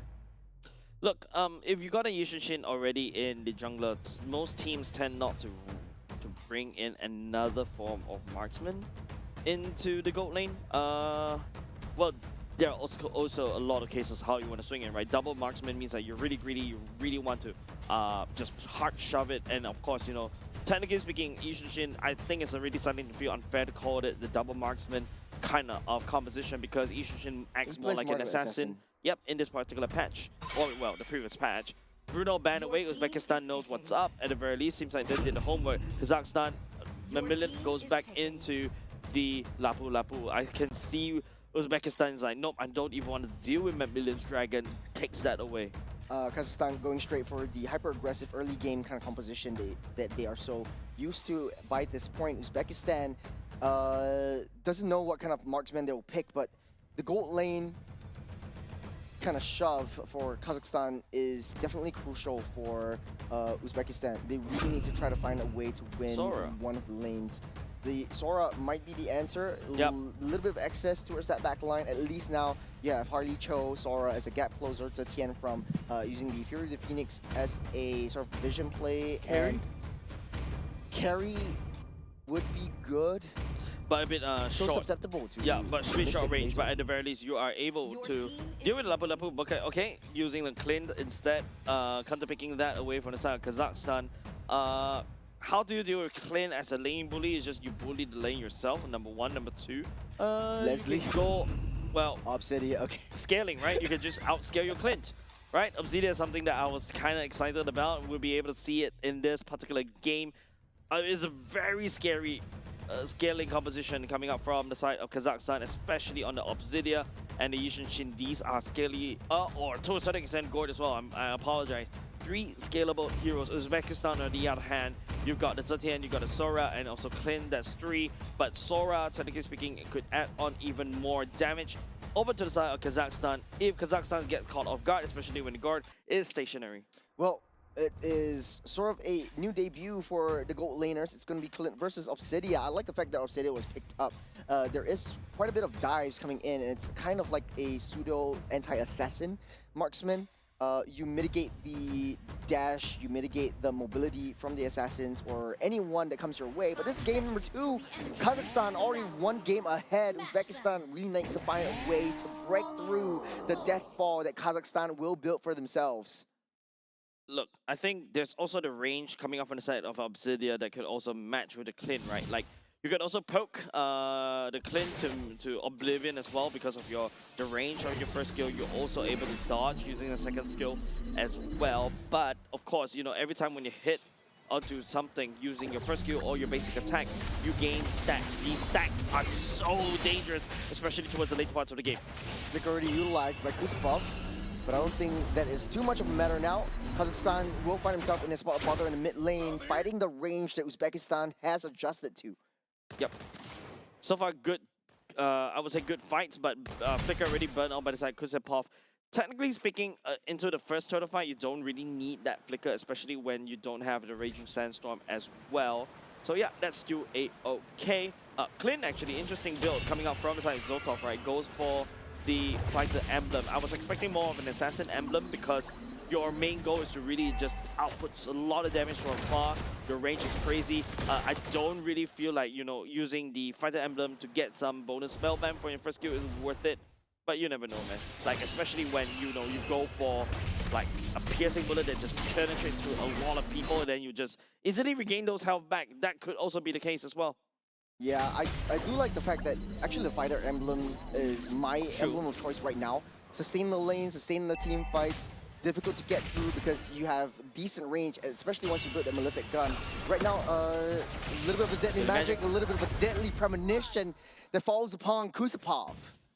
Yeah, like literally, that was exactly what I was expecting from the side of Uzbekistan, especially when they go for this Harley pick, right? The Harley pick in the early game is just meant to do that. So which means that Kazakhstan kind of going to lose out this first turtle already. Rustamov doing a great job zoning away Surik. A little bit of a difference right here. That's the Fury of the Phoenix already laid down. Heavens open wide. There's a lot of damage coming into Kazakhstan's face. And they lose Kusupov. Sora was a great pick, and that's why I was mentioning a very flexible kind of hero. Will not be able to reach onto Rustamov, and he gets out safe. Yeah, like as I was saying, Rustamov on this Sora was a great hero. You got that versatility if your team needs tankiness and also sets. You can go into your cloud form. If you need the damage, you can just inflict so much of annoyance on Salamat. Good lock on, but not enough to finish up that job. Kusupov hits onto the wrong enemy, but hey, he lost his life once again. A little bit of adjustments from Uzbekistan. They win out that gold lane, they win out that mid lane, and Kazakhstan finds themselves in an uphill battle. Yeah, this time around, I feel like it's just Kazakhstan. definitely need to change the MO just a little bit. If you take a look, the ultimate coming up from the side of Sun as well, with the Sora just literally clumping everybody together, pushing it away. Salamat activating Mystic Gush earlier just now was a little bit too shallow, unable to reach, and I believe there was also a flicker burn in order for him to get out of there as well. So great plays coming out of Uzbekistan for now. They need to take advantage of this early game snowball that they've built to snowball out of control, because they have to face down Obsidia and also Yushin as well. Yeah, this is very unlike Kazakhstan, or the Kazakhstan that we know in the past 3 games, because typically you have a burst marksman up on that gold lane, be it a bottom side.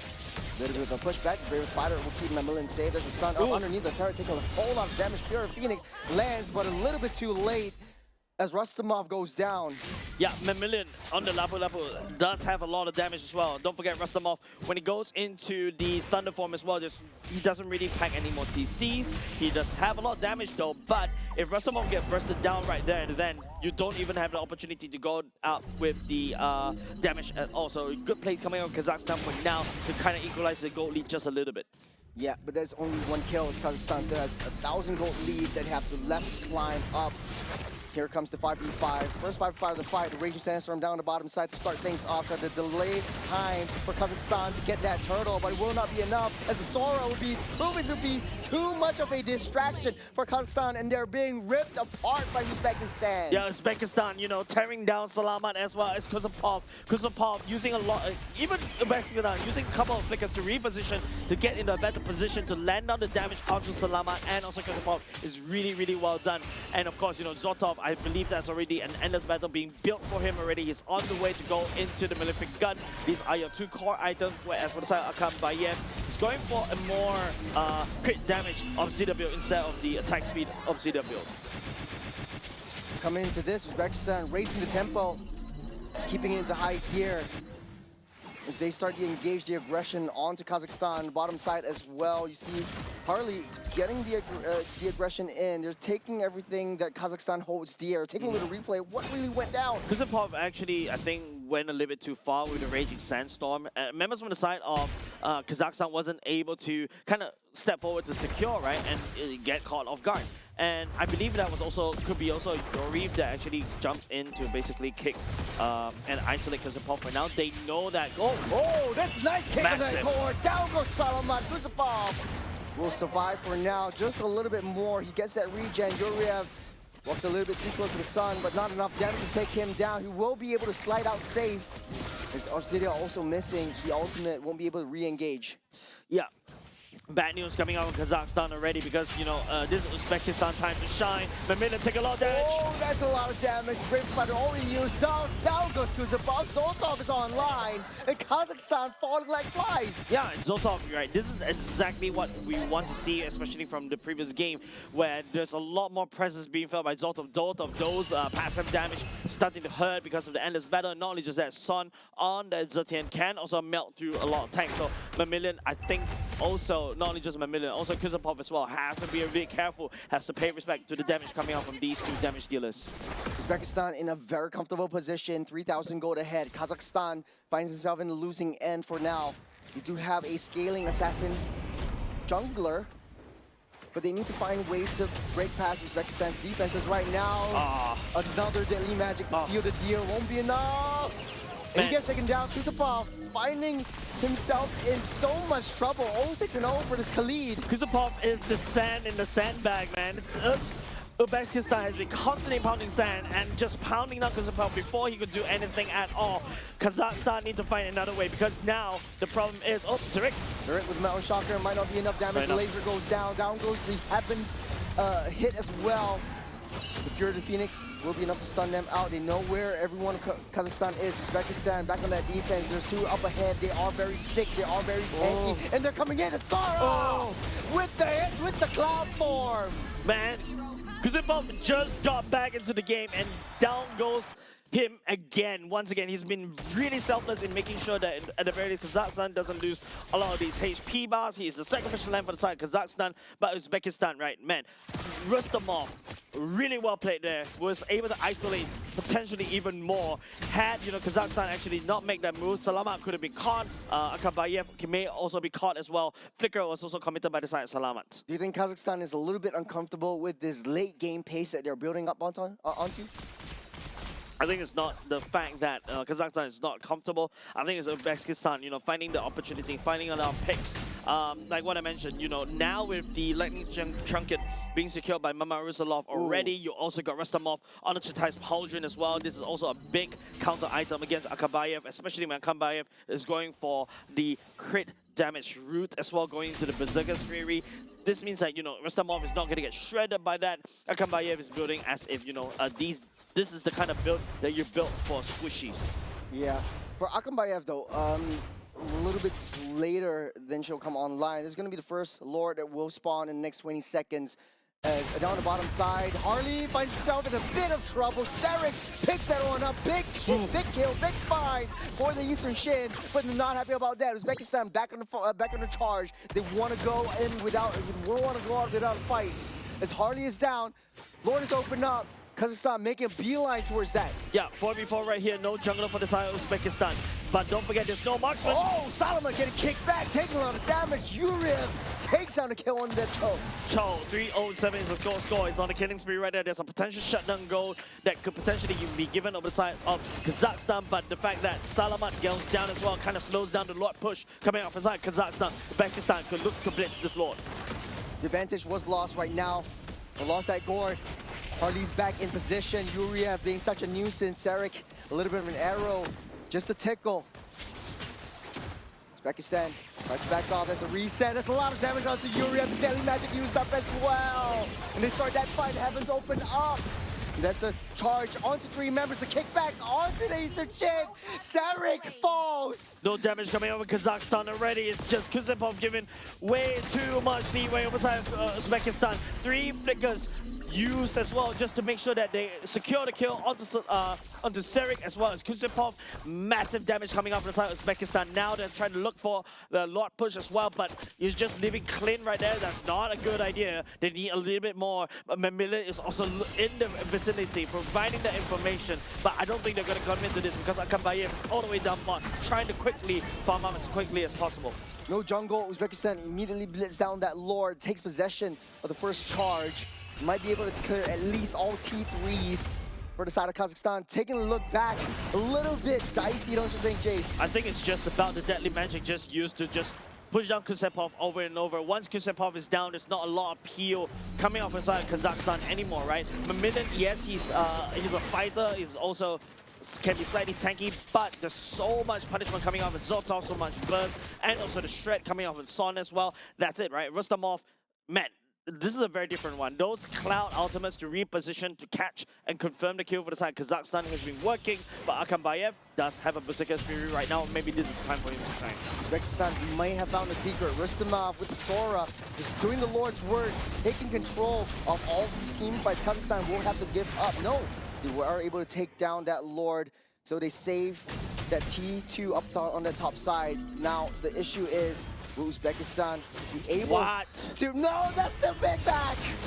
The kickback onto that Heavens open up to stun everyone else, to try to save that Harley, but it loses life. Kazakhstan finds himself some breathing space. Flicker for a jungler. I mean, right now, any form pickoff is great, especially when the Harley is this far ahead. Those AXP points is definitely going to be very, very beneficial for those who assisted that kill. But Kazakhstan is not out of woods just yet. Salamat is not having a great time because of the sheer amount of ultimates that are being traded, right? Once you see the ultimate coming out from Salamat, Sun just press one button, denies the Mystic Gush, and that's basically the keys to victory for the side of Uzbekistan, right? That's the win condition for the past few games, especially when you see a god on the other side. You just have to find a way, and finally Uzbekistan find the easiest way to deny that god. It's just to just to click a button. Zotov as well, right? Redeeming himself from game number 1. Right now with this Clint staying happily down on the back line together with Sun and just free hitting. He hits like a truck right now. Hopefully we'll be able to see the itemization, see how far he has gone so far. But for Kazakhstan, losing battle is definitely not where he wants to be. BOD. That's Yep, it. there's a BOD. That's it. Berserker's Fury is up next. And then maybe even a Great Dragon Spirit taking the book out of... Oh, that's a kick! Yuria down to on the top side. Zolta picks up 1 kill for himself as well. The Grim Spider is not so great anymore. Oh. That's a 2-man stun from the Sora. Open up the clouds and shift the skies. Man, 2 members down for absolutely nothing for the side of Uzbekistan. Yes, there's 2 flickers already committed by them. That is A-okay. Right now, Uzbekistan is looking to cycle, looking to pick, and now the Lord Pit coming in. Lord coming up in the next 15 seconds. It's going to be a little bit awkward for Kazakhstan to come back into this, especially when Mamilian is down for the count. But Obsidia is slowly farming up. Still not long enough yet in terms of that passive. I think it's on, yeah, that's only halfway there. And even though Akabayev on this Obsidia has already secured, I would say, yes, competitive gun. This could be it, but it feels like Uzbekistan is now dictating the pacing of the fight. Yeah, taking the pacing with Yuriev, down with the Fear of the Phoenix, landing on all 4 members, getting the stun up, Raging Sandstorm buys them some time, but Akabayev will be able to take out Laser. 1, down goes the Hardy, the laser comes out, and Gore puts out the laser, but gets punished in the end. No one can take down Zotov, he's charging in the back line, closing up all escape routes, Sarek 1 hit away, he changes his sights onto that Lapu Lapu. 4 members will not be the case. Mamilian is trying to peel right there. It does have the damage to really threaten just a little bit. Zotov, you can start to see his damage, his BOD coming to fruition right there. Just shredding Kazakhstan apart. Slama, Kusepov, and of course, you know, one after another. Son. Yeah, oh, good. that's Yeah, bigger. good son. Anyways, Zotov, yes, you take a look at the damage dealt, right? 81k damage dealt when Obsidia is all the way down bottom. The main damage dealer from the side of Kazakhstan is not able to find any form of damage at all. Oh man, look at that cleanse damage on the charts, man. Your gold lane is, the enemy gold lanes on the first, Kazakhstan gold lane inside the bottom. If you take a look at the replay, it's just very decisive decisions making coming up from Yoriv and also Sun as well.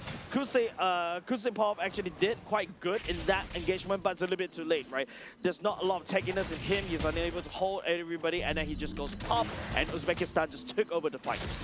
We can equalize scoreline, Ward on the top side. Sun still has to cure the Phoenix. We'll be holding on to that, not for long. We'll be able to change up. That's a 3-man stun up with the Sora. Lapu Lapu jumps in, will not be enough to save that turret. He's taking all that damage to the face. He's hitting sights onto Zotov. Zotov not enough. He's getting locked on. Zotov falls. Kazakhstan found a way, found his sights, found the crack. Whoa. And Uzbekistan roll back off. They lost 2. Kusepov is going into double-digit death numbers already, but it's still okay. He's buying time for Obsidia to really scale, and you can start to see a bit of a glimpse of the Obsidia scaling. Mamilian as well, holding down the rest of the members of Uzbekistan. He has no fear. He is the bravest warrior, but Zotov finally going down for the count. That's a shutdown goal that is absolutely necessary for the side of Kazakhstan, and all of a sudden, you take a look at the gold lead. It's only 1.5k. Yeah, Akambayev also. Damage is starting to show. This is where you want to be when you have an Obsidia. And Mamilian, hard to take down as well. There's a lock on onto Yori. Nowhere to run, nowhere to hide. The Spirit of the Phoenix locking down 3 members. It might be a re-engage. There's a laser getting followed out. Salama in a little bit of a tough spot. There goes the Sora. Onto the lightning form he goes. The Raging Sandstorm will buy him some time. And all of the 5 members of Kazakhstan will be safe and sound for now. You can see the damage coming out of Obsidia, especially the later parts of the game. He's just like maybe a couple or 2 more passive stacks away in order to reach max stacks. But the problem is, as an Obsidia, right, if you notice, okay, this is not showing the replay that I'm talking about, but this is the replay where Salamat's laser was able to just continuously being used. You see Mamilian just standing in front of a lot of people, holding Zotov down, holding Rastamov down, allowing Obsidia to step forward to get the shutdown goal, and also these kills, and not only just kills that she needs, right? It's not just for fun. It also goes into this passive, and then because of that, he should be able to scale out of control. Might be able to fight this though. There's a Fear of the Phoenix locking down Mamilian in a tough spot. That's the Sora with the cloud form, taking it down. The laser gets popped up as well. Goes straight into the back line. Zotov picks up that gourd, but on the backside, yeah, Akambayev dealing a lot of damage. That's the flicker! Zotov! Oh, reliable, just flickers forward just for fun at the same time. Shuts down Akambayev, slows him down. You can see the players. But it's like Kazakhstan is like, oh my goodness, the amount of damage that Zotov is outputting is way too much. And now Uzbekistan is knocking on Kazakhstan's doors. There's 20 seconds on the clock. Kazakhstan will come online, but it's not enough. Uzbekistan too far ahead. Their team fight is just impeccable. They don't have that range closer. It's just Mamillion alone will not be enough. It's 1 man against 4. The Millions marching in. They want to go for more. 6 more seconds for the side of Mamillion to come up, but I fear it's a little bit too late, They want to target onto the throne. They don't have it in them to clear this out. And it's an equalizer. Uzbekistan clears up this team fight, clears up that throne, and equalize the scoreline. 1-1 score between these two teams. No wonder this is a bit of a monster of a team fight coming out from these two teams. I would say a monster of a fight as well, right? I'm truly entertained because it seems like, you know, in game number 1, Kazakhstan knows what's up. They try to play something. They played to something that really strong at. They try to scale in the early game. After that, they scale too late. Snowball too late, right? But for the side of Uzbekistan, they're the ones that say, hey, let me try something else different right now. Even though I used the Cho, the Zetian, I would say, is the clear difference, because you now don't need to rely on the EXP laner to deal with Salamat on this god, right? You just click one button, and for a long time, Salamat couldn't even do anything as a laser. god. No full laser at all. Salamat doesn't feel safe at all. Not only that, right? Like, you give Clint, you lose that gold lane priority, and you pick up an Obsidia who is an uber late game kind of marksman. And I would say not as consistent as if you would use a Claude or if you would use a carry. And it just goes to show Uzbekistan really adjusted the way that we expected them to. They needed that range, they chose that range, and it's a global range in that matter. Yeah, you just click one button, right? The channeling is more than enough to basically, it's not like a Gato Kacha channeling, right? Gato Kacha sends his body all the way there, and then after that lands, right? But for this Zetian, right, you could just activate that ultimate anywhere. It's like, you know, anybody can call in the artillery strike easily, right? So we're gonna take a look at the MVP, Goes of the Sun, very well given, and of course, apart from from Sun's ultimate that helps to deny the Mystic Gush as well, is the fact that with the glowing one and with the items that he's building, he can also burst with the lightning trunking, can also melt 69k, nice, 69k damage dealt by this guy, and also 91 kill participation. By the way, happy Father's Day to all the fathers out there. Yeah, happy Father's Day. MVP of the game, man. This Zetian was such a nuisance to deal with right from the first second in the mid lane. The Zetian was picked up. I would say in the earlier parts of the game, the damage isn't enough, but the wave clear is there. Paired up with the Cho, it's just so empowered to push the mid lane back. Salamat couldn't even step foot out. Look at Kusupov, 12 kills or 12 deaths on this Khalid. Yeah, like Kusupov literally is a sandbag for the side of Kazakhstan, right? It's constantly getting picked off, and this is how you deal with a Cho, I would say. And it's so funny, right? It's like usually the Cho is the one that overextends just a little bit, and then you just pick the Cho up, and then after that, then you go kill, right? Kusupov is overextending just a little bit because he needs to scout out for the information. He needs to be able to threaten and also threaten you with a duel, especially when he goes around with Sand Tornado as well. But it seems like, you know, Uzbekistan found that gameplay. They used Mamarosolov to find the damage onto the Khalid over and over and over again until he's basically almost nothing. And then after that, you know, there's nobody from the side of Kazakhstan could peel except for Mamillion. And by the time Mamillion start to step up just a little bit and Akabayev step up a little bit, Zoltan was so far ahead. Restamov also outplayed in terms of, you know, at least picking up one person after another. This whole pick composition from the side of Uzbekistan is working wonders against Kazakhstan. And not only that, Mamarusalov now having a pretty decent game so far. We were questioning the Harley pick in the previous game, and he was suffering a lot. He was 3 levels behind of the Yisun Shin. But right now, since he's given so much space to farm, just because of the Zetian and the Cho mid lane duo empowerment, he was just popping off, finds a little bits and pieces there, tries to draw in team fights from the Khalid and tries to take him down first. So that was very, very good adjustments coming from Uzbekistan. Now, these two are the top 2 seeds in Group C. And this really doesn't really shake things up, but it's just a statement that both of them wants to send to each other. Yeah, I think that's a statement, like what you mentioned. They're going to meet each other again in Japan, Nagoya as well. So, hey, I mean, why not, right? But I think in order to answer that question, the difference between Game 1 and Game number 2 Harley is that I feel like Game 1 Harley wasn't able to utilize and was thinking maybe wasn't able to use the Deadly Magic to great success, right? Over and over again, it was landed onto the Khalid, right?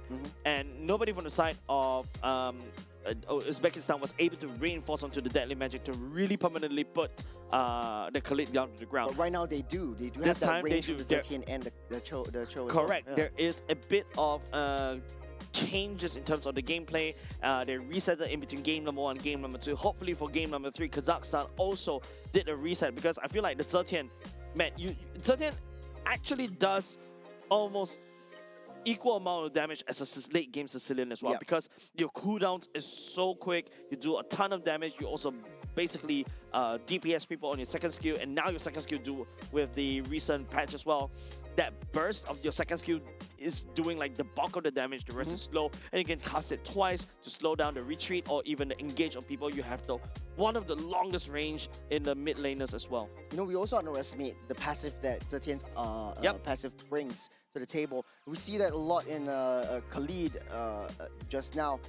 He tries to go with Virgin Sandstorm, he gets a little bit too close, you pop the passive, you get pushed back, and then you immediately get bursted down. You get a little bit of a stun up, but that causes you to be in a very vulnerable position within the major skirmishes. It buys a lot of time for the rest of the team. So it's so hard to take Zetian down. That's why you got 0 kills on that one. Not only that, right? You can either go in the Khalid or you can either go into Lapu.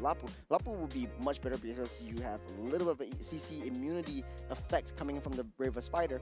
But in order to find that target onto Zetian is so difficult. Yeah, I think in order for the bravest warrior to really come into effect, you really jump in. You need to really overcome it, right? Yep. It's the distance of the engagement coming out from a Lapu Lapu versus the distance that a Khalid could potentially do. A Khalid could just send right all the way in, and don't forget he has innate built-in movement speed as well when he's running on the sand, right? Lapu Lapu on the other hand needs to really burn that flicker, and then after that there's a small little jump. Then after that the slash. The slashes are the one that allows you to gap close, but those slashes are your main source of damage. If you use those to gap close, you're just going to get burned to pieces and push away. Zetian, technically speaking, the first skill as well can also be used to push. So, there's also a form of CC to push and knock people back as well. So that's why Zetian, surprisingly, not getting a lot of attention. Kind of like a Valier effect with the first skill, with the S1 as well. No, S2. S2, oh yeah, Yeah, it's the S2. But it's even faster. The cooldown of that skill 1 is very quick. And I think also another thing to also take note for the side of this Zetian is that, yeah, it's there to just deactivate the laser. Just switch it off. Well, it feels like a remote to switch off the laser. I love the fact that Zetian effect is actually coming through to this one. A lot of teams are actually picking up that Gord. They are sussing out that, hey, you know, Zetian wants to be picked up. This is, in fact, the main reason why the Zetian has been so viable against that Gord as well. Right now, it kind of feels like a situation, Jays, where, you know, Kazakhstan has been playing the same kind of lineup for 3 games in a row, especially earlier on against Kyrgyzstan. Yep. And so it's kind of like this. Uzbekistan is saying, fool me once, shame on you. Fool me twice, shame on me. Fool me thrice. Man, I'm gonna be out of here. Now, this is gonna be the draft coming in. Kazakhstan will be on our blue side. They really love their blue sides as well. The Bovias, the Freya, and the Cho will be banned out. Cho is definitely a huge problem right here. Cho was the problem, right? Yuri was piloting the Cho very annoyingly just now in game number 2. Game number 1 is a little bit sus, but hey, we don't look at game number 1 if you're cheering for Uzbekistan. It's going to be a Marcel picking up by the side of Uzbekistan. If you play the Cho, this is the same playstyle as a Marcel as well, but Marcel is a solid counter over to the Harith. Harith first pick right there from the side of Kazakhstan. The Juicin is open. There's also, you know, the likes of the no, Freya's already banned. Okay, so there's a lot of things like even the clock to a certain extent is also open. You can give it over to Akam Bayev as well. I'm surprised that Kazakhstan opted for the Harith pick because it also just gets countered easily, right? Uzbekistan, Marcel pick, R2, R1. If they want to really deny this Harith, just pick an Akai. Yeah, I was going to think Akai as well, but he's been picking Harley 2 games in a row now. Might be able to go back, but they want to try Lapu Lapu once again. They will go into the hands of Rustamov down on the bottom side, but we'll wait and see.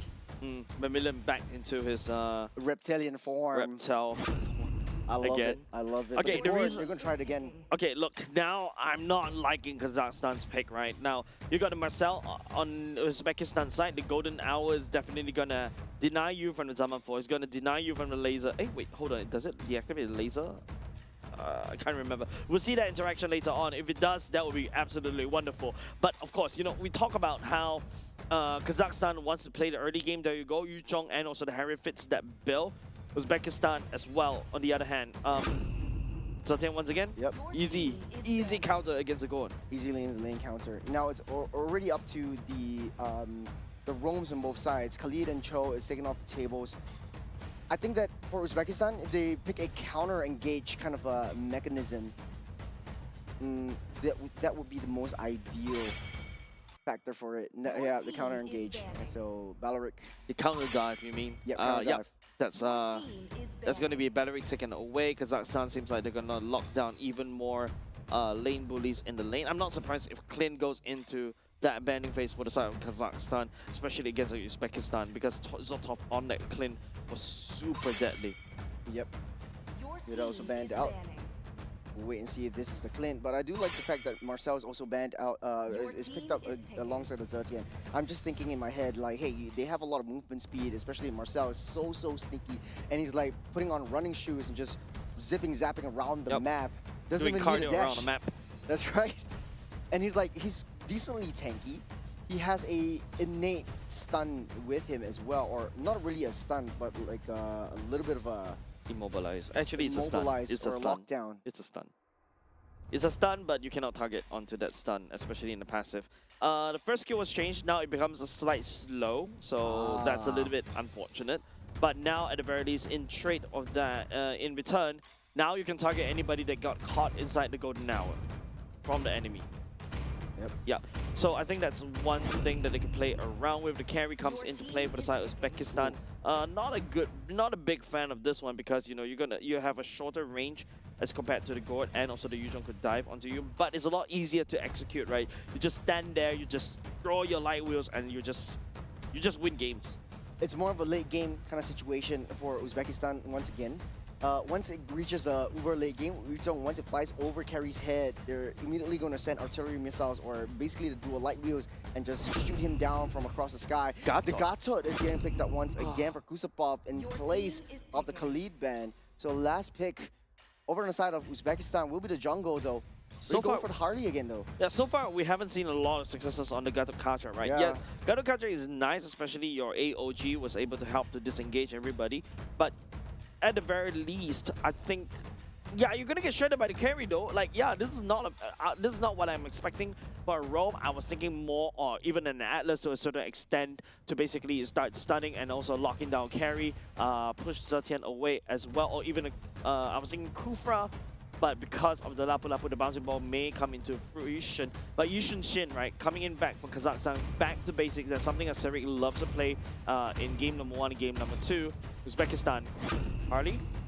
Leomord, okay. Hyper dive, wants to go into the back line, disrupt board. I think that is their modus operandi. But for Yuzhong, it might be easier to pop the passive for the Zetian. So easy access for him as well. The carry will be a huge threat in the late game if Kazakhstan wants to pull this game into the late game though. I was thinking even the highlights was like Kazakhstan in replacement of Gatot Kacha, right? The glorious pathway, number 1, it also slows down people from reaching the laser as well. You also cut off people from and slow people down. So what we have to see as we load into game number 3, ladies and gents, Kazakhstan and Uzbekistan. The score is 1-1. I'm personally liking a lot more from the in terms of the draft coming up from Uzbekistan, but Kazakhstan, I want to see them prove me wrong. Serik on the Yushin Shin has proven his worth as well. He's going to scale out of control, especially if you give him a mile. Well, this is game number 3, ladies and gentlemen. Not a lot of stakes. Both teams are already making their way and solidifying a ticket over to Nagoya, Japan. This is all for the bragging rights. At the top of the seed of Group C in Central Asia, Serik actually played the Eastern Chain 3 games in a row now. Very comfortable with this hero. I think he likes it. It's a fun hero. It clears the jungle fast. But right now he has a contest against this Leomord and how it deals against the rest of the Kazakhstan team. A very different playstyle from the first game. First game, Kazakhstan extremely dominant, 12k gold lead at the end of the game. They really need to find a way to clear the waves fast, start that early game 2-man rotation. Mamillion again with a quick rotation down up into the jungles. Currently, it's just I would say both teams looking to scale, right? More importantly for Kazakhstan, maybe hopefully play around the Harris looking to basically try to win the lane just a little bit. But of course, if you got Marcel on the enemy on your side, you want to also start being active all across the map. Mamillion's back into something that he's more comfortable with, especially on the Yuzhong. Rustamov, on the other hand, on this Lapu Lapu. Early game-wise, Mamillion should have a better chance as well, but it could be also a mechanical play, right? Rustamov with the dash hit, with shield, actually throws everybody off. Yeah, Mamillion definitely keeping Rustamov at bay. Might be a little bit to their advantage right here. In the mid side, Yuriev just stunning Kusupov, but Gato will prove to be a little bit tougher to take down. Sun still has that passive though, so not too afraid of that engage. A bit of rotation happening, definitely required for now. I would say both teams are playing a little bit safer as compared to what we are expecting earlier just now. But Zotov going up against this Harif, of course, you know, we talk about this. We need Harif to win lane. Wow, Zotov! Whoa, with the flicker. He knows the observer is on him. He's trying to make a highlight reel right there. A little bit unlike Akambayev. Typically he'll win out that one, but on bottom side, gets the stun up on the Dragon. Actually, even with CC immune, you're actually getting stunned up. I like the interaction right there. Laser already popped up. The Fury of the Phoenix lays down, Sarah takes down this turtle. But on the back side, Rustamov finds his way onto the Gord space and takes him down as well. Mamarusulov down low, 1 pixel away, finds himself some breathing room. Salamat going down for the count right there. Nobody from the side of Uzbekistan go down. Turtle still goes over the side of Kazakhstan. I think that's a very expensive trade. And Uzbekistan, you know, Nice little jump on Mamillion. Neutralized almost immediately. Both these two teams are stalemates right there. No, there's no reason why Rustamov should go back into lane. Should just go back, reset, and then continue fight. Now you give a kill over the side of Mamillion, and now he will start to snowball. Still, Mamillion is really showing that he is quite a big threat in terms of these big team fights, and Kazakhstan really likes that. Let's break it down. We saw the interaction with Mamillion on the backside, but Fury of the Phoenix actually starting things off and stopping up the Mystic Gush. Yeah, and of course, you know, Kusupov is actually absorbing a lot of pressure right there. I can see why the taunt at the same time. Oh, it's going now. We're stopping his tracks, and like you said, the interaction right there doesn't stop the Mystic Gush. Yeah, it doesn't, but I don't think you're able to aim that laser as well, especially when you're frozen solid right there by Yuriev, right?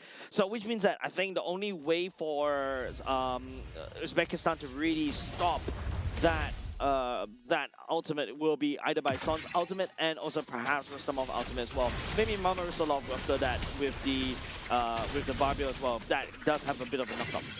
Zotov and topside Akambayev showing a little bit of a one-on-one, mano-on-mano. This fight from the bottom side, Barbio already used up. Mamillion will take a little bit of damage. Bravest Fighter also committed, won't be able to go too much deeper into it. Sarek is showing himself with the arrow as well. Uzbekistan knows that they are all there.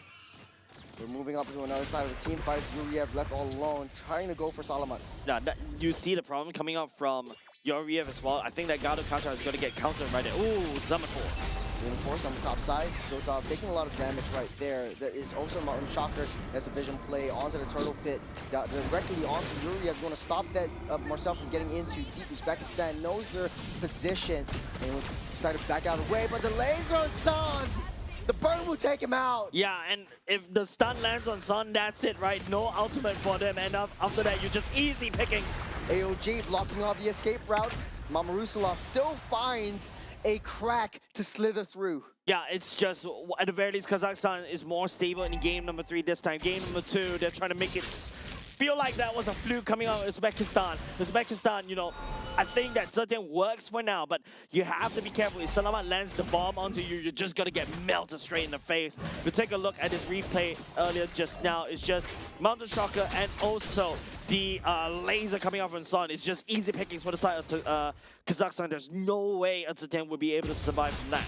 Beautiful burst, also forced a flicker out of that one. Kazakhstan in a pretty decent position right now. They have that lead. Whether or not they can control that lead is really yet to be seen, but they are still on a timer. We talked about this during the draft. Once it goes to the uber late game, Zotov will come online. It will be hard to deal with. You'll land it on the AOG, immediately gets melted down. You land with the Dragon on Mamillion, you also get melted down. This laser as well onto Yuriev. Will be able to run its way out of there. He's got some new shoes, he's got some running boots. He's joining a run club. and he's fast. Yeah, and he also had to burn the Purify just to get out of there. Don't forget, Yoriv doesn't really have, even though you build HP on Yoriv, he doesn't benefit from that in his HP bars, but he gets a lot more tankier in terms of armor and magic resist as well. Salamat deals true damage, so that means that, you know, in order to deal with the true damage, you need to build more tank, more HP bars, not armor, not any form of magic resist. But you can see, you know, Kuzapov this time around on the Gatakasha, he's working really well, right? The taunt basically slows down people, and after that pins people on the ground, and then after that all Salamat has to do is just send down the laser. Speaking of which, turtle fight, we'll see if he actually has to hold it on. As they're going now onto the dragon itself, he's stuck in mid-air, but still able to find a mark. It's a double man, pacify onto the back line. Pure the Phoenix will stop them in their tracks just for now. They're waiting for the laser. That's a smart adaptation from that Gord, and drawing the Lapu Lapu into the midst of that team fight. And not just that, the Lapu Lapu stun actually did not deactivate the laser. Salamat Stew sending the laser down on that choke point. Nobody from the side of Uzbekistan. Go! Oh, AOG! Big fight on the AOG, jumping on to the side of Uzbekistan, just buying some time. He took down that T1, opening the side of the map. Worth. That AOG is so worth. Kazakhstan crack open mid, and then all of a sudden Uzbekistan, all that tempo that they got in game number 2, all gone. You don't see it here anymore. We're slowing things down as Uzbekistan kinda losing their groove on the Zetian just a little bit. And I like the adaptations coming in from Salamat. He has 2 big adaptations. He doesn't unleash the Mystic Gush until he knows that the Bureau of Phoenix has landed, so that he knows that it will have the full force of the laser coming into Uzbekistan's face. Yep. Top side already cracked open. Sorry, top side not cracked open, but in the midst, right? There's a taunt up with the bravest fighter. Rustamov will be safe and sound for now. Yeah, nice taunt for now, but I don't think that, well, there's so many things that's happening across the map, Churros. Shot residue will not be enough to take Yoriv down, as the Reptilian will turn into Dragon Form to get out of the way. Big ultimate utilized right from the right from the get-go. He doesn't really need it anymore for now, because the next neutral objective is coming up in the next 40 seconds. But Zoltov, you know, Golden Staff already built Uzbekistan. If they want to fight, it is now. They know that they have got the item power spikes as well, but Kazakhstan, especially in this particular time right now in with 4K gold lead, they do have the burst damage from the Harif and also the burst damage from Side Civic. Mamillion is on his Yuzhong, so definitely he's more comfortable on this hero. Yeah, definitely don't want to fight Uzbekistan, not as 5. Very calculative onto Kazakhstan's side, methodical in their approach, methodical in their engage. There's a taunt up onto Rustamov just to scare him off a little bit. He does have the bravest fighter up and running again. The Lord will be started up. Uzbekistan not in the right position contest for this one. Sun does have the ultimate. He's holding on to that one. It's the top side. Mamillion keeping Lapu Lapu busy. He knows where this Leomord is, but he's finding the long route away. The Lord gets that reset. Lord being leashed over to the blue side for now. Oh, lots of damage onto Rustamov though. Lots of damage. AOG lands on the back line of Uzbekistan. He's taking a full brunt of damage. Golden Hour stop the laser. Dealing a lot of damage though. They're chasing it down. That's the Black Dragon Form immediately fighting onto Zoltov, but able to get out and escape. Yuriev with a save for Uzbekistan. They might have lost the Lord, but are still fighting chance for Uzbekistan. Hey, I would trade my Roam for a Lord any day. Sorry, Roams. But yeah, you get the point, right? Good engage coming off on the side of Kazakhstan, especially when it's early on for the Roam to be traded just for the Lord. And that means that Kazakhstan would get a lot more pushing power, and immediately you start to see Kazakhstan Million send all the way down bot to fix that wave, and eventually you see somebody going up top. But if you take a look, right, like Salamat's laser is A-okay, and the taunt coming out of Kazepov is actually locking down everybody there. On top of that, Zaman Force as well, albeit not utilized because members of side Uzbekistan is kiting backwards, but the damage has been done. Kazakhstan secured this Lord, but it's all up to the defense coming up side Uzbekistan. If they can at least save one tier 2 turret, that is good for Uzbekistan. But Kazakhstan, you know, they have the advantage right now. I think Zoltov is scaling slowly but surely. We saw the damage that he'd done directly onto Mamillion earlier on.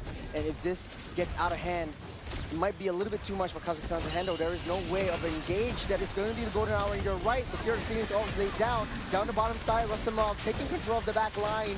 But the Black Dragon Form immediately underneath the turret, though. They were going to go for more than Sustainment Force. This 4-man stun up.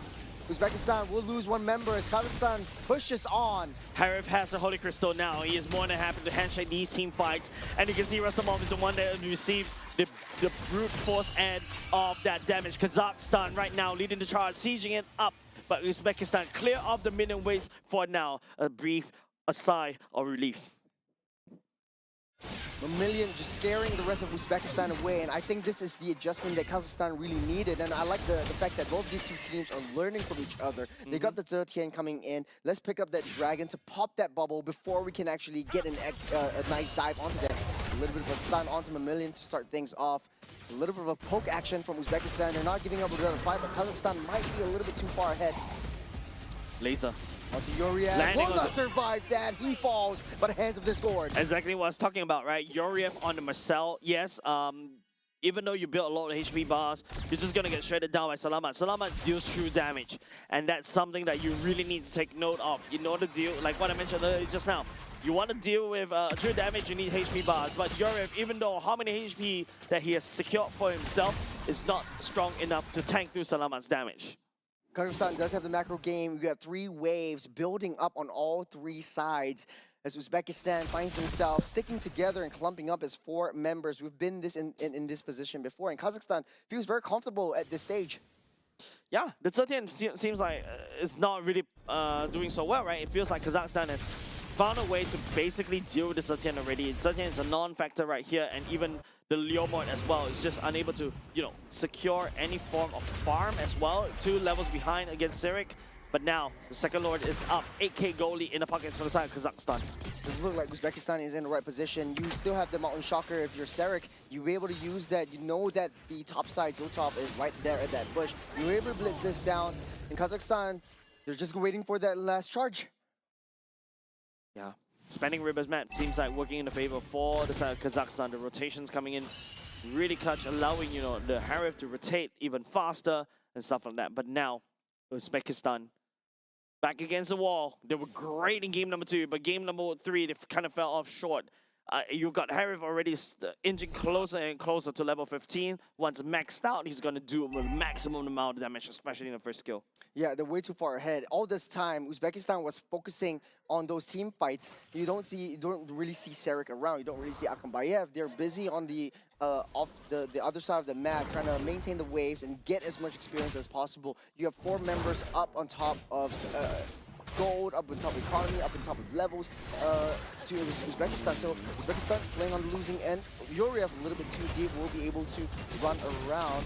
There's a little bit of a speedy boy on bottom side. You have to deal with Sirik as well. The Eastern Shin will be able to whittle down the health of the turret, taking it down. T3 opened. Yeah, Zotov activated ultimate, trying to wave clear and also deal with the Lord. But one Mountain Shocker is enough to basically push Zotov around the other side. And then after that, just unify the ultimate as much as can. Really? 2-man stun up. If you're the Phoenix comes through, Kozakov jumps in to disrupt the back line as Uzbekistan playing it a little bit more safer. You have to deal with the minions that are marching down from the bottom side. The Dragon will try to keep everyone at bay. That's Petrify onto the horse. As Yuria, that's a 2-man golden hour, buying them some time for the rest of the members to come in. Look at the damage! Almost melting Akambayev down, able to run out, but hey, you see the intention, the power of Uzbekistan. They're playing it safe. They're bringing the team fights to them. Yuriev trying to tease Kazakhstan for chasing them, and he will get punished for it as Akambayev taking the kill. So much damage coming up from Kazakhstan already, and now slowly but surely defense sliding off. That's a 3-man stun off. Great hit onto Mamillion. That's another kill. Make it another. That's a triple for the Harith. As Uzbekistan finds himself in the losing end. We've been in this position before. The Fear of the Phoenix won't be able to take down the 2 low members of Kazakhstan. Nobody's coming. Uzbekistan needs another, 5 more seconds, but it's time that he cannot buy. It's not enough. A sun will go down in Kazakhstan. This is a statement they will make and sealing the top of the tables for Group C. Yeah, there was a 2-1 game. What a roller coaster of the ride for the side of team Uzbekistan right there. Kazakhstan was trying something new in game number 2. They kind of faltered, but game number 3, even though Uzbekistan packed a Zetian thinking that, hey, I've got the gourd covered already, but it seems like, no, it doesn't really matter. Even if Marcel comes into play, and Marcel somehow cannot turn off the laser as well.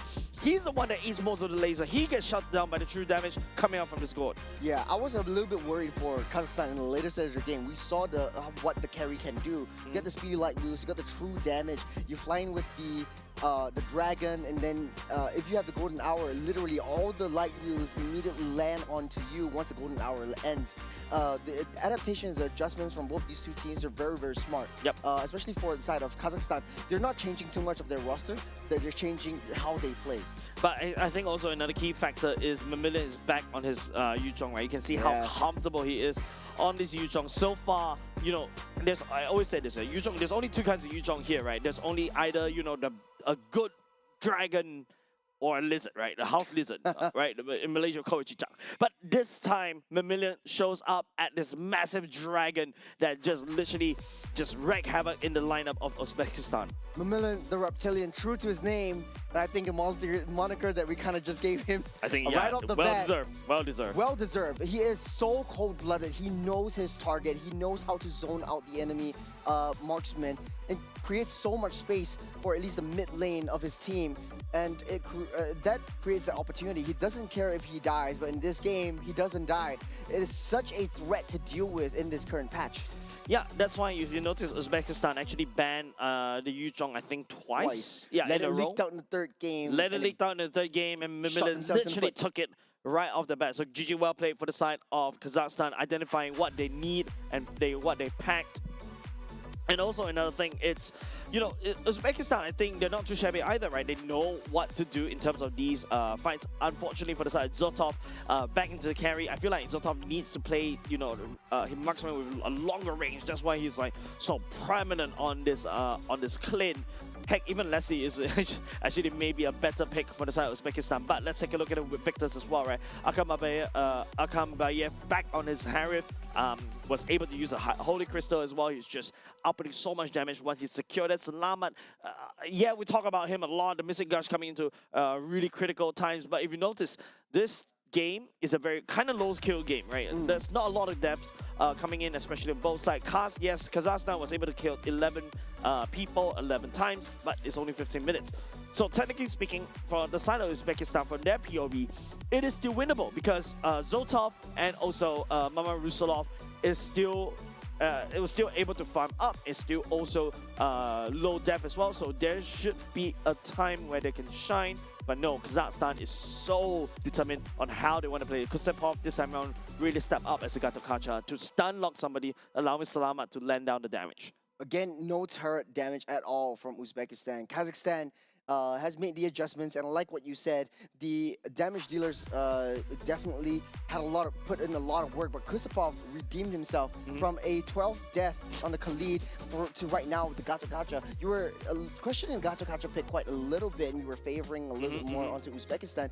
The Gacha had so much presence in this game. Using the AOG to block off the routes, to close off the escape routes, the entrance routes, and as a sort of a weapon, utilized as a weapon towards that carry. You know that taunt that you do? You soak in that damage, you dish that damage out back onto the marksman. Yeah, and not only just that, right? The taunt that Kusanov was able to do also was able to, you know, stun lock the members, the enemies into a position, allowing Salama to land down the laser. And here are your standings from Group C.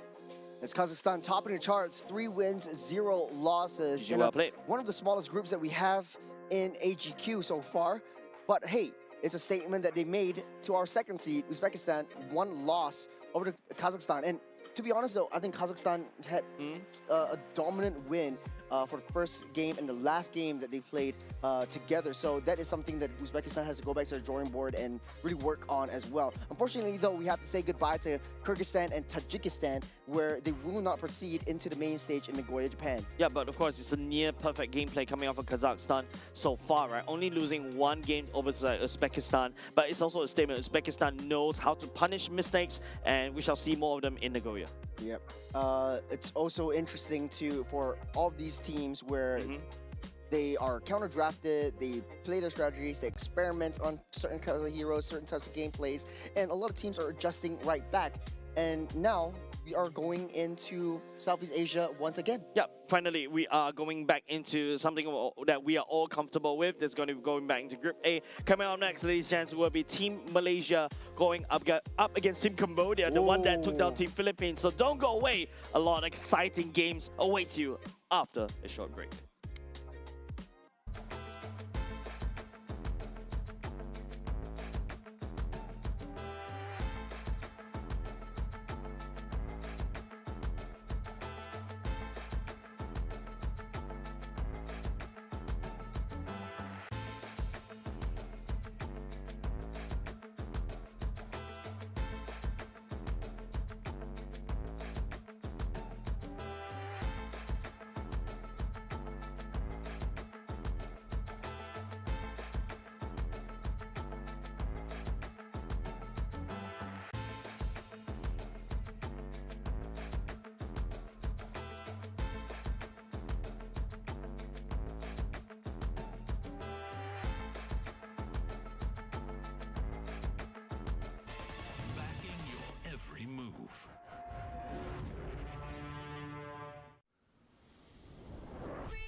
something so crude can be graced with a splatter of beauty.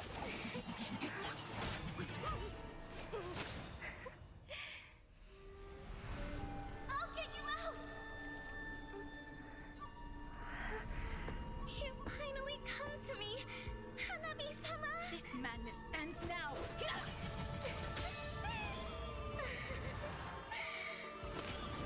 At last, I'm shivering with excitement!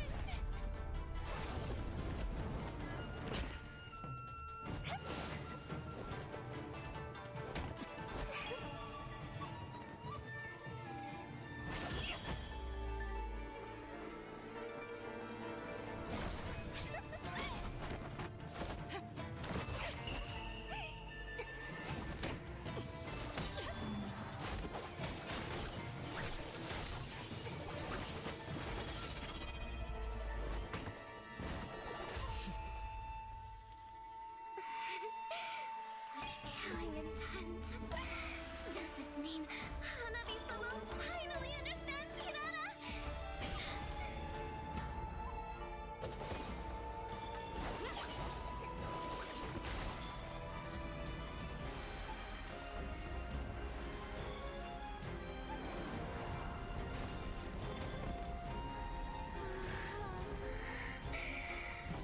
So warm.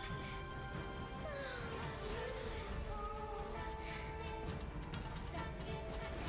We can finally embrace eternity in hell. Just the two of us. Allow me to release your eternal bloom.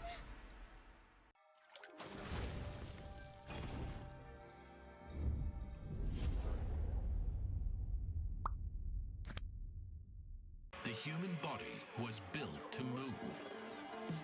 Not trapped at a desk in one singular posture for 12 hours a day. It's time your chair evolved.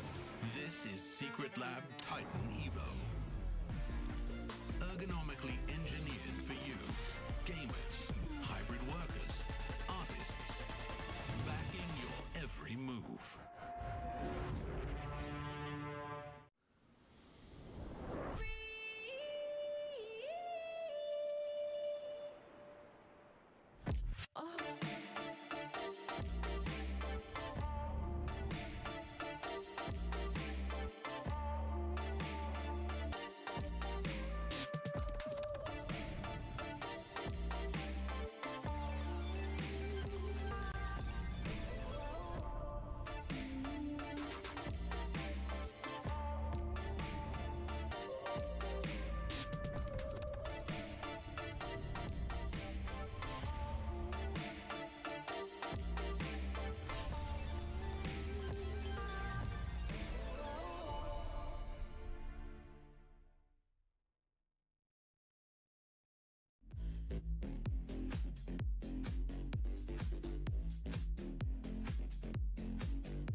And we are back for the 2026 Asian Games Esports event MLBB qualifier. This is still Jace and that's still Churros. We are still your casters for day number 4, and this is also the last day. That also means that it's the last opportunity for some of our teams to rack out the points in order to qualify over to Nagoya. I wish we have the brackets, the standings up earlier just now for the Group A, because I feel like this is where we really have to set a stage, because subsequent games that we'll be seeing on the main stage, especially if you're tuning into our broadcast here, will be mostly for Group A.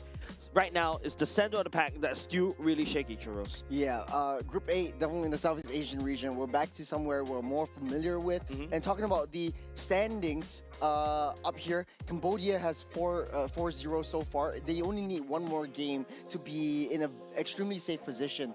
And this is the next game they're going to play against Malaysia. And speaking of Malaysia, Indonesia, Malaysia, Vietnam, and Myanmar, they are pretty evenly tied. 3-2, 2-3s. It's still nowhere, but still somewhere. I feel like there's a lot of movements that could potentially happen for the subsequent few series as well. So that's why I was telling, we were just discussing, right? I feel like the later parts of the day for today, which is happening now, right, is where most of the points will get shifted, the position will get shifted, and of course there's a very interesting, potential ties that could also potentially happen if, Cambodia decides to show up, or even if Malaysia decides to show up as well. Yeah. So what will happen if Malaysia wins this one? They will be in a pretty safe position, but safer position. But if Cambodia comes in to win this one, we'll talk about Cambodia later. Malaysia, it's Elton, Akif, Amar, Najan, and Razif. So they're going back to Akif. It won't be Hashim anymore. Hisham anymore. Where's Hisham? Yeah, we're looking for the Zorn effect. You know, you can tell there's a visibly change of placement as also the change of game play style when Team Malaysia drafted Hashim in Hisham. Man, Churro, stop it, Singaporean. The Hisham comes in and also, you know, just change up everything, and then after that, you know, set the pacing very well. It feels like, you know, with Hisham in the mix in terms of... No, Hisham is on stage. Oh, Hisham is okay. Second person from the left, yeah. So that's Hisham's skill on stage, so not Zakif right there. So yeah, so this is the Hisham effect that we know and love for now. And of course, you know, a different Team Malaysia as compared to without Hisham, right? Yeah. They suffered a little bit with the Philippines when Akif was playing, but yesterday against Indonesia, they have an astounding 33-minute game together with Indonesia, total standstill. But their big test comes on our screen right here. This is Cambodia, Kyo Favin, Tai Udum, Sovan Chanmakara, Nam Chandavan, and Hai Meng Kong. I'm basically butchering their name. I'm so sorry to the Cambodian fans out there, but this team is one team you don't want to miss. I can feel some of the production is looking at you like, especially we got some Cambodians also helping us in the production. So shout out to you guys as well. Thank you very much for your hard work. But we also need to kind of highlight the journey of Cambodia so far, right? Cambodia has mostly faced against Team Philippines, Team Vietnam, and also Singapore, and also Myanmar as well. So right now they're going up against your main MPL regions, namely MPL Indonesia, MPL Malaysia, and of course they haven't faced off against Laos as well. I feel like the two main challenges, this is where, you know, we talk about strength of schedule, this is where it gets slightly difficult for them because they have to prove themselves against these regions. Yeah, a lot of stakes for Cambodia. To be honest, right now they are quite comfortable at the second seed. They already beat out Philippines, which is sitting comfortably at the top. And this was a long fought battle for Cambodia as well. 2-1 was their score. And right now, today, they will be facing another two conflicts, Indonesia and Malaysia. Malaysia coming up first, definitely with a little bit of a different lineup, a different roster. They have to understand how Zorn wants to play or how Hisham wants to play and what he brings into Malaysia's table. Yeah, I think in terms of how Hisham plays, right? I mean, it's like the good old days when, you know, you know the legend, right? Yes. The MPL Singapore legend, JPL likes to play, right? Exact same pattern as well. In terms of how sacrificial he is, in terms of giving off information as well, and then after that, just try to find the pick-offs as well, being annoying, being a nuisance, and then after that, all of a sudden, your whole enemy map was like an open book test, right? You know exactly where you are, you can path accordingly as well. But for the side of Cambodia, it seems like, you know, a few people on the internet saying that it could be a fluke as well, but I'm not too sure because I think we all have to take a look at how they perform against Team Malaysia. I think this would definitely be pretty interesting. This is going to be the real test, and maybe with a different lineup, a different roster for Malaysia, things might pretty much shake up. I'm thinking this might be a pretty long game as well for both teams. And man, I just want to jump straight into the draft and really see what they're really picking up, because for the side of Cambodia, they were from Vigor Apex as well as CFU, so they have that international experience coming into the international stage. Yeah, and if in their own respective region, they did show up really strong as well, right? They came in as a storm as well, and they're able to shake up the whole scene on their side, and now they're looking to shake up even the Group A scene as well, especially their qualifiers over the two Asian games as well. While at the same time, we can also agree that, you know, Cambodia seems like they're very comfortable already right there at second seed, but that positioning may get threatened by the likes of Malaysia, because Malaysia, if you remember yesterday right there, I think they were slightly bottom because they're not winning some of the games, but they started racking up some points already, and then all of a sudden, hey, they're starting to climb up the standings as well, especially after that win against Indonesia. Yeah, Malaysia, this is definitely bigger for them than it is for Cambodia. I think it's bigger for Cambodia. It's bigger for Cambodia in terms of it's in the form of like bragging rights. I'm gonna be the one that beats all the other titans. I'm gonna put Cambodia on that map. I'm gonna be standing amongst giants, and this is what Cambodia is going to be about. But in terms of the stakes of the competition, then Malaysia has a lot more work cut out for them, because if they lose this one, then they will have to have let's see. No, this is they can't lose this one. They only have 2 more games. The next game would be against Vietnam.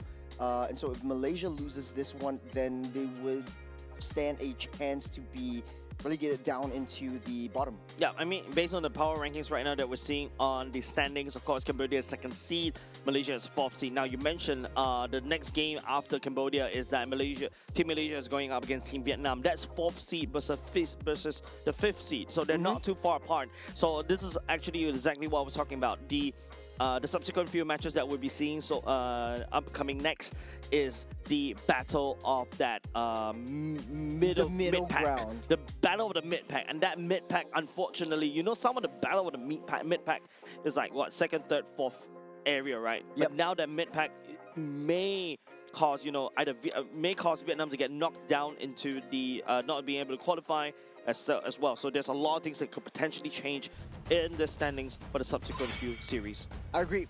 But before we get into all of that, we have to see how Malaysia fares against Cambodia. They've taken down the top dogs of the competition right now. This is another test that they have to face up against. And Malaysia starting things off in the blue. They're banning out that Fovius and saying Cambodia on the other hand. They don't want to face up against the double fighters that have been shaking up the meta. Yeah, Marcel should be an R-side pick. R-side ban. Juicin already banned away. Usually it's a B1 pick instead, so really don't want to see Juicin at all. So which means that Team Malaysia may go for the tanker heroes, like even to a certain extent Akai gets deactivated by this Juicin over and over again because he's always constantly in the face, and this is exactly how Team Malaysia wants to play, right? And that one hero I feel like counters the whole playstyle of Team Malaysia. Ooh, the Arlot gets banned, so they're trying to open up options for them to pick from. So the ball's in Cambodia's court. Like you said, there is quite a bit of options to pick. The Kai will be banned out, so no heavy spins for both sides. Claude definitely will be in high contention, especially for Malaysia. Elton does extremely well with a Claude once he's empowered by Hisham coming into the table as well. You remember that the the around the world flank that Hisham brought Elton along as well. Yes. I think it also caught me off guard. That is the flank of the lifetime that actually brought them brought them back into the game as well. So now Claude secured by the side of Elton. Claude really, if there is a tier above S++, I give it to this Claude. Yep. A lot of late game insurance, but early game, to be honest, because of the recent buffs, because of the recent sustains, he's able to dish out a lot of damage, and he's extremely sneaky. A lot of teams are finding it hard to focus their fire onto that Claude, especially with a very reliable stun or very reliable pick off, and Claude is just going to be all over the map. Cambodia needs to find a way to deal with this sneaky little cheeky monkey. And for Cambodia's side, still quite a bit of options for them as well. If they want to try to go with the Harith, they would as well in order to have a lane win. But the Gord and the Baxia would be their pick. Akai banned away by the side of Team Cambodia. I was thinking Akai earlier just now, unfortunately was banned away. The Marcel especially get leaked out. Marcel dropping in terms of priority, which is actually quite impressive as well. There's also the Yuzhong that's starting to come back into the meta. We saw how Yuzhong is used to basically deal with the Gord, and now that's going to be not only just the fact that there's Hisham's Cho coming back in, that's also a Frejin. Frejin is susceptible to the Gord laser as well, so that's something that, you know, Team Malaysia has to play with, especially Nashan wants to play it properly. Yeah, I love that the Cho was prioritized over Hisham. The way that he plays it, and like you said, very reconnaissance, like very special forces kind of mentality. First in, last out. I'm just going to give you vision. I'm going to give my team information. I'm going to give you a lot of space. And the zone potential coming in from Hisham with the Cho itself, very sneaky and very slippery play style. On the other side of the table though, Cambodia now has to deal with not only a thick, juicy boy, but threats to their back line, especially a immobile Gord once the Mystic Laser comes out. Yeah, Marcel coming in for the side of Team Cambodia as well. So a lot more movements, and you can also kind of scout out where the Cho is in terms of the movement speed. But of course, you know, Team Cambodia, this is a very highly mobile kind of playstyle, right? You got the Bucks there, you got the Marcel that could just literally roam around. But Gord, I would say, as the roaming trio, it may kind of fall slightly behind, right? Gord, on even though it's Silver Surfer board, it doesn't really have the mobility to match up with the speed of Buxel and Marcel. That being said, though, you don't really have to follow them around because Gord likes that range. And we see how in the previous Group C, using the Zetian to deny the Gord with the Fear of the Phoenix, that could still be a potential option for them, or they could go with a very strong winning early game mid lane duo, which is the Valentina and Cho as well. Yep, Yuzhong banned away. I was expecting Yuzhong to be in the hands of Team Malaysia as well. They're going to ban Nat 01. There's of course still other options, right? There's still the Lapu Lapu they could also go for. And yeah, I think that's something that they may set their eyes on. Cambodia, on the other hand, may also pick that away. So in terms of EXP, we're starting to run out of options. Terizla? Do have to agree. Lapu would be one of the better choices this time around. There is no more Arlo, no more Yuzhong, no more Paquito, and no Freya in this fight. Yep. Especially for the Phobias, though. I mean, he's always sitting in the ban pool right now.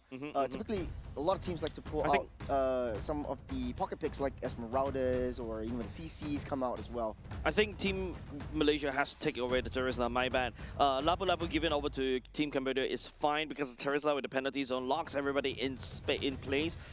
It allows Gord to have ample opportunity with the Mystic Gush. Yeah, free access, but it's extremely high committal. You're very vulnerable once you jump in, especially with the Fredrin's Energy Eruption. You get taunted in, you get forced to attack, and you're forced to engage in a team fight, and you don't want to be in that position. In any case, I would say the Lapu Lapu will be the next best option for both sides of the EXP lanes. But we see also on the EXP side, Malaysia has played Benedetta before. Do they want to risk that again?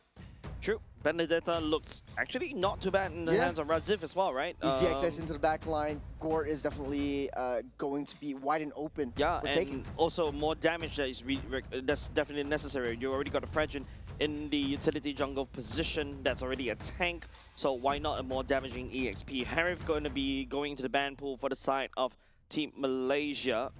Don't want to give that over, but of course there's other marksmen always available.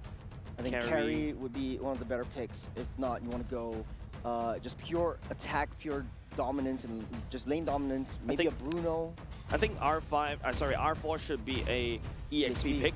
I think the Lapu is a no-brainer right here coming up from Team Cambodia.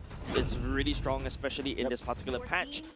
You also have damage reduction, the Bravest Warrior as well. That's also a stun, similar to what Terizla want to do as well. And it pairs well along with the Gord. Yep.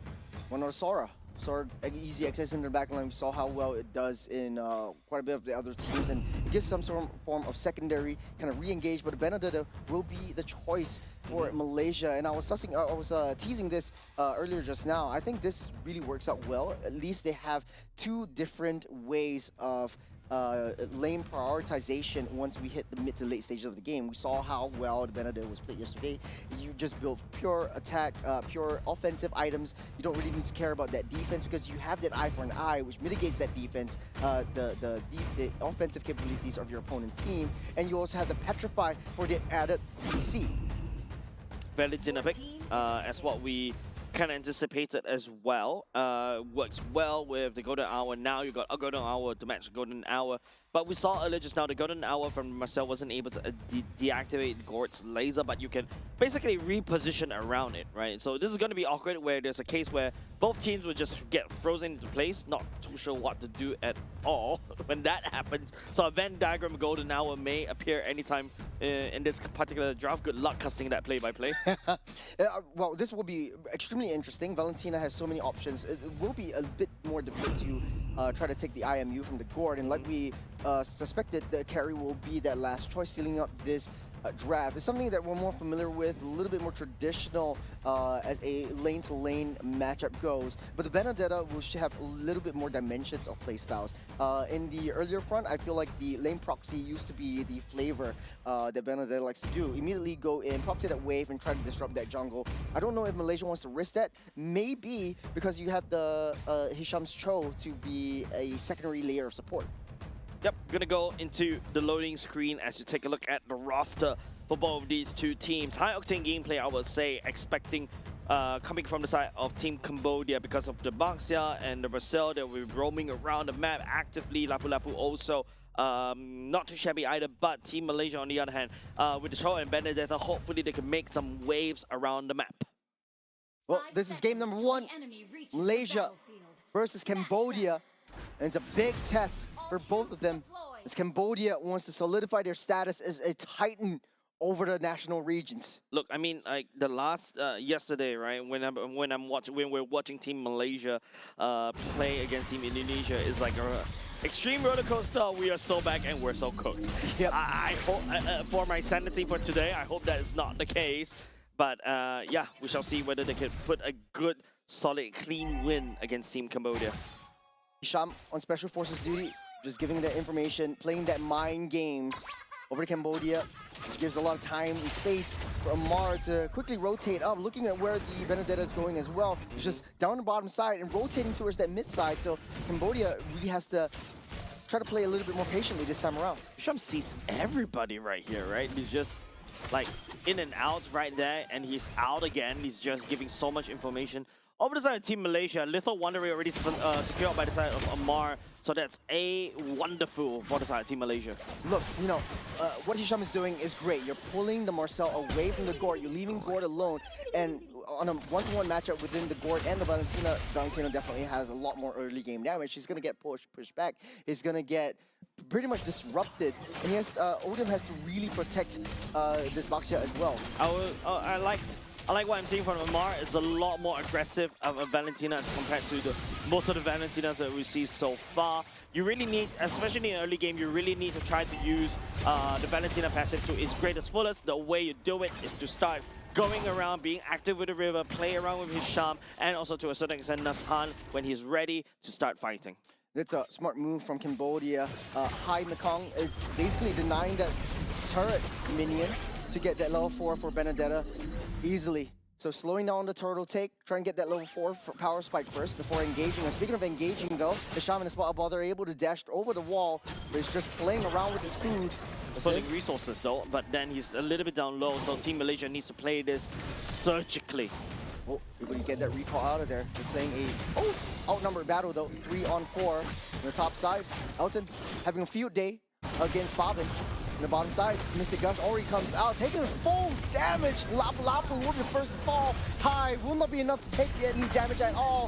The laser comes out from Cambodia alone. And Hisham is down low, one more hit. He's so sneaky.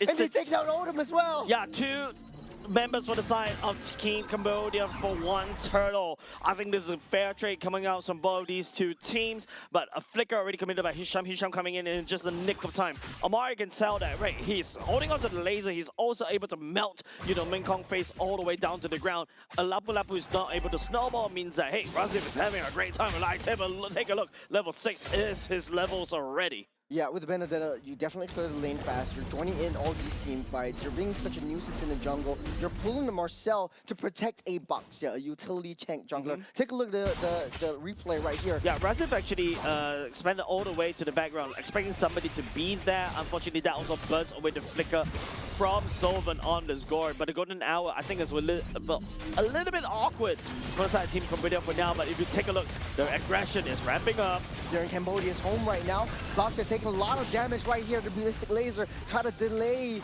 the approach that Malaysia is bringing into Cambodia's face. They will live to tell the tale another day. Mystic Gush is a little bit too shallow. A flicker was already committed earlier just now, so unable to use. Amar was still able to steal away the Gord ultimate, which is pretty interesting. I was expecting the Golden Hour to be stolen by the side of Amar, but Amar decides to take the Gord's laser and use it against Team Cambodia. Hisham just doing Hisham things, being super annoying, being such a nuisance, but Baxia finds himself in a very difficult position. Laser. Kick back directly to the laser, but not enough. Amar will still deal with the S1 as Cambodia finds his way out. That's the flicker and the mind games once again. Hisham. The Hisham effect. No, call Hisham a waiter. He's serving he's serving any food from the side of Team Cambodia over the side of Team Malaysia, right? Kicking back the box here right into the laser for the side of Amar is just a icing of a cake, albeit nobody kind of went down there earlier just now, but hey, you can see the potential damage that Team Malaysia can do, and now Team Malaysia is looking to secure the turtle once again. Look at the speed that Razif is also bringing to the table. He has the electrifying blow. He's holding it on. There's a 3-man lockup down the bottom side. Hisham locks up too. Laser will not reach out to anyone. Najat actually steals away that turtle from Cambodia, able to push that back. Malaysia, another W. Man, the problem about from the side of Team Cambodia is that Soen wasn't able to find a very good position to land out the laser. This is exactly what I was talking about. I'm a bit afraid because of the tempo of the Baxia, and also the Marcel is just, you know, not in sync alongside Gord. Gord takes a long time to claw into these team fights, and he's out of position. But take a look at the items. Glowing one already secured by Amar as well. Same could be said over to Sovan. That's a Thunderbelt for the side of Tiwa Odum on the Marcel. So these are core items already built, but if you notice, it is still Team Malaysia because of the turtle fights, right? It feels like, you know, the Elton is starting to ramp up in terms of this build. Same can be said over to Kyo as well. A lot of flash plays coming in from Hisham. Not only does he have that annoyance factor, he also has that damage to push Marcel away. A flicker already utilized by that Gord down the mid side. A Gord that uses his flicker as well, and not only just the fact that, you know, you don't really have that safety net anymore. That's a kick onto the box. That's the energy eruption and the combo. Cambodia will be able to use the golden hour, buy himself a little bit more time. The Prince Rap won't reach, it won't connect. The Petrify will seal the deal, and Rasip will take down Boxia. Amar stealing the laser away. There's no way for Kyo to basically get out of this. There's so much aggression coming in from Malaysia. Nowhere is safe if you're a Cambodian. A lot more tighter gameplay coming out of Team Malaysia. This is exactly what I was really glad to see, right? Like, it feels like, you know, Team Malaysia did the homework against Team Cambodia. Sovan wasn't able to land down the Mystic Gush as well, and Nem, especially on this Baxia, is not doing well. And now because of that, your priority as a Baxia is starting to slip. You're supposed to be dominating in the early game. Now, the only time if Cambodia wants to come back is to make sure that Kyo secures the golden staff, and that's how they will roll. What do? You got Hisham is always constantly pulling and pushing and manipulating where Ty Odom is moving at all time. Nam can't even make a move. Just make a beeline towards that turtle. They're starting things up. Hisham is right there. He sees all five. Razif is in the corner. What? Laser already popped up. A little bit too soon. A little bit too early. That's golden hour. We'll trap it into place. One on back line. Hisham taking a little bit too much damage. Razif will make quick work of this Gord. He's taking on 3 members. And Razif will make it work. And he takes down that turtle as well. Cambodia actually stows over the turtle. But it's okay, no, it was Team Malaysia to pick up the turtle instead because, you know, it was Elton. But hold on, it's a little bit too much casualties right here. Odom, will he be able to run away? He's done a lot of cardio right here. Yes, with the Ty Odom, a little bit on the pushing front. All right. Was that a kickback? Let me break it down that fight just now. That fight was, you know, even the observer needs to like, okay, I need to zoom out a little bit because there's so many action happening on the top side of the map. It is, I think, Sovan opening up with the Mystic Gush way too early on. They thought that Team Cambodia can catch on to Hisham. Hisham was holding on to Shinpo right there. Easy dodge, right? You're CC immune, you just dodge it. And then after that, you know, Sovan is like, okay, I've activated the laser. What's next? Now, if Team Malaysian knows that Sovan has already activated Mr. Gush, it's easy pickings. Razif goes all the way to the back line, starts assassinating. Oh, an outplay on the top side. KO. I can't praise anybody, eh? But that was a pretty good start from Razif. Using the eye for an eye to delay the approach, but the Mystic Gush directly in the face of that Fredrin Nazan will not be able to survive. Cambodia fighting back. Okay, at the very least, you know, Nazan, that's not exactly a good place. Finally, Sovan was able to find a pickoff using the Mystic Gush and the Wombo combo coming out from this Baxia. Team Malaysia, I think they got to slow down just a little bit earlier just now in that turtle fight. They overheated, they thought they got that goal lead, and finally here's the replay as well. If you notice, Amar holding on to the Mystic Gush was one of the best key decisions as well as Kyo right here. Amar do have a lot of burst damage, and with the Terrify, he can actually self-peel. And the problem is for the side of Team Cambodia, because you are on this Marcel, you don't really have the HP bar to basically stand in terms of the damage. Especially in this early game right now, first item Thunderbelt, you still are kind of squishy. In both of the early composition, is just one more item away for both of these two main damage dealers for the Holy Trinity. Oracle also built up as well for Tai. Yeah. Oh, that's Mystic Gush onto Amar, forced to use a flicker to get out of the way, but he does have Mystic Gush for himself as well. It's so hard for the Valentina to find the ultimates because Gord is just so sneaky. He's staying in the back line, he's not showing himself at all, and you have that range for the IMU. I feel like Amar actually played this Valentina really well, right? Using the dash, not to do damage, but in order to reach out to take away Gord's ultimate constantly, because usually, you know, lower hanging fruit is that TY's Tai's golden hour, right? But yeah, I'd rather take the laser instead of the golden hour. Jean, psyching up for a dance. He's starting the waltz, pulling the Lord away. Marcel, laser versus laser. Getting caught out. Will not be enough though.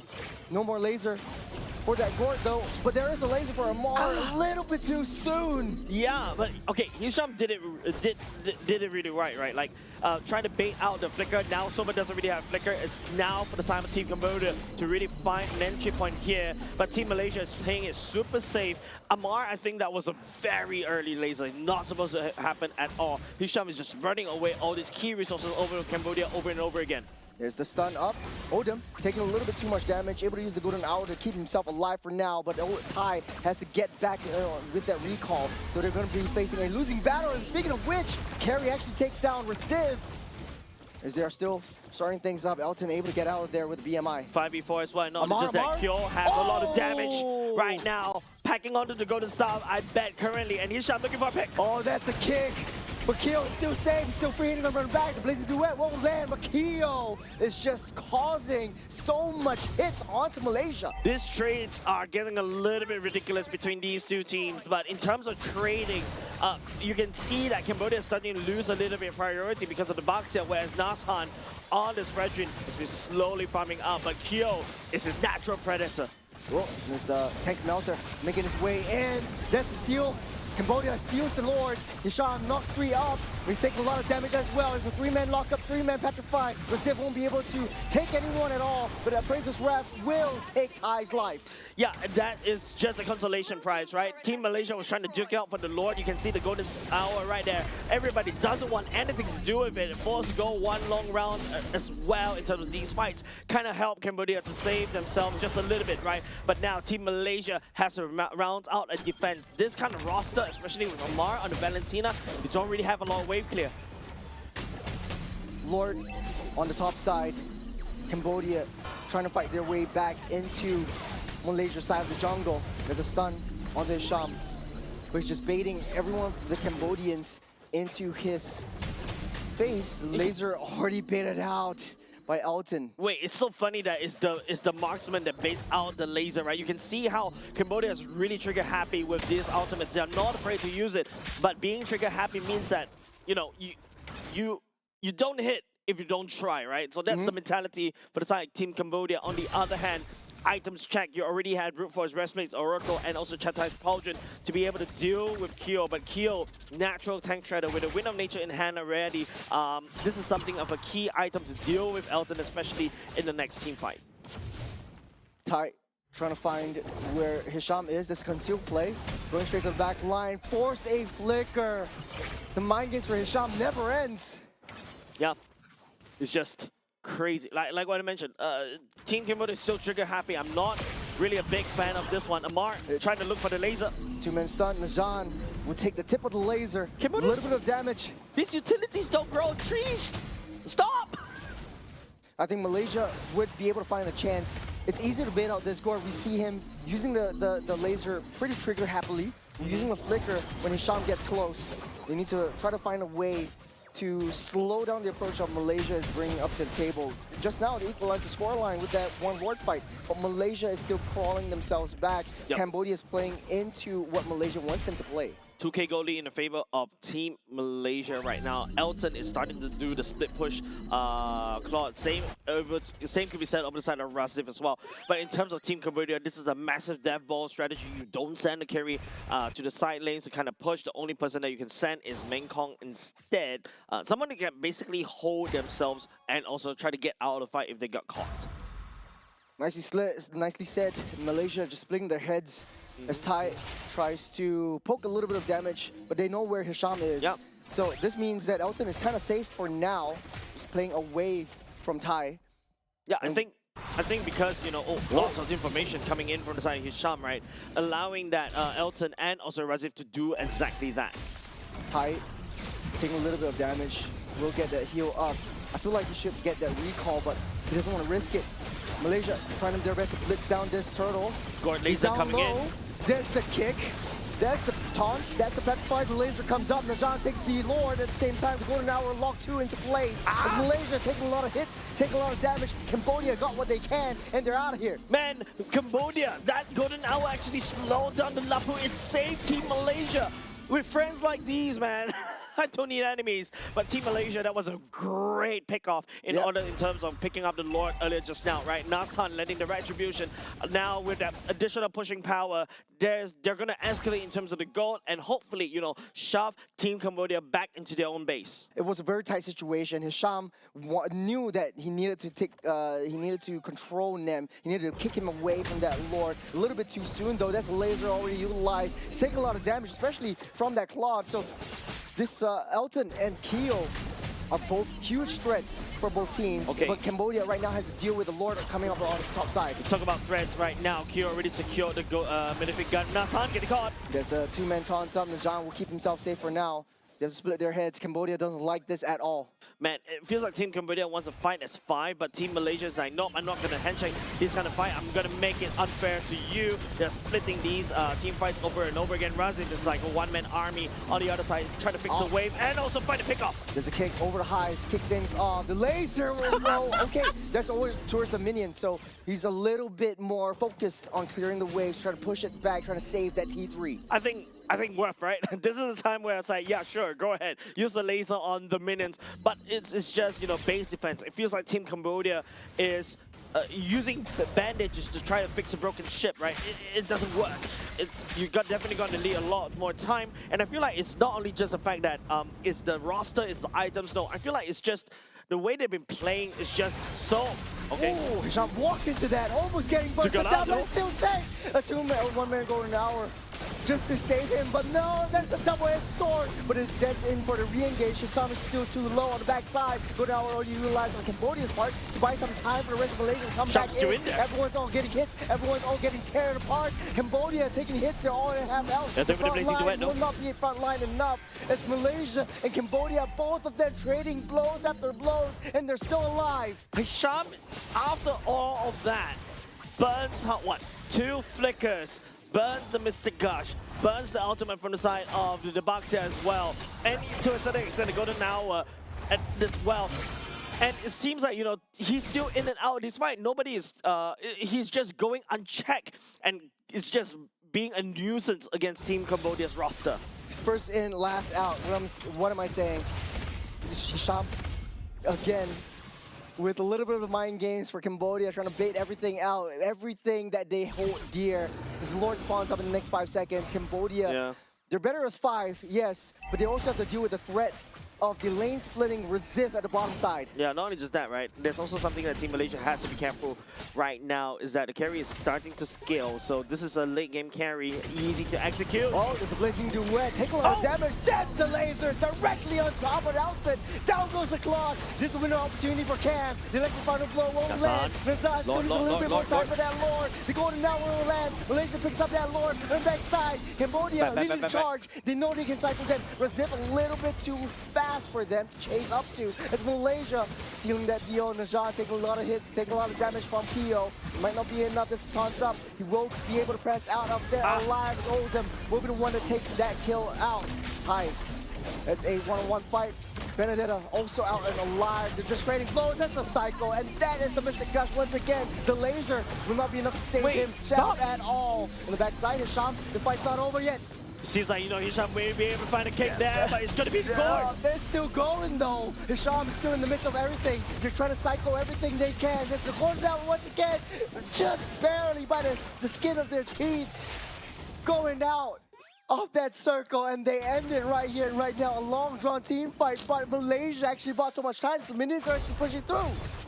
I don't know what's going on, Churros. It feels like, you know, Team Malaysia and Team Cambodia is just going on with going hands at each other over and over again. They're just cycling each other, and it's just, I don't know, peak entertainment perhaps, but the Lord, you know, in the hands of Team Malaysia is more than happy to handshake this, because if Team Cambodia is not actively back in the base and to defend, the Lord will march in, the Super Minions will be crashing into the wave. How long is this instant replay going to be, eh? Yeah, Hisham, honestly, he started things off. He was super down low. They managed to take Gord out at the very least. Yeah, I think Amar right here is just finding that assassination onto someone from Team Cambodia is absolutely nice and dandy. But we're entering late game territory right now. In fact, you can see the marksmen selling off their boots, going for the Rose Gold Meteor. This is where you know that, yep, we're in late game territory already. It's also going to be any mistakes you make will be converted into the advantage for your opponent team. So tread lightly every single step in the jungle, every single ambush. Speaking of ambush, Razif finds himself in the spot of bother, able to use that electric final blow to get out of the way, and he will be safe and sound. Unable to force any mistakes coming in from Cambodia, though. Yeah, and the reason why it's so hard to really decipher what's going on is just because you're not expecting any team to really duke it out like that. It is just way hyper-aggressive gameplay coming out from both Team Cambodia and Team Malaysia. Team Cambodia already lost the Lord. There's no reason for them to fight, maybe to try to cycle. They are able to catch onto Nasam, but they burn a lot of resources just to try to get him. Speaking of resources, Odin taking a lot of damage. The wheel will land onto Amar. He wants to stop that approach. Amar will use the Golden Hour to save himself, but on the other side of the map, Razif keeping that thing busy. The concealed flame from Hisham trying to push Kai back. It will not be enough. A lot of key resources already utilized. No more Golden Hour for the side of Amar as Cambodia tries to pull and start that dance. Look at Benedetta where she's going. You gotta proxy that wave. Definitely. I think Team Cambodia needs to try to blitz down this Lord right now. Stop dancing around. But Hisham is being a major pain in the backside of Team Cambodia. And now Razif decides to go to fight. That's a laser directly onto Claude once again. No more Elton. No problem. Razif facing a little bit of trouble right there. Winter Crown will save himself for just a little bit. Still got Keo down the top, that top side.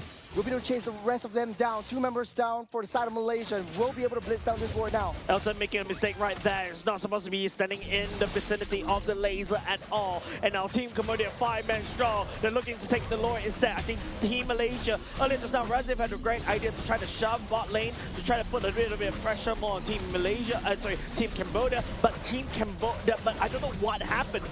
They decided to go back and handshake this team fight right into the laser of Sovereign, and now Team Cambodia picks up the Lord. I think it was just the Mystic Bombs, right? It just landed that nice stun. Let's just really slow it down and take a look. Yeah, it's just the Winter Crown is already used in the fight earlier just now, before this one. And don't forget, right now, Kyo can easily shred through both Hisham and also Nasan as well, so they cannot stand this fight. Razif earlier just now misses the mark in terms of landing the Petrify ultimate onto the Gord and also the carry, so that's why it's also a little bit difficult for Team Malaysia to find any form of pickings against Team Team Cambodia, and now Team Cambodia is crashing the Lord against Team Malaysia's side. There's the electro final blow. Mystic Gush will clear up the minions, buying Cambodia some space and time. A lot of discipline coming up from Cambodia.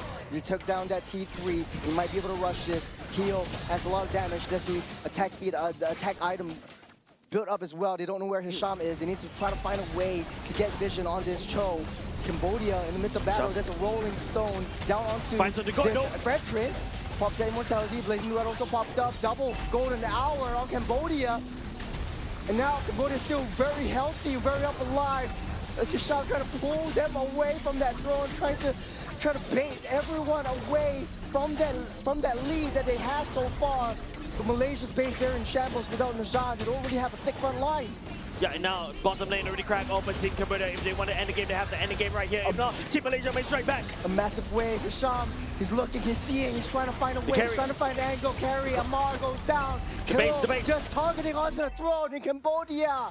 Crawling with their way back up. It's not an easy game. Team Malaysia poses a massive problem beside Team Cambodia. Hisham is that mosquito that lands in the middle of the back. You can't reach him no matter what. But unfortunately, Team Cambodia, you know, they found the insect repellent, they sprayed it on him, and Hisham is not a non-factor anymore. But I feel like the last two team fights, especially when Elton getting caught right there, I think that's a massive mistake, because that is a massive laser, and I feel like Raziv should have just committed into, you know, split pushing earlier just now, because Cambodia is the one that is facing the time pressure, and as a Benedetta, you can fix a wave, you can clear it very quickly, and then after that decide to rotate back, or even perhaps do a backdoor, right? Pull Team Cambodia away, and then after that allow Team Malaysia to take the Lord for themselves. Yeah, I 100% agree with you. I feel like Malaysia shouldn't have handshake that fight. I feel like Hisham and Raziv did an incredible job invading all these key resources, key ultimates coming in from Cambodia. But at the very end of the day, it was just the adaptations and adjustments that Cambodia made on the fly. At the very start of the game, it was extremely shaky for Cambodia, especially during the laning phase, where they have to deal with a roaming Benedetta. You clear up that waves, rotating all over that map. They're playing a outnumbered battle against each other. But at the end of the day, Cambodia, they really struck back. Kyo came online. He's got that damage, and he's coming through. And there it is, your MVP. Kyo Favin, 5-1 and 4, and he's just so hard to take down. I feel like also to a certain extent, Kyo Pavin is the reason why you don't feel anything coming out from the Frederick, and the Frederick is constantly getting shredded by this guy.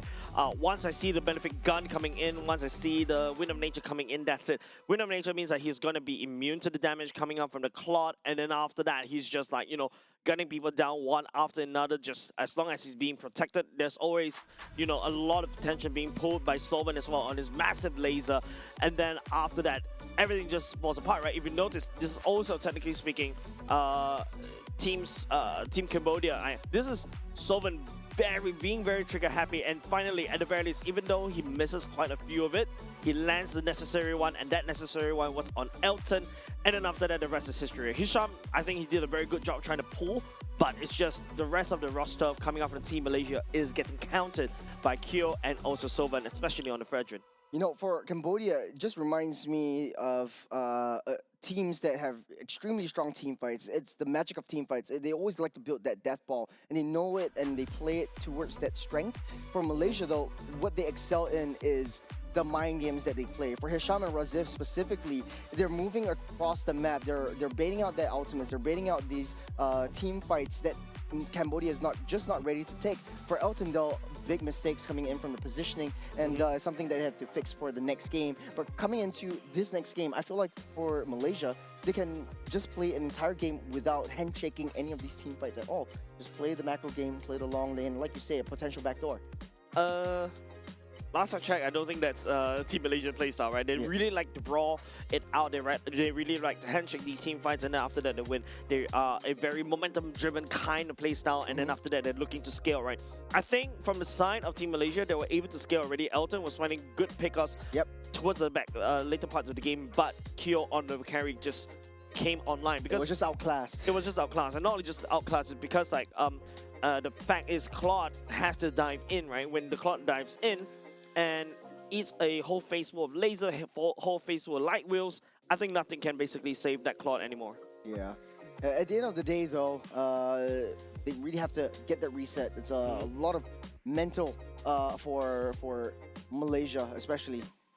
Coming in with a strong lead from the early to late stages of the game, and when we hit the super late game territory, they sort of like fell apart. They were playing as 5 individuals and not as a team anymore. Yeah, I think it's also how, you know, the team wanted to pull the death ball of Team Cambodia apart, right? I think it worked for the previous one or two team fights before the last Lord fight. They were able to drag and pull the team apart. If you notice, remember the observer had to like, okay, you know what? This is too close. I gotta pull all the way out to the maximum zoom setting in order to capture all the action that's happening, because there's small little fights that's breaking out all across the top part of the map, right? I think that's okay. It's because of the nature of how the roster was built for the side of Team Malaysia. But Team Cambodia, at the end of the day, they realize that, hey, they're being pulled apart by Team Malaysia. All they have to do is stick to their guns, and then after that, just rotate as a death ball and literally dare Team Malaysia to basically come at them. Yeah, I think what really changed the tide of battle was during the I would say 18-minute mark-ish, when Team Malaysia secured the Lord, but then Cambodia kept on pushing. They kept on rushing. And I think Malaysia should have just stopped where they stand. They shouldn't have just jumped in as and when they want. They were throwing their bodies. They were trying to body block any You other don't body deaths. block a You laser. don't body block. You're actually cycling to your opponents. And this was really, in my opinion, what really caused that step-by-step increase that Cambodia has took over the rest of the battle. Yeah, I think in terms of explosiveness, I would say Team Malaysia has it. It was very Yes. explosive when they fight, right? It was so nice to watch. But in terms of consistency, Team Cambodia has always been the one been very consistent, except for the Sylvan. There's a lot of times where there's very questionable flicker, very questionable laser. Maybe it's being forced by the side of Team Malaysia's Hisham as well. But even after a while, especially when you go into late game territory, those lasers, those CDs is gonna get even more shorter as the time goes away. So even though yes, Hisham was able to bait out the laser, Team Malaysia need to react almost immediately. You give it another 5 more seconds, 10 more seconds. That's almost like maybe half of the cooldown of the god already for the ultimate, and he can use it anytime. I agree with you at the last point. Like at the end of the day, when you reach that uber late stage game, you're using that laser as a third skill instead of a, I want to keep this and hold on to it until a really crucial event, because any single event could be a crucial event. He's just throwing his balls. He's trying to find any stuns that he can, and at the end of the game, at the end of the day, I think Elton just really made a crucial positioning error where he lost his life first, that they cannot come back from. And whenever they work really, Malaysia works very best when Hisham is really supporting and empowering Elton, and it just goes to show a lot of these marksmen nowadays have been always babysitted by the roam, and you always see like the roaming duel coming around. So that leaving Elton alone might not be the best option for Malaysia at that point of the game. Yeah, maybe also another few things to point out as Team Malaysia, I think the whole composition that they drafted was, I think it relies heavily on Team Malaysia's Hisham, right? Especially on the Cho to be able to pick up somebody as well, and then after that rotate, right? Towards the later parts of the game, most of our fights are going to be clashing, like just literal front to back. Yep. Yeah, that's where, Team Cambodia truly shine. The roster enables that kind of thing. Baxia could also do that pick up to basically body block. You also got the Breakfast Warrior to just jump all the way in laser. Enough said. Classic front to back, right? So it's up to Team Malaysia how to fix that. I think it's not a roster problem. I feel like it's a decision and execution problem coming towards the later parts of the game. Yeah. And the fact of the matter is that that tight turning battle, I remember it was Amar Nazan running away with the Fredrin, and then the rest of the members of Malaysia kept throwing their bodies in. That really helps Cambodia cycle them, and Cambodia really likes these kinds of team fights. So this is the second phase of the game. A lot of adjustments to be made for both sides. Malaysia will start off with banning the Phobias and the R-Lot. Cambodia will ban out the Paquito and the Freya. No changes as of now, but will Cambodia actually understand that, hey, you don't want to give Zorn or Hisham his Cho anymore? I think if you are Team Cambodia, especially in that previous game, learning from that, I don't think you ban the Cho. There's so many things that you really should ban at the first phase. So expect if Team Malaysia wants to play the Cho, they have to pick it in the first two, either B2 or B3 pick. Once again, B1 pick, prioritizing Elton's Claude once again. Yep, this is pretty much Malaysia's strategy and Malaysia's strength. Elton, very comfortable with the Claude. I felt like it was just a small little error that he did in the later stage of the game, but hopefully he learned from his mistakes. He's going to be playing this a little bit more differently this time around. Cambodia will take the Fredrin and the Gort this time around, so no more Fredrin for Malaysia. Will they trade for a Boxer instead? Look, I think personally I'm more of a big fan of Fredrin and Gort because yeah, Baxia could just roll a lot quicker, and the Gort can't keep up.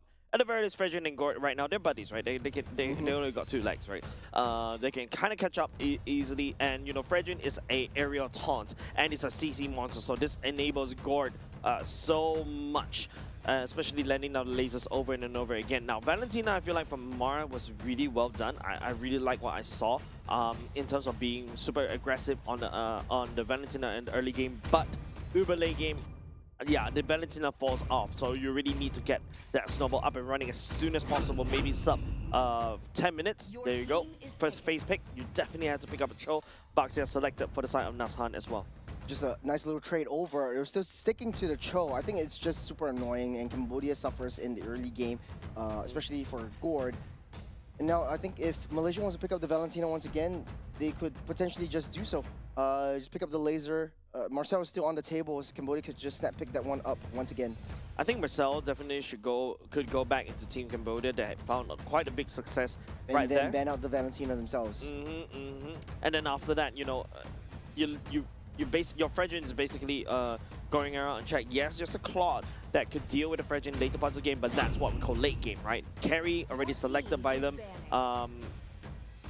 Yeah, interesting pick. Not too sure why Carry decided to go here because, you know, if you're Baxia, yes, the carry is a threat, but I would say it's not as a bigger a factor because I feel like the Marcel is really that key pick from the side of Team Cambodia earlier just now. I would agree to disagree. I think carry is the core of the previous team fight strategy. You need someone that shreds everyone down. Marcel wasn't really too much of a problem or doing too much of a problem to Malaysia. Now that you know that you're dealing against a Cho and you know how Cho is going to be mirroring your every single movement, you want to have something that is anti-dive, where you can punish the Cho for being a little bit too close. A Beleric maybe, it counters as Claude as well. I agree. Claude, yeah, the Beleric also works well for the Cho as well, like against the Cho as well. You really have to go up front and personal and you don't kick the tree. You kick the tree back into the Claude or the Baxia, you're just going to eat a full face of the ultimate coming up from the Beleric as well. There's also still, to a certain extent, an Atlas that could also combo really well for the side of the Gord, right? The Fatal Links put everybody in, Fredrin as well to constantly lock down. There you go, Team Malaysia hurt you. Denies that anti-dive away from the side of Beleric. That also saves the Claude as well. Yuzhong is pretty much open. Cambodia could just snap pick that one up. Provides a lot of early game damage, lane dominance, and then early game rotation as well. Yuzhong pretty prioritized in this current meta. I think if I was Cambodia, I would just pick that one up and try to force mistakes over to Malaysia. I feel Yuzhong at this R4 pick was a little, it would be maybe forced. I feel like this is going to be a roam pick coming up for the side R4. You want to see what B4 and B5 pick in terms of EXP. I think Team Cambodia kind of fix their R5 to react towards that EXP pick coming out from Team Malaysia.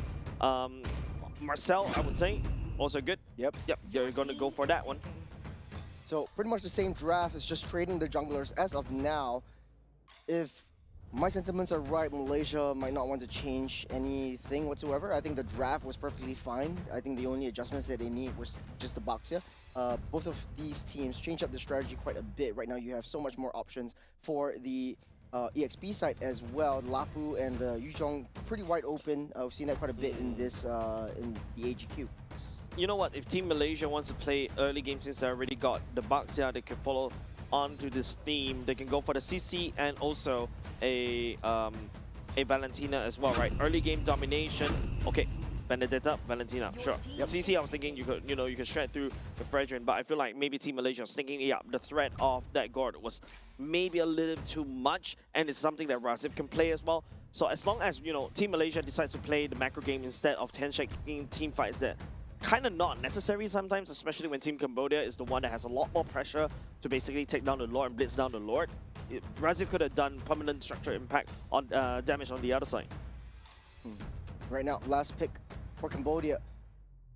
They picked up the Lapu in the previous game. I think worked out pretty well. The only change right here is they're facing up against a Baxia. Definitely Cambodia will suffer a little bit in the early game. You need someone to be able to chase up against this Benedetta. Sometimes you will pick... Oh, wait. Is that a Barat's EXP lane? No, Fredrin EXP lane.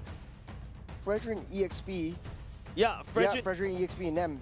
Yeah, Fredrin EXP lane. We haven't seen this in a while now. The flicker taunt to basically catch onto the guard and more pick potential, right? Barat swallowing somebody with Daytona's welcome. Yeah, and that's something that you can't purify as well. Yep, you cannot purify. I spit back at you. At the same time, you also have that early game damage. This is what Team Cambodia can also do as well. But these are tanky, beefy boys. And this is where the Juicin really truly shine. And unfortunately, Juicin is not on the table because it got banned away. Barats in the EXP side. Typically, you want to get the Barats in the jungle just because of the stacks, but I think this might switch things up quite a bit. Barats, though, I was thinking EXP Fredrin. So basically, Cambodia bidding a death ball for themselves. There's not any one member that you can send in the long lanes or on the side lanes. to alleviate pressure in the late game. Malaysia has so many options though. Hyper mobile versus hyper immobile, like an unstoppable object versus an immovable force is the summary for the draft that Malaysia and Cambodia are bringing to game number 2. Cambodia 1 game away from being in a very comfortable position in the first group. Early game, Benedetta versus the Barats, you're doing exactly like this. If you're Razif, you just start the proxy in, you can rotate. And then after that, you can start, hard invading the jungle, enemy jungle, start taking away the small little beetles. Razif, look at where he is already. Man, Team Malaysia is really making a beeline for the orange buff. They noticed that the Fredrin is not in the purple buff at all. Yeah, they were trying to pull Marcel away from the mid lane to give Amar an easier time. So Malaysia is still doing the same thing that they did in game number 1. It worked out very well. I think the late game execution could have been improved just quite a little bit. Barats definitely has to play catch up right here and right now. The purple buff is also in shambles. It's pulling it back with the meteors, holding on to the retribution. Doesn't have vision onto that one. Won't be able to steal. Najan might be able to get punished for getting a little bit too close, and that is first blood. Over to Nem. Nazhan is like, okay, I wish I had a flicker there, but unfortunately, it's a retribution that he's holding on. So I think that was a bit of a overcommittal over the side of Team Malaysia onto Team Cambodia. Hisham? Ty forced to use the flicker out of the way. Nem not gonna let it slide. Level 3 doesn't have the taunt. He's got some time, Ty. Coming back into the fray, very risky play, down on low health. Yeah, massive pickoff coming up from the side of Team Cambodia, right? The jungle going down for the side of Team Malaysia, and you also give the jungle kill over to side of Team Cambodia. Man, that means that, you're going to get a lot more EXP on this team, on this Fredrin. I think this Barats is also kind of a big brain pick coming in from Cambodia because it's pseudo anti-dive. Hisham draws a little bit closer. The dinosaur just eats you up, gobbles you up, and then just spits you out away from the rest of your team. So you have to play catch up right now. And don't forget, as this dinosaur, you also do a lot of damage. And here we go, gobbling up. Gobble up onto the wall. Hisham getting stunned up. That is the Mystic Laser just getting disrupted by Razif all the way in the back line. In Cambodia, it's trading 1-for-1. And okay, Turtle given over side Team Malaysia as well, so that's Nazhan redeeming himself. Amar skill outputting some damage. Kyo right there getting terrifying. But you mentioned about this, right? Yeah, agreed. Baxia, sorry, not the Baxia, but hold up. Oh, that's a 2-man knockup by Hisham, and that's the follow-up. Razif will take 2 for himself underneath the turret. Yeah, it's a dive, and then you pick up 2 members. Man, Team Malaysia is really rolling it out, using the benefit of the early game advantage on the form of Amar and also Razif as well. Razif picking up 2 kills is absolutely wonderful. He's going to be able to snowball from that one. But you mentioned this, right? The last I checked, Cho cannot Shenpo out of the Barat's tummy. No, that is just basically you're locked down and you disappear from the map for just a couple of seconds. Take a look at the replay right here. Yep, Nazhan also joining the fray as well. Wow, amazing slow-mo, man. Beautiful follow-up. Coming up from Razif as well. Razif definitely going to be the main player, especially towards this bottom side in the EXP lane. The Barat is definitely going to be slower in terms of rotations, but he has decent wave clear because when he goes into his massive form, he's just going to stomp across all these minions. I think for Cambodia, it's all about late game, late game, late game. You've got the skill potential, you've got the damage, you've got the tank ability. It takes so much more and have to take apart their composition. It's basically building a death ball. They just have to find a way to try to keep up with the pace that Benedetta brings to the table. Another thing about Daytona's welcome is that you can also gobble out Elton's in... Oh, Hisham taking a little bit more. Let's bait it out the ultimate blazing duet. Buys a lot of time for Elton though. Hisham, so much prowess on this show. Yeah, like I think that was just the right spot for, and it's the thickest, like the thickest spot for you to run through. It seems like true damage could burst him out, and he timed that perfectly. Yeah, it's just amazing coming out from the side of Team Malaysia. But okay, enough blazing. Team Cambodia in a spot of trouble right here. It's going to be the Barats pulling on to the Lord, the turn-off right now. Golden Hour already committed. It's the Lord on the back line. Got to swallow up, Amar. spit onto the wall. Fredrin is not there, no damage at all. Disrupted the Mystic Gush as Hisham tries to run away. Razif deals with that Fredrin on the backside. Cambodia struggling in the early game once again. Here is the rest of the Goon Squad, Malaysia. You have all 5 members right there at the turtle pit. of course, right? Team Malaysia, this is a very early game-centric kind of roster. You got the Benedetta, you got Nas Hunt on the box here, Amar as well. These are early game heroes that can just pop off in the early to mid. Now, the goal lead-wise is still sub 2k. You already got a Hunter Strike secured by the side of Razif as well. Barat, on the other hand, has to build an anti-Karas. All the way from the backside, you go to Petrify. Won't be able to push anyone in. Amar actually goes down in under the turret, but able to just prance right on out of there. Yep, items check as well. You've got, Amar has the better items right here. Skip the boots for the glowing one, so that's also a key power spike for the side of Team Malaysia's mid laner for now. Cambodia, on the other hand, I think as long as they kind of limit the goal lead around 2K. Mid-side, they landed on the Gore. Forced to use the golden hour to save himself. And Sovan, the spot bother should get that recall. Good.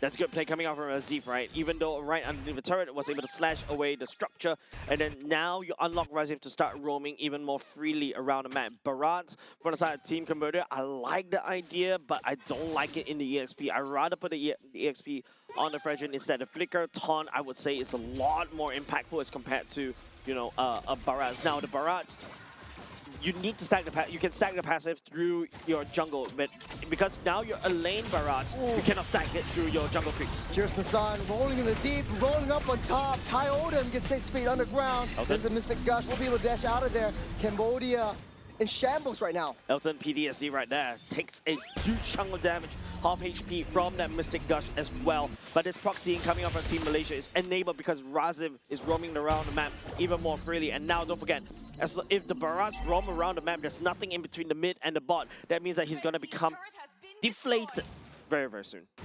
Next turret spawning up in 10 seconds. Doesn't look like Malaysia or Cambodia wants to force this Lord fight. Oh, that's the Gush. That is the kill. Kyo falls once again. Absolutely baited.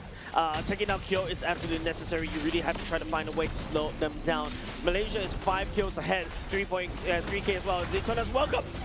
Daniel's welcome. Down to Najan. We'll be able to spit him out and away. The Mystic Gush once again. Hisham on the backside, trying to disrupt that team fight. We'll be able to do so. They're going to lock everyone in the lane. Razif! That's a 2-man Petrify. Won't be enough damage to take both of them out, but Cambodia trying to fight back. Got Odin there as well. We got 5 men down the bottom side. The T1 on the mid side in shambles. Najan taking a lot of damage. Shredded out by Kyo. Nem trying to chase that charge. The Princess Wrath for more than half health. Hilton eats a full sword to the face. Yeah, and that's a lot of Greyhound churros. And if you notice how Cambodia is starting to pick up in terms of the damage as well, all because Kyo is already starting to enjoy in these team fights. And Razif, right? There's no Electro final blow earlier just now. Even though yes, that was amazing Petrify, but there's not a lot of follow-up coming from Team Malaysia. For Malaysia, though, I felt like they played it to the T. Hisham disrupted the Mystic Gush. Cambodia needed to find a way to come back into these team fights. And this was the fight up on top right before the turtle. And yeah, we're back into the game. But that being said, though, Hisham is still super annoying. There was not a lot of damage coming in from just the board alone. But that last team fight, I think they could fight back because with the Barats, with the Fredrin in tow, and with the damage, like you say, coming in from Kyo, they at least had a shot. I think Kyo using the Purifier earlier just was worth it. I prefer a Flicker, especially when, Razif could just literally chase you down and, just shred through you. I think the Flicker to gain a bit of more damage so that you can land your passive, that's A-okay. But, Purifier can work, especially when you're dealing with Hisham. But I feel like Hisham's role is to try to deactivate Sovan on this Gord, which he did earlier just now, right? But ultimately from Team Malaysia, there's not enough follow-up coming up from them. Had Team Malaysia has a proper follow-up, man, Team Cambodia would have been deleted in that team fight. Yeah, 100% agree. I think the biggest issue was for Malaysia, as much as they wanted to go for the main objectives, they needed the objectives to be able to win on these team fights as well, because the turtle gives extra buffs. And speaking of objectives, they're starting things off with the lore, getting that reset, them leading the charge on the back line. They kicked in the wrong side. They put an hour will save him just for now, and there's a lot of light wheels, and that's the first. Razif won't be able to reach onto Kyo, free hitting on the back line. Just playing duet. Immediately onto the carry, the Mystic Gush onto the front line. It's just a split fight, and Cambodia loses 3. And that's the power spike coming over Team Malaysia as well. Amar picking up the laser, using it, throwing it back against Team Cambodia. There's too much damage that Team Cambodia was actually unable to swallow. And now, once again, this is a first Lord over the side of Team Malaysia. But look at the goal lead. It's only 3K. It's not too far apart. But hopefully Team Cambodia, I don't know, probably find a way as well to climb all the way back in. I think most of the goal is in the pockets of Razif right now, because if you take a look at the team fight as well, Sovan using the laser way too early. Amar just literally walks all the way there. Yeah. Opens it up, just immediately bursts on top of the Blaze way coming out from Elton. Of all the open routes at that corner, they took the Kyo took the choke point instead of the back off point. I feel like Kyo still wanted to stay in the midst of battle, but Malaysia was just too rough on the back line. Hisham, Razif was just taking turns and trying to deal as much disruption into the Mystic Gush as they can. I feel Sovan has been really lagging in terms of positioning as his guard, right? Amar at the very least, because he's a Valentina, he's able to just dash into position and then open up the laser. But for this guard, you really need to walk. And oh man, this looks really sad for these Barats. But we've been in this position before. Cambodia is always, having a rough start to early game. And Malaysia is extremely dominant, extremely aggressive. The small Barats definitely will be an Achilles heel for Cambodia. Plating is gone. Bubbles bursted. Malaysia very disciplined this game around. Yeah, definitely. You don't try to force it, especially when the members from Team Cambodia does have the wave clear. Don't forget, Barats, especially when he's on max stacks, can wave clear very quickly, and his damage scales according to his HP. Apart from that, there's also a potential wild bomb from the side of from the Gord as well, and then after that you just get lasered down to death. In terms of the marksman's wise, goalie in the favor of Elton right here, going towards a Malefic gun as well. But for our friend on the carry, does have the 3 attack speed items. This is also when the carry is also quite dangerous already. It doesn't really need that much items compared to a Claw. Ooh, Datnos Welcome also utilized the Shinpo. Disrupted the suppression right before the suppression, right before the go.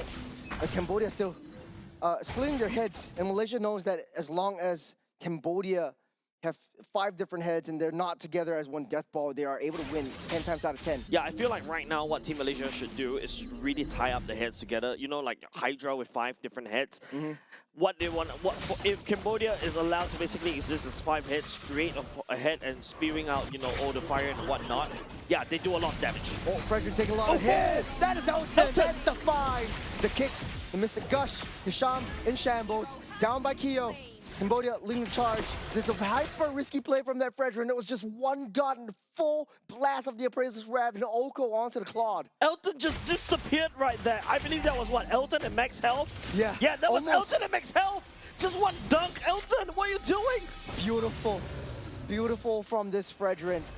And this opens up so much opportunity to burst down this Lord. Nazan is still in the corner, though. Datnos Welcome is right there. He might be able to swallow as Baxia gets a little bit close. Right now, the Baxia is starting to stack up. Amar does have the laser. Nazan knocked into, gets swallowed up. That's the kick, and that's Datnos Welcome. Double lasers coming, It's the Zaphos. Amar, not enough hits, not enough damage. Cambodia fighting their way back again. Man, Elton. That's the final blow. And a taunt onto a Sith. Kyo takes them down. The corner now stuns both of the Blaze. Elton's wide open, net falls. But it does not matter though. They do have that Lord, and Cambodia gets out of the way. Yeah, and now because, you know, the lack of Elton earlier just now in the team fight, getting dunked by the Frenchman earlier just now, that was what? 80-0 in one shot. Elton standing right in front of the Frenchman, thinking that he can face tank. I don't think though, because Team Cambodia is starting to hurt against Team Malaysia right now, and now with the Lord Intel, Team Malaysia has to now play defense. Good zone from Thai. Took down that T1. Lord marching down the bottom side. Cambodia has the upper hand right now.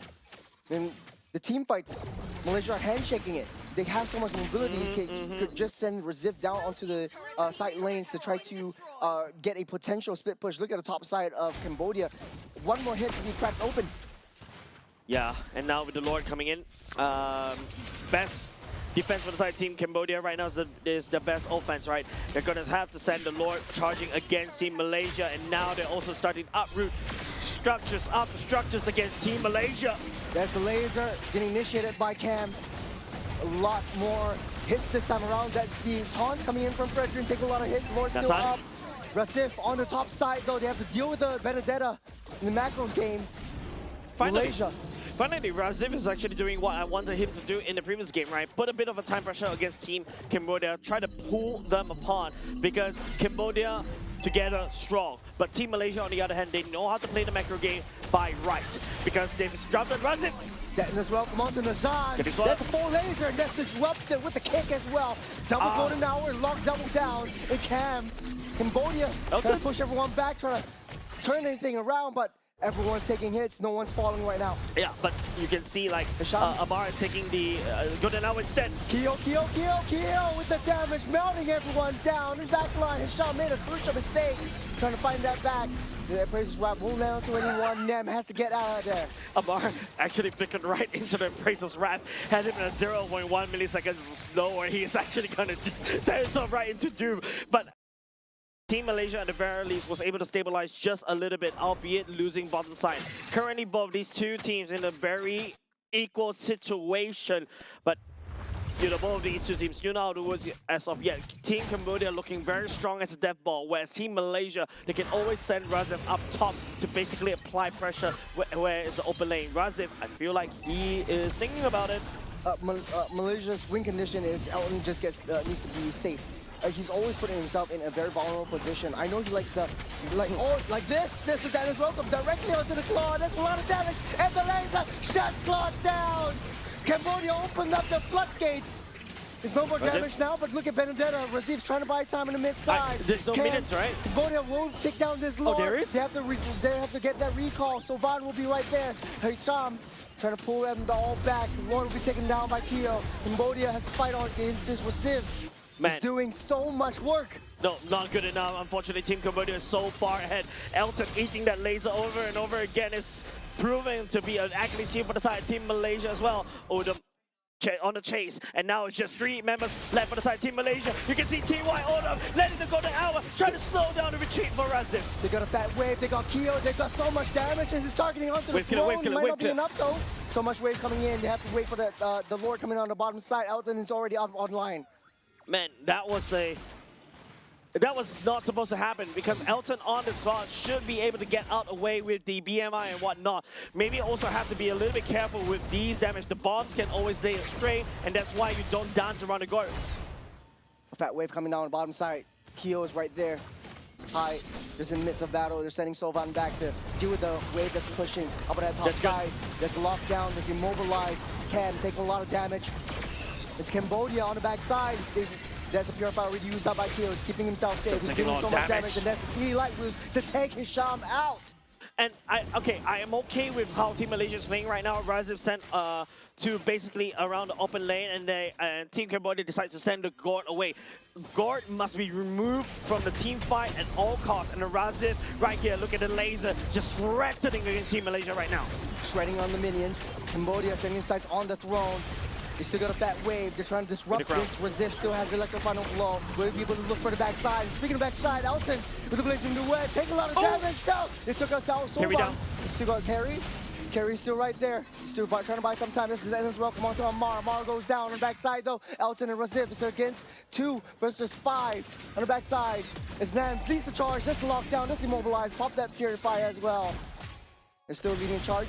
There's a taunt up. Slowly but surely, Elton. A disasterly mistake. The Kyo has scaled out of control, and not just that. Mengong, as the Varaz, is massive right now. Nobody is actually able to take him down. The only person that can reliably take him down is gonna be Elton. If Elton throws himself like that, Team Cambodia is looking to end. Backline on the brink. Cambodia, they don't really have a lot of help right now. No minions for Razif. That is the lasers. One more hit away. And it's on chasing duty. They pop the immortality, and it's all 5-man collapsing onto this Benedetta. They have a fat wave up on the bottom side, though Malaysia could have been able to buy themselves some time. Elton just needs 8 more seconds. The open wave for the side of Team Cambodia up top is actually preventing a lot of problems. And now, because they have forced to send the guard all the way up, this is the time where they can try to make a play right here instead. You don't have the core, you don't have the magic damage. Hisham's on the back line. He's trying to find his way onto the Kyo. Kyo still has the immortality. You have to kill him twice. Hisham will find his way in, but he's already protected by 4 members. Dennis Welcome will be safe and sound. Immortality pops for Hisham. Nice timing, pulling him back. But now will not lock down to anyone. It's Cambodia fighting his 4 members. The death fall will not be stopped. And they go straight for the throne. Elton is right there. He's getting the place in the way. He's going to win the crown. We've cleared up. The first rap will clear up the minions. Razif is back right here. Elton coming out and blazing the way with the crown. But the laser! Once again, Cambodia not giving out to the fight. You got the Lord down, trying to cycle it through. They don't need the Lord. All they need is Kyo and sticking together as 5. That's the Fast and Furious for you. That's the Dennis Welcome. And that's the win. Cambodia 2-0. Cambodia 2-0. What a strange game that happened. Team Malaysia towards the last point of time, they're just doing everything they can individually to basically try to push Team Cambodia's death ball away. But one person cannot stop the Cambodian bulldozer, literally bulldozing the whole base of Team Malaysia, laying it flat. So much action over the last second, and that is what I like to see about Cambodia. They're sticking together as basically not even 5 men. They don't even need the gourd. As long as Kyo is up and online, he's got that damage protected by 4 brothers around him. He's just hitting the light wheels. Hisham is not a threat. Claude is not a threat.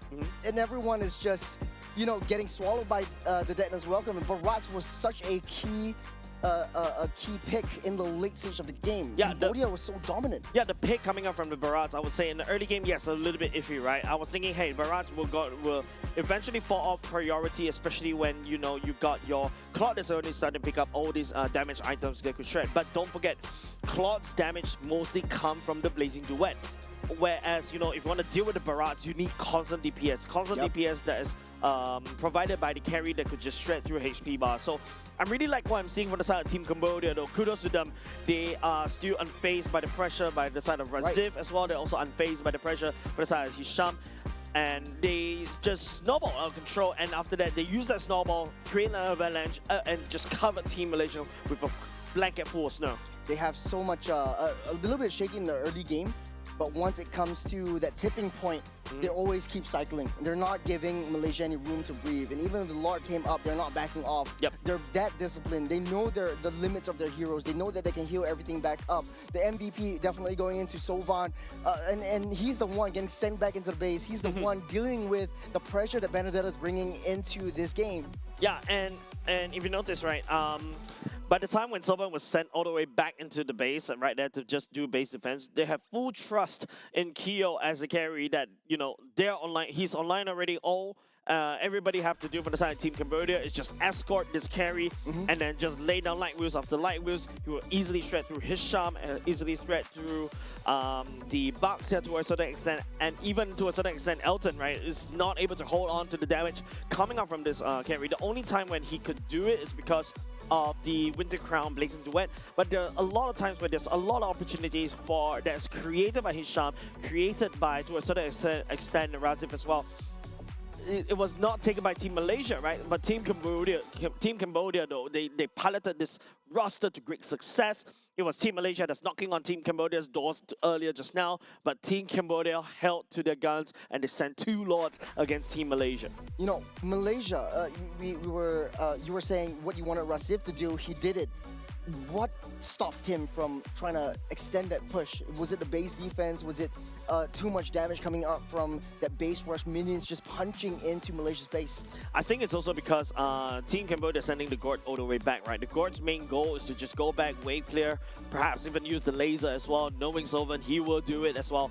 And then after that, rotate, right? And apart from that, it's also just, I think, the lacking of the damage coming off the side of Team Malaysia. Early game, Razif was able to find the pickoffs onto the carry and also the Gord, especially when, you know, it's the skirmishing time part when it's early to mid game. But towards the later parts of the game, when the team fight gets so convoluted, you've got the everybody just stacking onto the side of carry. You can't even see the carry because, you know, Baraz is so big right there, just blocking blocking the carry from view. You also got a Fragin that's escorting the carry as well. You also got a Marcel that dares to step in. If you step in, I'm gonna mess up your combo, and then after that, you're just gonna be a sitting duck right there, right into the carry's damage. And that's why in uber late game, the carry is a threat, and you know, Araziv unable to find a kill. A great play on the Barats as well, using Detna's Welcome to immediately find Claude during that crucial moment in the bottom side. He was just waiting in that dot bush by the river, and when he saw that Claude, he was just waiting for the rest of the members to come in, and once they take them down, the laser comes out of this gourd. So I think at the end of the day, Cambodia is just, you know, shaking early game, late game, very aggressive, and still in the top seed. 5 wins, 0 loss so far. They still have one big challenge up ahead from them, which is the 3rd seed and facing up against Indonesia. Yeah, but this means that, you know, if you notice, the group standings was kind of shifted just a little bit, right? It initially was the 4th seed, which is Team Malaysia earlier just now. Now Myanmar will be able to climb all the way back up. Don't forget, top 5 of this group stage goes over to Nagoya. Cambodia right here, I bet, yeah, you know what, I can just say it, it's just secured Nagoya. Yep. Cambodia secured the main stage in Nagoya, Japan. Congratulations. Congratulations to them. The bigger test will come several months later when they re-face up against Philippines in a rematch. And we pray the patch doesn't change. And we'll pray, no, the patch definitely won't change, but there will be a new kind of experimentations coming in with new heroes in the pool. Remember, the qualifying stage, you don't really have free reign of Harara. Maybe that would shake up the meta as well. But hey, upcoming next will be Indonesia versus Myanmar. Yeah, that's also another banger of a series to watch, right? Because Indonesia, they've been consistently performing, I would say, but I think there are also some hiccups that I feel like they should really fix based on the performance, especially against Team Malaysia, right?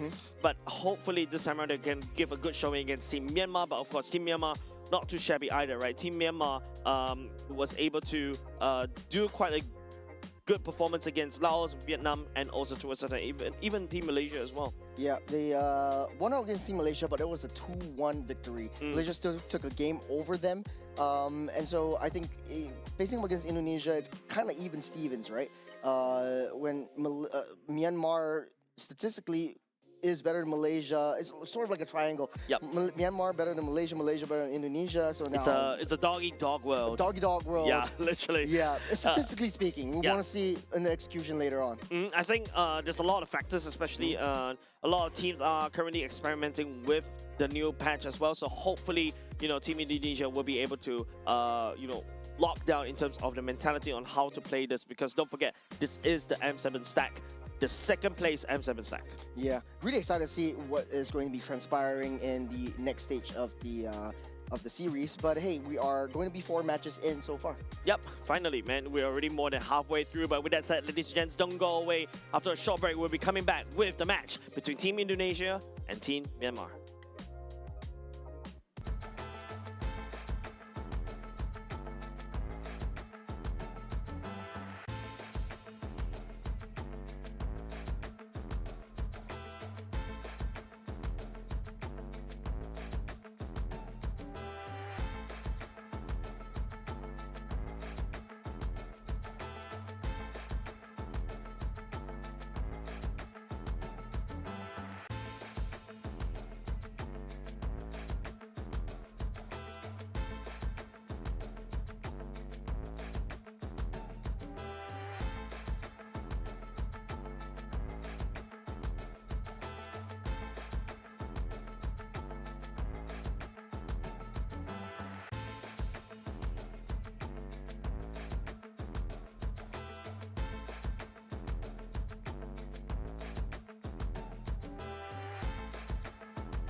Something so crude can be graced with a splatter of beauty.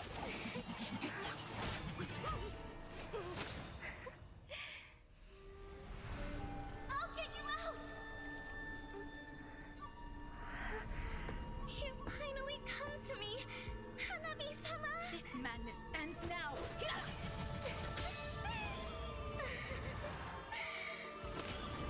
At last, I'm shivering with excitement!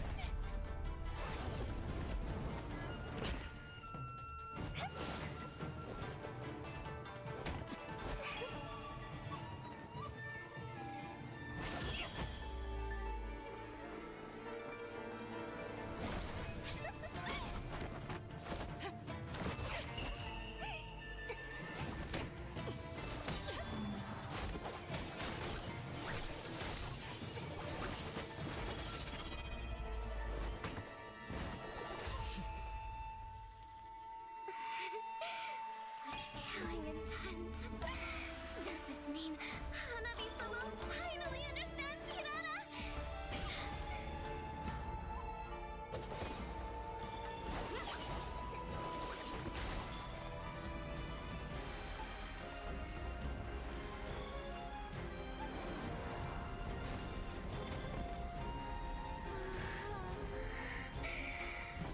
So warm.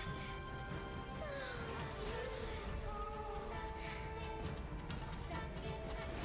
We can finally embrace eternity in hell.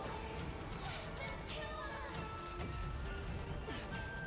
Allow me to release your eternal bloom.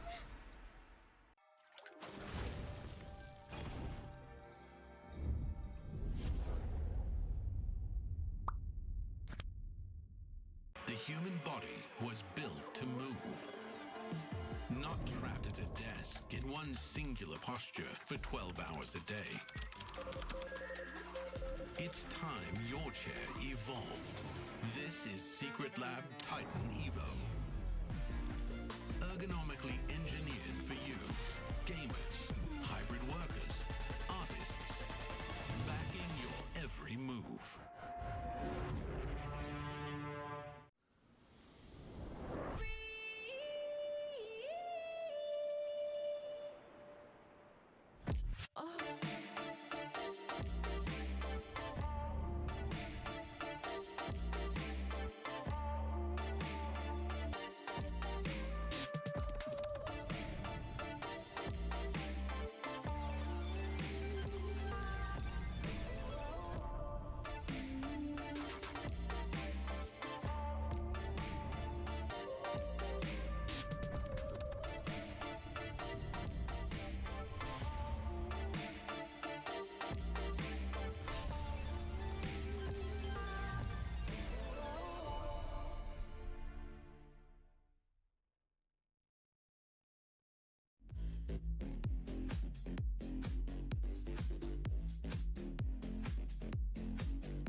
with a splatter of beauty.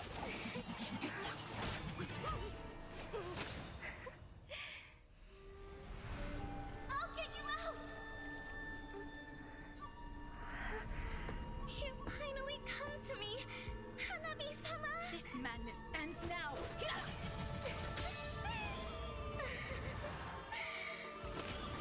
At last, I'm shivering with excitement!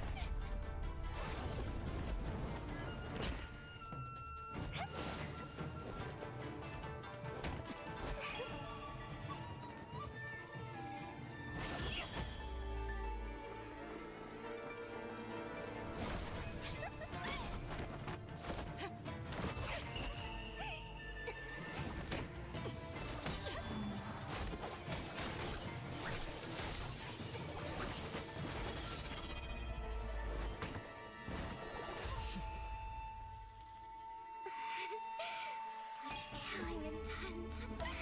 Does this mean Hanabi-sama finally understands Kirara?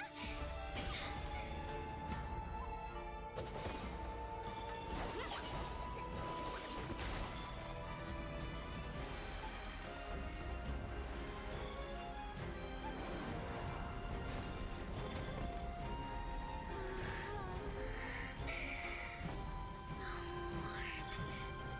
So beautiful.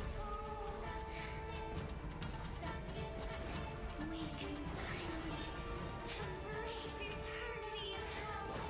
Just the two of us. Allow me to release your eternal bloom.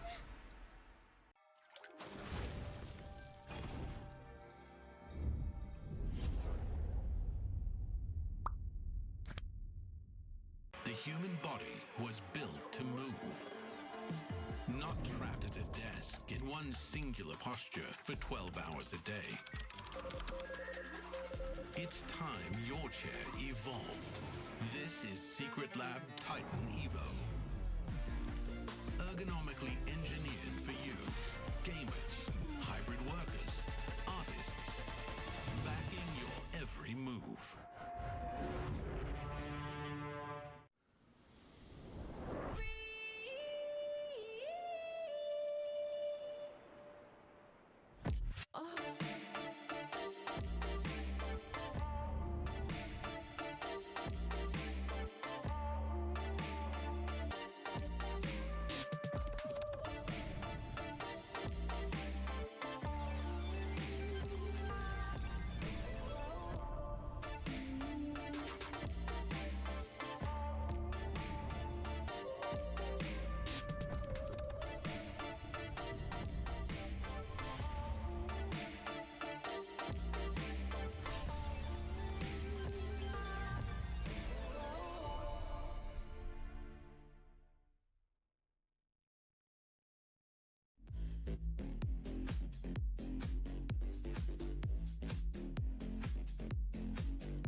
something so crude can be graced with a splatter of beauty.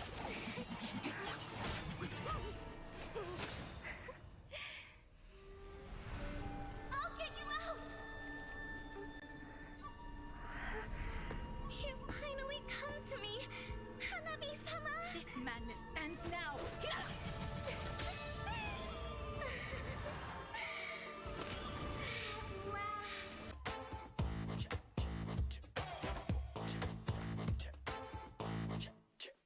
Hold up.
couple more matches left for our teams to prove their mettle. A few, I would say, the last minute teams, the last minute performance may be required in order for them to earn that ticket to go over to Nagoya. Ladies and gents, welcome to the 2026 Asian Games Esports Events MLBB Qualifiers. We are still currently going through Group A, and my name is Jace. This is Charles. We are casters so far. So far? So far. Well, still have a couple more games to go. There's a doppelganger of me running around the RWS as well, right? Hey, so if you're around the area, please head better on down looking to one RWS. as well. This is it's super fun to be here watching the crowd, and the crowd is starting to pick up. Yep. We see Indonesian fans, we see the Myanmar fans actually coming in. Third and fourth seed this time, Jays. They're 3 wins, 2 losses apiece, and they're pretty even, Stevens. It's all about seeding rights at this point. Yeah, and I think in terms of Team Indonesia, yes, I feel like their consistency is there, but you can start to see some chinks in the armor as well. Don't forget, this is the M7 second place. We're expecting a lot more coming out from this team. Yep. But it feels like, you know, when they come over, I'm not too sure what's happening. Maybe it's a different environment, or maybe it's just a different meta that's maybe impacting them, and they're, I think, less refined as compared to, you know, the past performance back in the in M7. Well, there is quite a bit of factors, new meta changes as well, adaptability to the games, and just all around, a lot of the other countries all around Southeast Asia are growing, and they're becoming really strong, especially for Cambodia. A couple of seasons ago, we might have counted them off, we might have written them off, but right now they're coming up strong, so much so that they are cementing themselves as one of the titans in Southeast Asian region. But speaking of which, let's go into Indonesia. There's Dingerai, Alexander, Delvin, Afan, and Shauki. All of these members, they are extremely strong mechanically and gifted in their own rights. I would say Dingerai performs exceptionally well once given that space. Alexander finding right targets and making the right shot calls for this game. Delvin performed exceptionally well in the mid-game given the artillery mages. Yeah, I think a lot more pressure on Team Indonesia right here. They qualified through the PBSI selections as well. So far, we've seen some form of brilliance as well coming out from them, but you know, the games have not been shaking. They've taken losses against Team Malaysia and, of course, Team Philippines as well in a small little rematch against M7. But, of course, you know, here are your members on the other side from Team Myanmar. Shine, Kyo, Myo, Han, and Hein. So this team actually coming off from a win against Vietnam off stream. So we're playing it concurrently. And riding on the momentum, riding on that high, they still have 2 more games to go. Against Indonesia, this will be the biggest test prior to the last game. The last match will be Myanmar against Singapore off stream as well. But if they win, if any of these team wins this, they will be pushing the the losing team down a spot and basically equalizing it with Malaysia. Yep, I think also, I think this is also another time where another region that actually will need to try to test the mettle against another well-established MPL region, right? Team Indonesia has been in MPL for a long period of time. You see them in the international stage, and apart from that, you know, Team Myanmar so far they've only met 2. This is perhaps the last MPL region that they have to go for, albeit they won against Team Malaysia in the 2-1 fashion, but they lost over to Team Philippines in 0-2 fashion. Of course, like what you mentioned, like Doggy Dog World. Standings as well, 3 and 4 right here. The winner would definitely go up in terms of standing. I would say more or less you can, I would say 80% buy the ticket over to Nagoya. The loser on the other hand will be at the mercy of, you know, the middle of the pack kind of teams that will be playing later on. Well, it's starting to solidify, right? For Group A, the hell group, so to speak. Philippines, Cambodia, pretty safe. They've got 5 wins apiece. Indonesia and Myanmar and Malaysia, 3 wins apiece. Malaysia already shot down just with that 1 loss against Cambodia. So Indonesia and Myanmar still even Stevens as of this point. They're in a pretty safe position. I would say Myanmar, statistically wise, up against the 8th seed, would not have too much of an issue as well. So this would be the biggest test for both of these 2 teams coming in. And of course, you know, if you want to talk about the middle of the pack earlier just now, we talk about this 3rd, 4th, 5th seed. If you talk about, you know, game difference +3, +2, and 0 respectively, right? These points are not too far apart, right? So technically speaking, Indonesian and also Team Myanmar, they're not out of the waters just yet. I feel like this is the critical point for Team Myanmar and Team Indonesia. If they really want to go to Nagoya, this is the game that they really have to perform.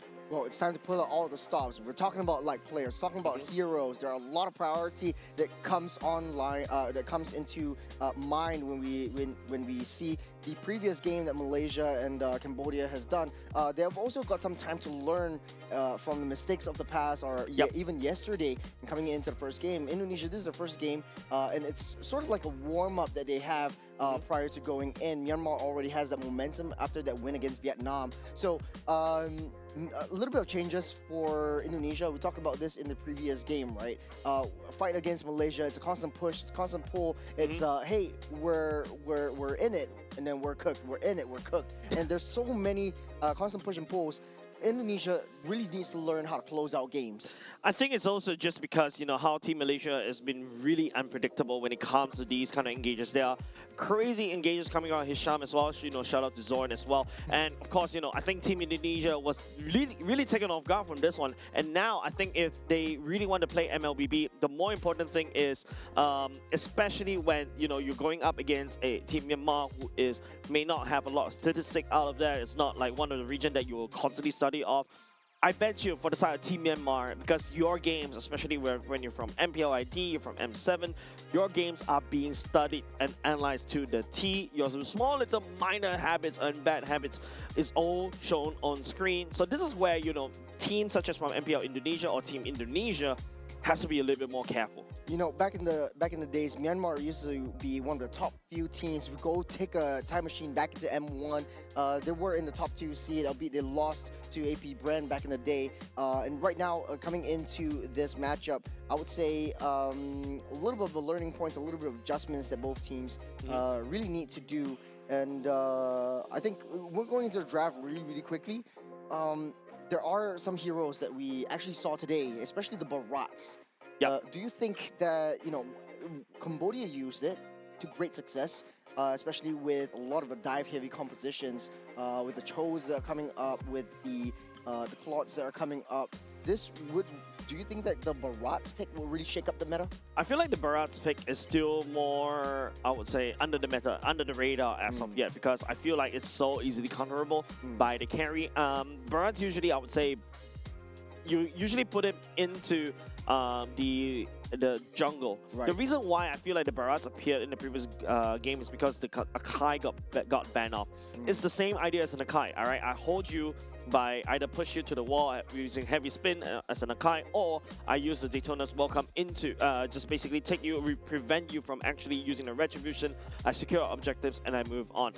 I think it's also a lot of things that is happening all across the board for the side team, that game in particular, so I don't think Barats may be a bit of a priority. However, I feel like in terms of gameplay-wise, I feel Team Indonesia, they're looking at this massive AoE stunts. Like, if you take a look at Alexander, right, he likes to play his Atlas, he likes to play his, like, Marcel to a certain extent, right? So now, Expanding Rivers will be the map that both these two teams will be venturing into in game number 1. Alexander definitely happy about that. He loves that the river movement speed boosts, the ability to get into the opponent's jungle, get out quickly, the ability to cross map play. And this is the first draft of the game against Indonesia and Myanmar. Phoveus will be banned out alongside Freya. Quite a bit of priority targets. We've seen Chusin slip off the pool, and Eve will be the hero of ban choice. Yeah, like Eve is starting to get perma-banned once again. The real-world manipulation, and also, you know, the amount of utility that the Eve can provide, not only just to set up the CCs and the massive slow, the threat that you can do to basically burn down any form of tank, especially right now we're entering back into the tank utility jungles once again. Yeah, definitely deserving a spot in the banning phase. Now, second ban coming out from the side of Team Indonesia, the Freya and the Fanny.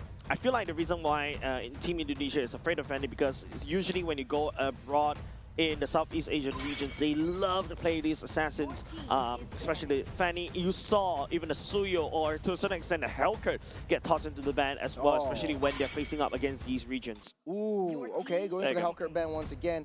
A little bit of not what we're used to, but I think Indonesia has really done their homework onto Myanmar. They're understanding what kind of heroes they're comfortable with, what kind of heroes they're playing. Chusin still prioritized by Myanmar. The Akai is still open though. Do you think they should go for it? Or the Paquito as well. The Paquito as well as the Akai. I think Akai Park is a good R1, R2 pick. Chusin, on the other hand, I think has been solid But Jusin is a threat over to the Akai because Jusin always lands onto Lantern, picks up the Akai, throw him away. And now because of the fact that the Claw is also being prioritized so much right now in this current patch, R1 pick going into the Claw, that means that, you know, you snap pick that away. There's also another safety net for the side of Team Indonesia is that, you know, if you see your enemy team pick up the Akai, you're forced to pick up the Jusin, which means that Team Indonesia doesn't really have to worry about the likes of Valentina coming back in unless Valentina roam. NPL Singapore. Valentina roam, Valentina jungle, possibly this way back in the past. Moskov and the Fredrin will be locked in. On a lane-to-lane matchup, I would say make room for no room for open AI. Claude does everything right now. He's going to be able to cross that maps. He's going to be able to use the BMI to get out of the way. Dingarai plays pretty similar play style together as compared to the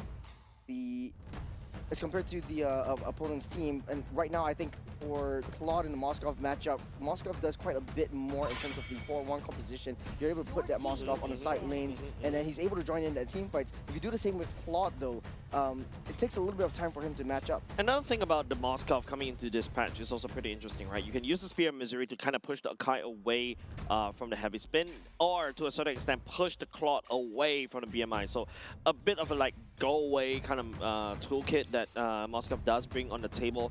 Fredrin coming into play right here versus Akai. We saw this before, right? Akai counters the Fredrin, especially during the heavy spin. So I feel like if Team Myanmar wants to execute this one, I like the bans coming out from this one, the Kalia and also the Atlas. Kalia, of course, in the first phase ban. They know what Alexander likes to play, takes it away. I think to a certain extent, yeah, you're expecting a lot more bans coming out for this Roma from the Team Myanmar side. However, for Team Indonesia, the R-Lot ban as well to secure at least a very good game for the side of Lapu. Sorry, for the Paquito. I was thinking also a Lapu could also go into the mix as well. Lapu to really output the damage to kind of peel for the team. It's always great. Sora, Sora. Yeah, Sora is definitely one of the better picks out here. You're able to have easy access into the Claw. Yep, the Sora gets banned out by Indonesia. For Myanmar, though, looking for anti-dive roams to be taken out of the pool. There will be a Lilia, though. I would say a Beleric works kind of better for that ban. At least you don't really have that trouble since Fredrin is going to be in the mix. It's going to be soaking up that damage. You don't want to have to deal with extra damage coming in from the Beleric itself. I like what I'm seeing right here. Beleric is also an interesting pick coming from Team Indonesia. We saw this kind of wombo combo before, right? Because you're going for an EXP lane, Paquito, you need some form of tankiness as well. Beleric fixes the build, deals a lot of damage back to Moskov as well. And especially when you use the ultimate, you also, you know, distract the Fredrin on top of the heavy spin. Now the Fredrin is not going to have a good time to land a retribution onto the turtle or the Lord. Mid lane's kind of open. It's going for the Marcel first. Okay. Can't believe it slipped through the entire banning phase, but we've seen less prioritization of Marcel's and more towards the prioritization of new and up-and-coming heroes. Typically, the Kalea, though, I'm kind of surprised that the Kalea not being picked too much in this current state in this competition. It's getting banned out. The reason why Kalea is not picked up in this current state, usually banned away, right? And I feel like it's also very interesting because you don't really see a lot of teams really pick ban the Kalia because the Kalia has one gaping weakness, that is if your enemy decides to pack like the Harif that has a Purify, right?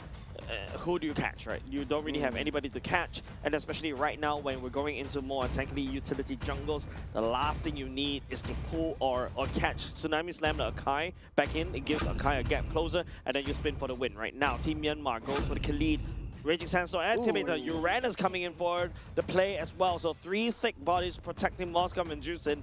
Somewhat of a similar roster that we've seen in the previous patch, but we just replaced Fredrin with another assassin. In this current state, I think for Jusin, the build typically relies on a little bit more sustainability as well. A lot of teams are going for a pseudo-defensive Jusin, buy the Clock of Destiny as well before anything. Typically, if you want to risk it, you go for a Sky Piercer as well if you're going to play that Gambit. Yep, but another thing that you can also think for the side of Team Myanmar, right? They're using the Uranus to kind of don't want to deal with Paquito, right? Paquito shouldn't try to even punch Uranus. Paquito punching Uranus is like Paquito punching a wall, right? But I think Paquito can break a wall, fine. Punching a steel wall, right? Yeah, so that's what I'm thinking, right? So I think what Uranus is, the role of Uranus here is to basically just wave clear, being annoying, find the back line, annoying, and then after they go away. Kimi, on the other hand, used as a mid laner for the side Team Indonesia to deal with the Juicin. So Myanmar, a lot of side lane pressure right from the first second. Uranus, you can send Uranus off to the side lanes. You can send Moscow off to the side lanes, especially in the late game. Indonesia, though, I think if you are running Paquito against the Uranus, your goal is just to mirror where Uranus is going. You do have a little bit more mobility on that front. You can't escape from any of these team fights if things go south. I feel like those two EXP laners will meet up along the way over and over again because information given on where Paquito is very vital for the side of Team Myanmar so that, you know, Miens and also Shine will be able to make a good call whether do I step forward aggressively or when do I back off. But I'm a little bit concerned about the side of Team Myanmar because they may not pack enough heat to deal with Rossa coming up from the side of Team Indonesia. Well, that being said, this is game number 1, Indonesia and Myanmar. Middle of the pack, you say, Jays. This is going to be a do or die for either side. Yeah, this is a very important game for both of these two teams, right? Of course, I feel like if you want to talk about region pride, the fact that you are carrying the flag of an MPL and also an M7, this alter ego that we're talking about, I think it's a more important game for the side of Team Indonesia, right? You don't want to drop and then get the risk to be disqualified away from Nagoya. Don't forget, you already dropped out from the MPL ID playoffs. The next thing you want is to really drop out from Nagoya. Extremely annoying duo. We've always seen this quite a bit, Juicin and the Khalid. Juicin typically falls off on the ban priority and always leak through in that front. Mid side, a little bit of a touch and go action from both sides. What's the matchup like for Paquito? Do you think in the early game, it doesn't look like there is any proxy going on? I would expect a little bit more aggression across the jungles and into the invasion for at least the Uranus. Shaoki would be in the losing end at least until he gets his level 4. I feel like you just answered your own question right there, Churros. Fair. Yeah, but I agree. Yeah, exactly. I was expecting more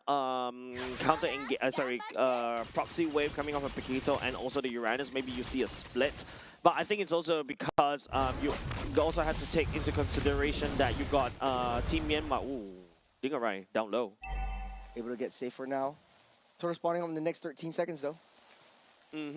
Currently, it's just a member from the side of Team Indonesia. I think just making sure that they got the key items up. Level 4 for the Uranus as compared to a level 4 of the Paquito. I think a lot more damage, a lot more priority given over to Paquito. Oh, that's the Goon Squad. Dalvin used the jetpack to get out of there though, but Indonesia able to get out safe for now. Uranus gonna be showing a lot of trouble as of this point. Shaoki keeping the pressure at bay.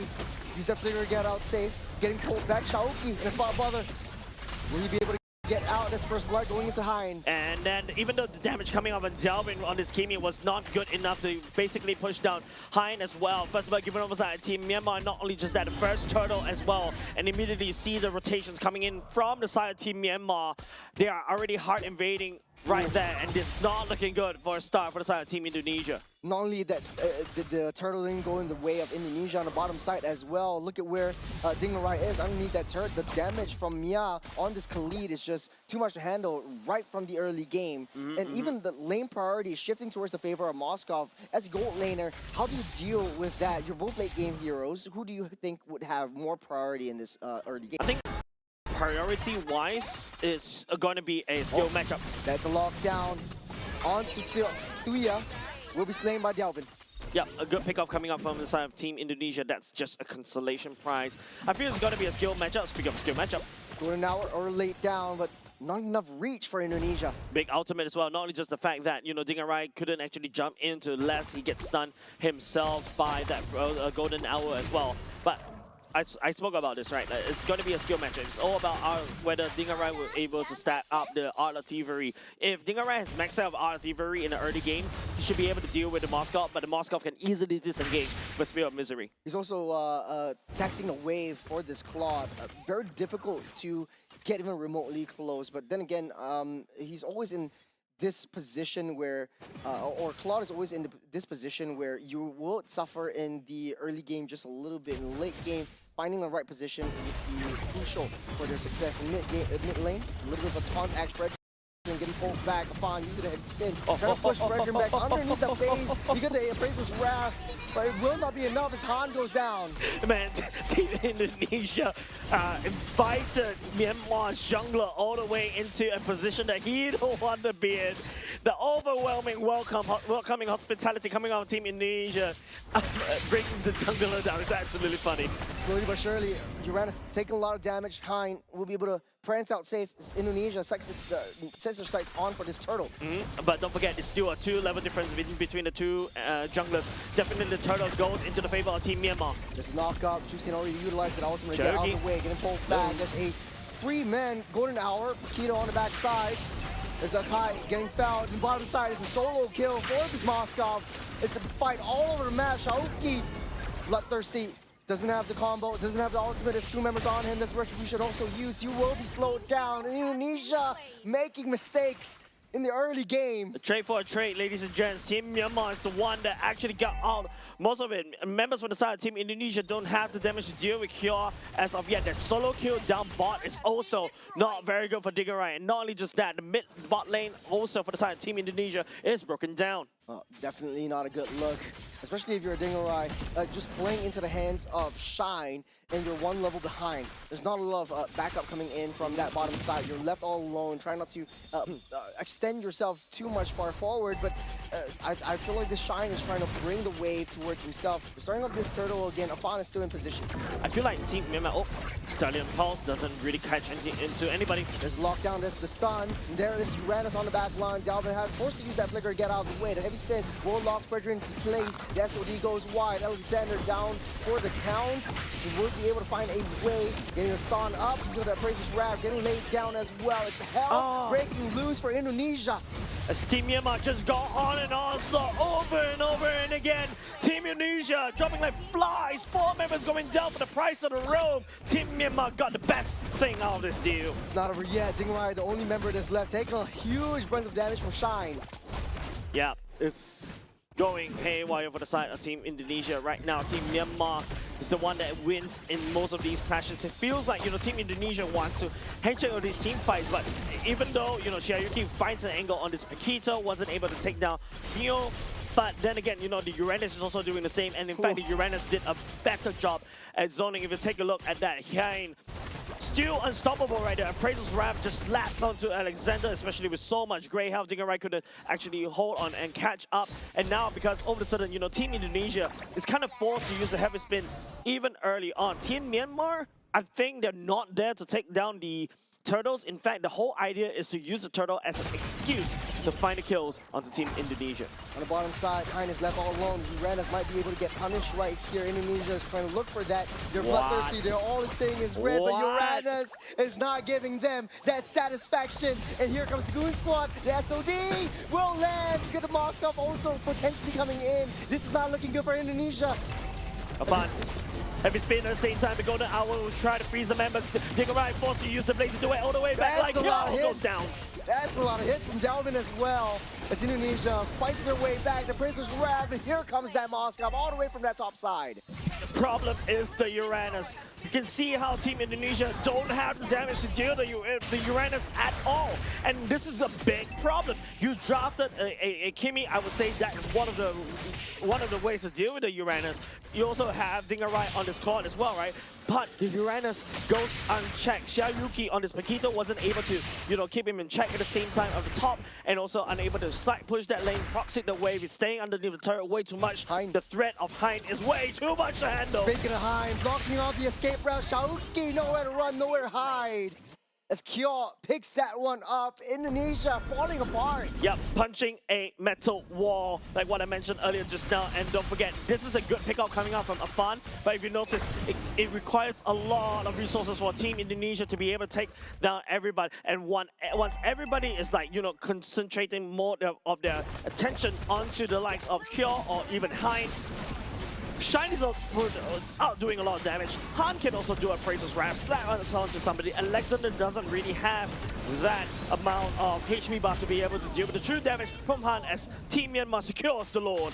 Myanmar also taken away the lane advantage that Indonesia never had at this front. They're charging in the mid side, taking away the T1. Someone needs to deal with that Moskov. There's the stun up. There's a pullback over on Afan. There's a retribution as well. He slowed down. The Prince Rev won't be enough, but from the flank, the Khalid seals the deal underneath the turret though. Underneath, all the way from the other side, Shine extended a little bit too far, but it just goes to show how far Myanmar has come. It doesn't really matter because the main damage dealer from the side of Team Myanmar, not only just in the form of the Moskov, technically speaking, the Uranus also hurt, right? Once the Radiant stacks is up, he's also constantly healing. He also output quite a decent chunk of damage, and not only just that, you also got the Juicin, which is going to be Myomian that can literally do a lot of damage, especially when Akai is forced to step forward like that. Yeah, speaking of Myomian, this is just annoying. You have so much front lines. It's so easy for Myomian to just pull everyone back and just healing everything back up. And what we talked about, the shift in the mid lane meta, you don't really have to build a bursty, damagey mage anymore. This is just hyper utility and just doing damage over time. Speaking about that, the Lord marching down the bottom side. As SOD also landed right from the back side. Myanmar trying to look to make their way in on the back side. Shaoki trying to look for a flank. In the midst of all that, hit to the wall underneath the turret. The Fredrin goes down. Get that hit. Golden Hour, lockdown 2. Indonesia able to find their way onto 3. A little bit of an overextension. The defense onto Myanmar. Shaoki a little bit too close for comfort, but they're raising the stakes, they're raising the tempo, they're shifting to high gear. Indonesia cannot find themselves another 2 kills onto the annoying boys of Myanmar. But at the very least, 3 members on the side, Team Myanmar is taken down, so this is defender's advantage. Given over side, Team Indonesia, you can see the damage that Shine was able to put with the SOD, just 1 spear. Dingerai and even Delvin's backline has to back off. Half HP left, and Team Myanmar, taking a mile out of this. If you take a look at this replay right here, and it's just, even Afan forcing the heavy spin as well. The Golden Hour to slow everybody down for the side of Team Myanmar, but it's not enough because the amount of sheer dominance that Team Myanmar was able to do was there, and they're already knocking on Team Indonesia's door. Really close call for Shaoki as well. And with this Paquito, a high priority pick, you're not doing so well. 0, 4, and 3. You can't even find lanes. You can't find any open sides for you to break through. But Myanmar, with that front, Indonesia ramping up that tempo, they want to look for a engage onto Myanmar. Not happy about them breaking into their base. Yep. The key item that Team Myanmar has already secured is the Blade Armor for the side of Hein. Blade Armor is the key item to deal with Dingerai, to deal with Delvin as well. So they are not very safe. As long as they lay down the damage and they are unable to find the burst onto the Uranus, that is it. So for the side of Team Indonesia though, if they want to circumvent around this, Xiaoyuki needs to start split pushing on the other side. Team Myanmar on the other hand, man, Uranus go bro. Myanmar starting to zone Akai out. Indonesia needs to find a way to get in through to Shine. As long as this guy's alive and the stars align, there's a lot of damage being taken out. This pullback into Wafana. Princess Rap already laid down the heavy spin. Will pull one back. The Golden Hour lock all of them into place. Buys Indonesia some time. The Lord goes in the hands of Fredrin, and he will take control of that. Myanmar will be able to get out safe and sound. That is the taunt. A lot of damage from that Fredrin alone, but Myanmar is just hitting onto the back line. No one can deal with the Moskov. Not now, not ever. You got Dingerai on the front line as well. There's so much split fight, Chase. 3 members down for the 3-man, but not only just that. Team Myanmar secures the law for themselves. Dingerai is still in a spot of trouble. Myanmar is going for this chase. That's the pull. That's the lantern. That's what we want to see if you're a Myanmar fan. It's Shine against the world. Shaoki is still left alive though. 1v2. 1-4-4 Petito versus a level 15 Moskov. My money is on this Moskov, and not only just that, with Bob the Minion coming in. Luckily for the side of Team Indonesia, the Minions are starting to spawn, pushing Team Myanmar away. A sigh of relief for Team Indonesia. Good back off potential from Myanmar. They know that they're all coming up alive. Dingerai on that back line, dealing a lot of damage, but Fredrin soaking all of that up, buying some time for Myanmar to hit and get that damage done over onto Indonesia. The damage is starting to come from the side of Team Indonesia. Afan! Yep, the spin won't be enough to push Myomin back. Alexander popping the Golden Hour, but won't land onto anyone. The Golden Hour sorry, Churros. I feel like the golden hour feels like a bit of an opposite. It's the opposite of help for the side of Team Indonesia. If you notice, the golden hour once it's set, and then after that, the rest of the team cannot find, and that's the bonk from the side of Fredrin.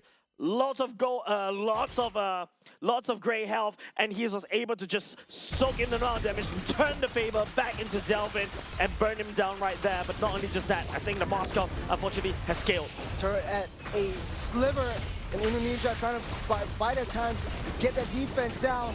Way too deep in. Kyo will lose his life as Indonesia, another successful defense. They lost their T3 in the bot side. Hey, unfortunately, they are losing a lot of infrastructure, right? And don't forget, like what I pointed out, the blade armor is really the biggest pain for the side of Team Indonesia. Not only just that, if you want to count with Jace, you count the amount of Chitai's Pauldron that Team Myanmar has built for them. Every single tank has built that, and now that is going to make Dingarai's life truly miserable. They don't really have to deal with the, not only have to deal with the claw, they have to deal with the Kimmy. Delvin does have that damage already, and then you got the feather as well for a little bit more basic attack damage coming your way. You're dealing with Indonesia, able to claw themselves up again, equalizing the score. You know, this is a time where I feel you need something like a sea halberd already. I know it's not a regular item for the side of Dingarai, or I would even argue even Delvin picks it up, because you need to do a lot of damage against tanks like Han, like Han as well, and also to a certain extent Kyo at the same point, right? But the problem is Team Myanmar is just a huge, thick wall protecting Moscow. Moscow 6-1-1, and now with the Wind of Nature in the item as well, he is suddenly immune to all the damage. And Dingarai decides to go in with Blazing Duet, the Lord spawn right now. Both teams are just teasing against each other. Moscow at any one point of time can just do that damage, heal everything back up. The Lord pulled over to the side of Afan as Myanmar tries to find more information. Hein will be at the front line. You got it back on the top side. Shaoki keeping busy with the macro gameplay. There's a push-pull onto Neo Mint. They understand that his Shusen is going to be a threat in the later stages. And Lord at a third is going to be taunted in by Fredrin. Trying to get that reset. That's the Protection Pulse. Golden Hour will lock this monster up into place. They sound the alarm. They sound the horn. The Lord is down low!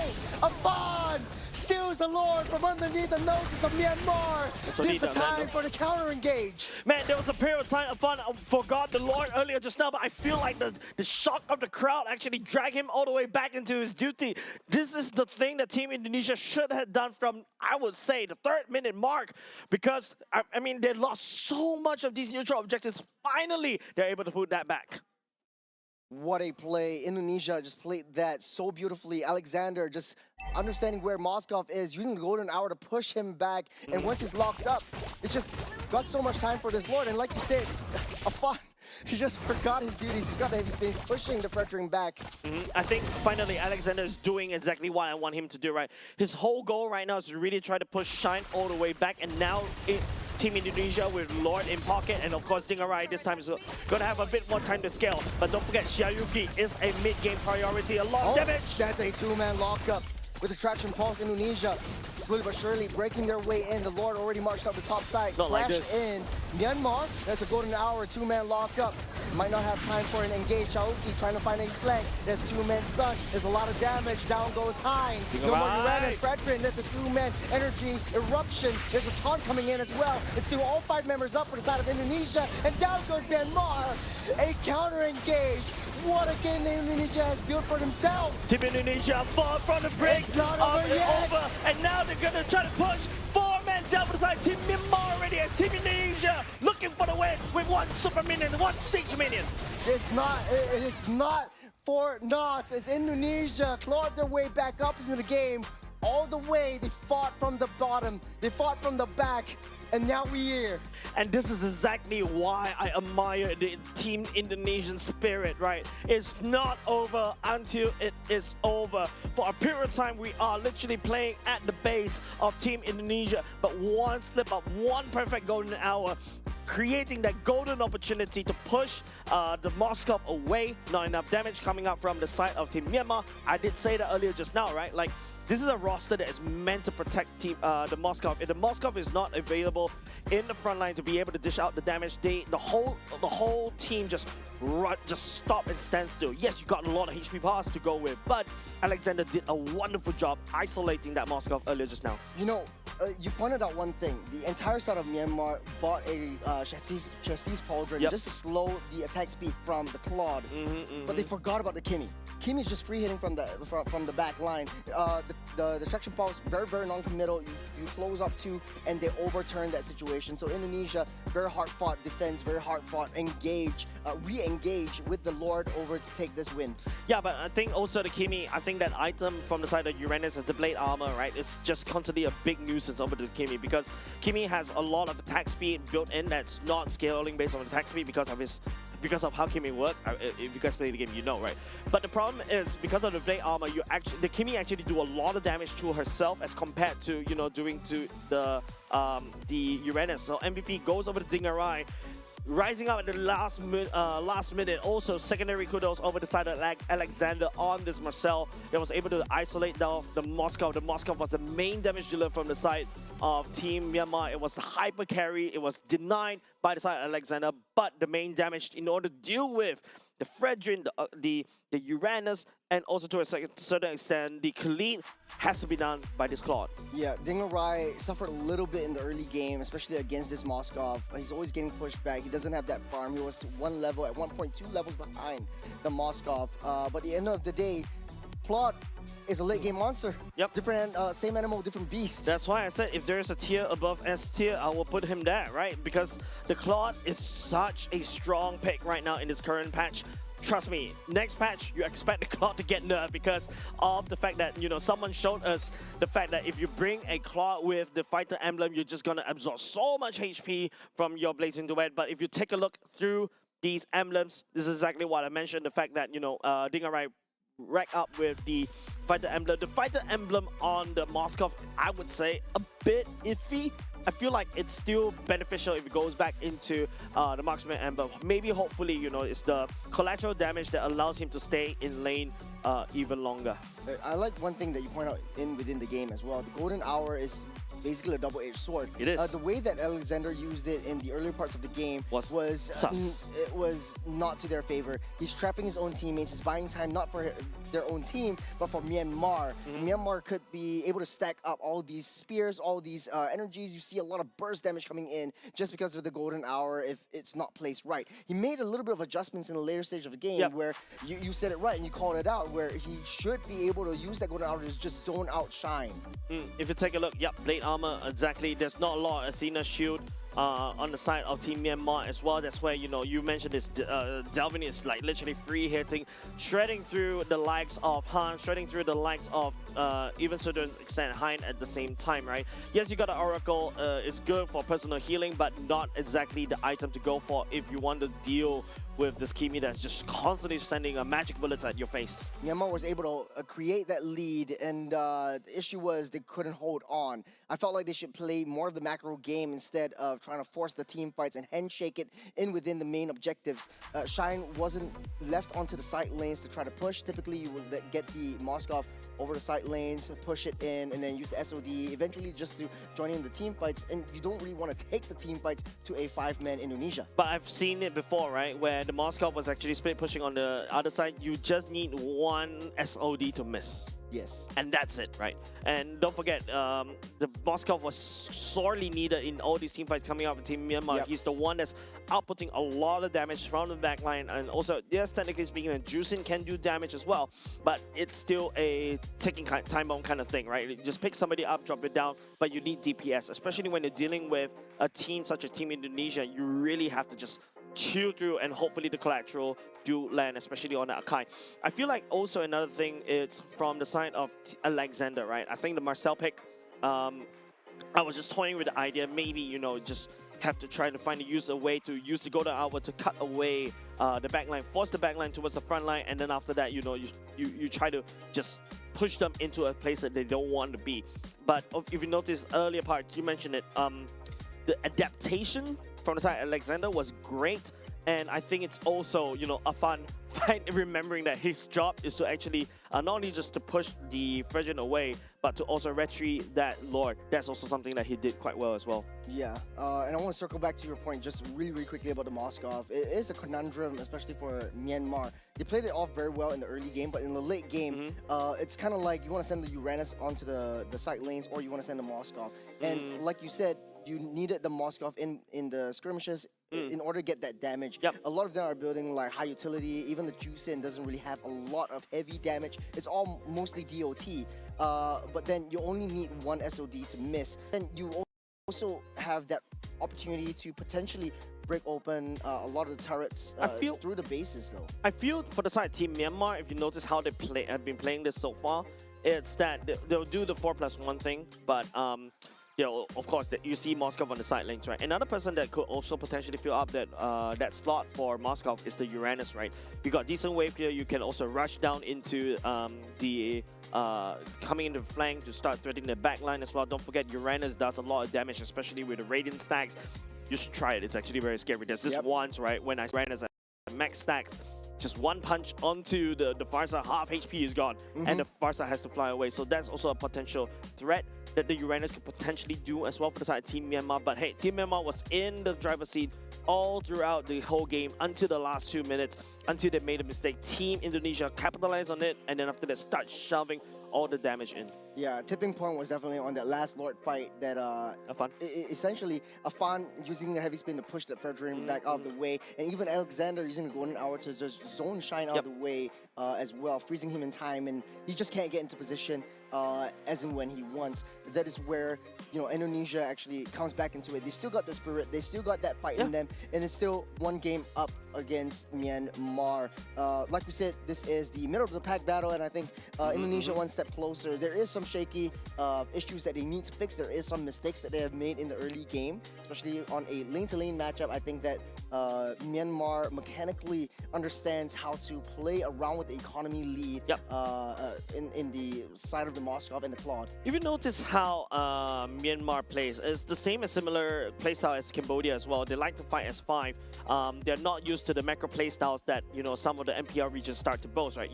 You start to see Team Malaysia was almost able to just send Raziv all the way to side lanes, threaten onto the side lanes, and then after that win through minions, right? Team Philippines, you know, they are great at this, right? They identify the timings, being able to split push and join the fight at the right timing. I think that's the key difference between the MPL regions versus the other regions as well. But not looking down on them, not discounting them out, because their team fights can get really, really strong. Myanmar, Exhibit A. Yeah, this is just a really good showing of where Myanmar can go, but this is the issue that we see with a lot of teams in Group A. They can make that lead, but it's always very difficult to close them out. And a lot of teams are starting to drive very defensively, circa, you know, Indonesia, which has very, very high base defense. Right now, game number 2, expanding rivers, is the environment of choice. I think Indonesia definitely likes this quite a bit more because of the rotation. No, Myanmar starts the rotations quite faster.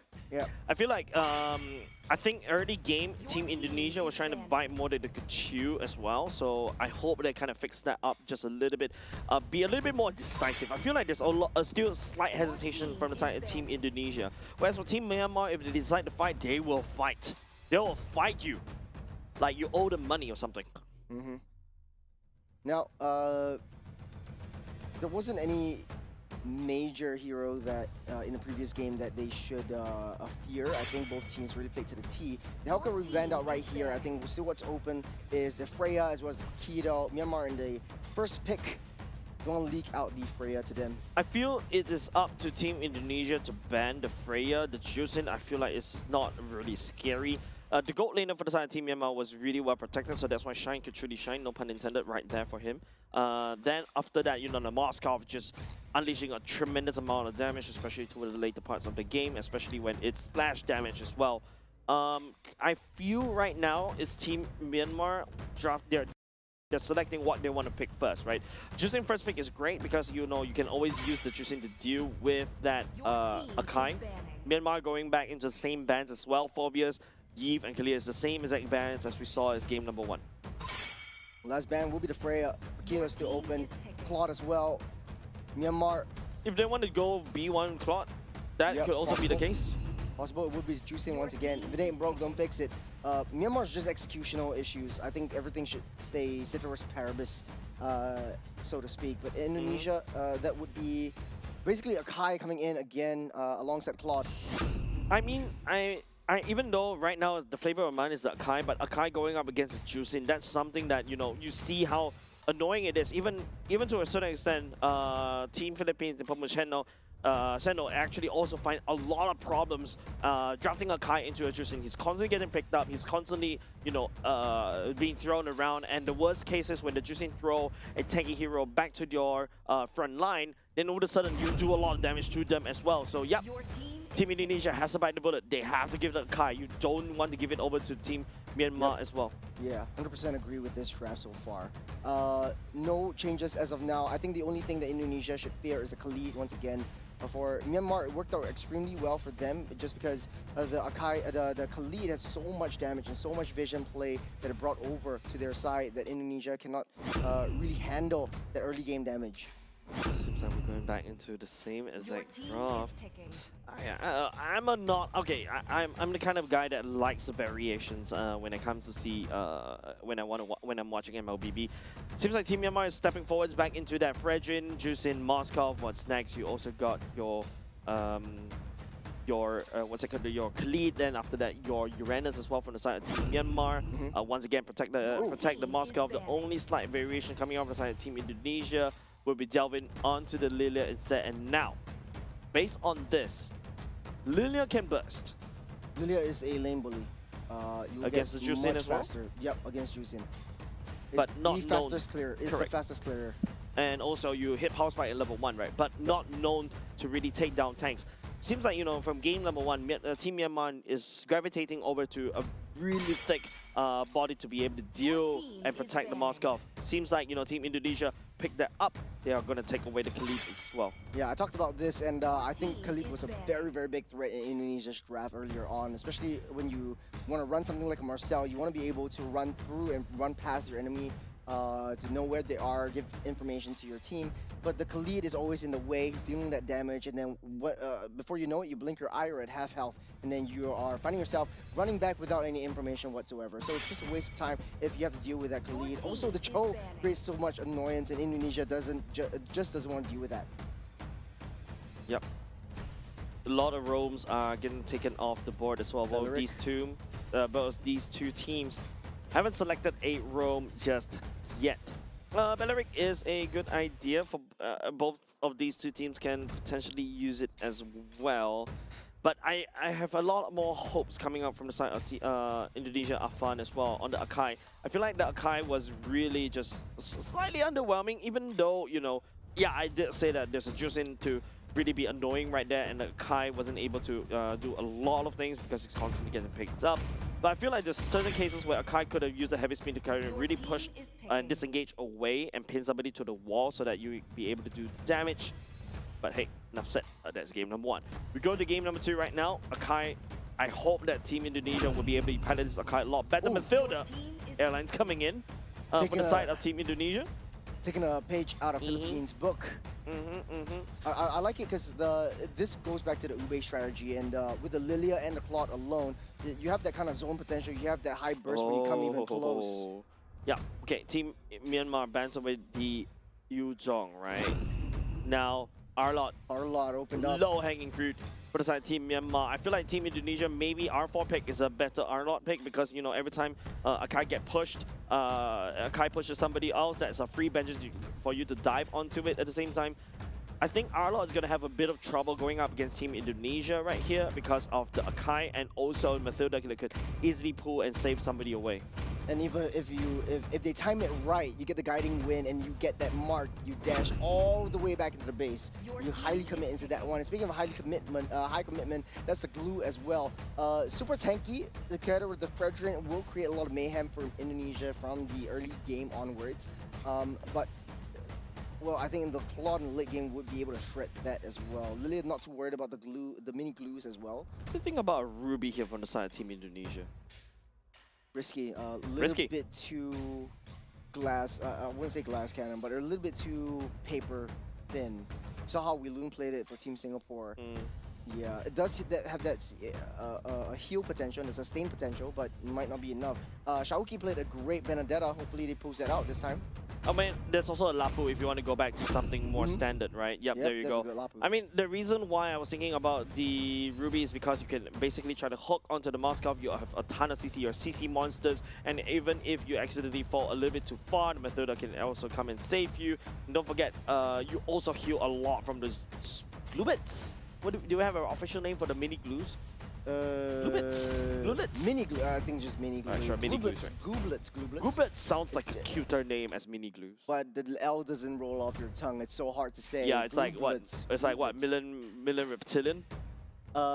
What's his name again?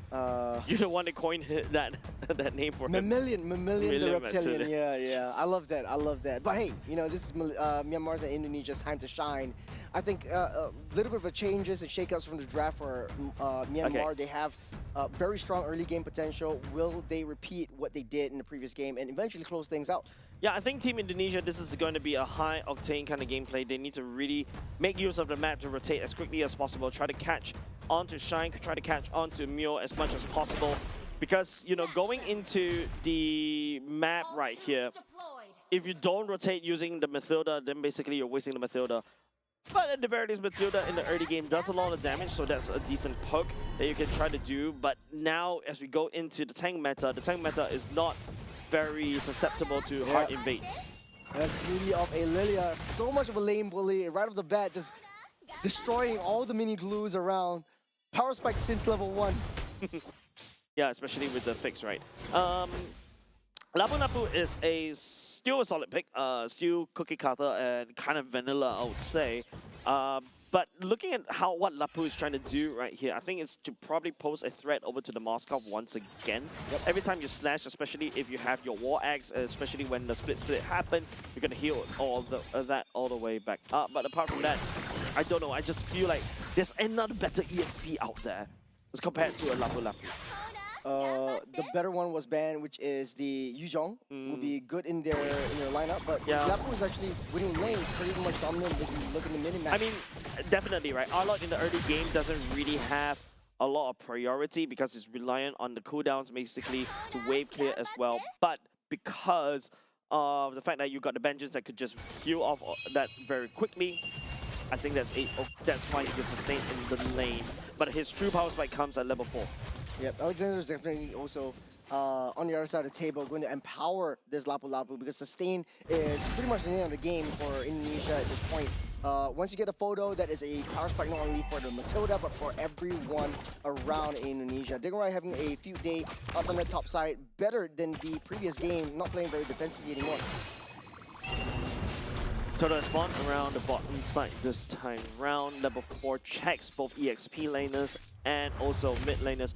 Delvin has lesser impact around the level 4, especially when you go into the ultimate. For the Lilia, doesn't really serve a lot of things. Dingerai, get out of there. There's a one-on-one fight. And Heavy Spin already utilized to push everyone back. Alexander down low. There's Lapu actually coming in. Afan underneath the noses takes down that turtle. And this final slash pushing everyone away. Indonesia, they don't want to risk too much, but they're going for it anyway. Myanmar will lose one member as well. Man, Dingerai burned used the BMI to try to... That's SOD. Hey. That's the Moscow! All the way from the top side. What a lucky shot coming over Team Myanmar as well, fighting onto the weaker, the weak member from the side of Team Indonesia as well. Oh my goodness, that is not going well once again for Team Indonesia. What's not going well? The Spears will be able to push upon back, but Shine all the way from that bottom side, able to get that recall, taking a lot of damage though. Lost the priority on that lane, but here comes that glue. Afan does have the heavy spin to keep everyone safe and sound for now. Purifier also used up by Dingerai, able to get pulled over. Underneath that turret they go. The Gloom Squad won't be able to extend their reach. No support coming in from that glue. That's why. Afan picks up that kill. That's why I'm not a very big fan about this glue, right? Because especially it's the same thing as you see from other teams, especially in Sport, they glue. But if you take a look, Xiaoyuki, yep, sorry for calling you vanilla because you are doing a great job trying to stun up Han so that Afan was able to secure the turtle right there. However, the amount of damage that the team Myanmar was able to do, especially Arlot, does have a lot of nutty numbers, was able to do quite a decent chunk of damage. And of course, you know, you got the Spear of Destruction landing at just the right timing. Yeah, a beautiful aim, beautiful three-point shot from that Moskov, to say the least.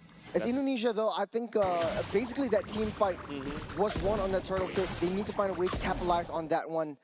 There was a little bit of a quick rotation from Dingarai down to the pit as well. At least you had the Blazing Duet from that fight for additional damage. Next turtle will be spawning up in 10 seconds on the gold lane. I feel like right now it's more on Team Indonesia time to act, right? They do have the Methoda early game, and also Delvin this time around should be able to scale. Dingarai was trying to join the team fight. I mean, that's kudos to him. But you can start to see the glue, right? Being a bit annoying, especially during team fights. But especially when the possession, if Call did time that glue wrong, Dingarai could just go all the way back into base, and then after that, bring him to no man's land. Arlot coming back in, Hein.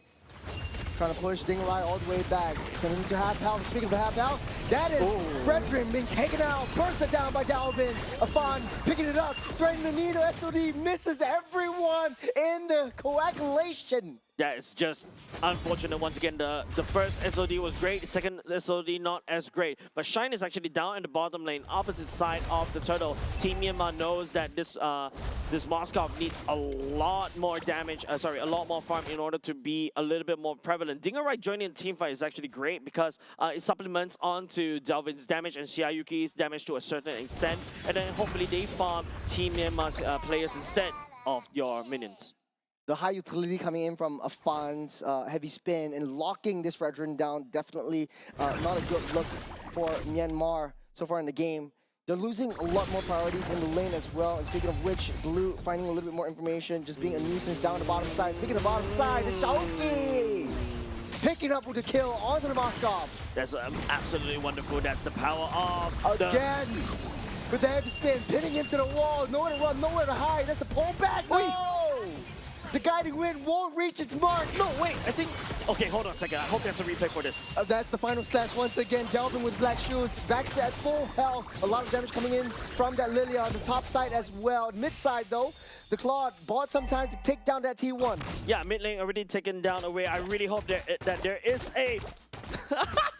It just soaked up too much damage. No, I hope there's a replay of it because I was watching from my own boards right here, and it's absolutely hilarious, right? Because the Guiding Wind was actually activated by the side of, yeah, there we go, Asin Yisha receive.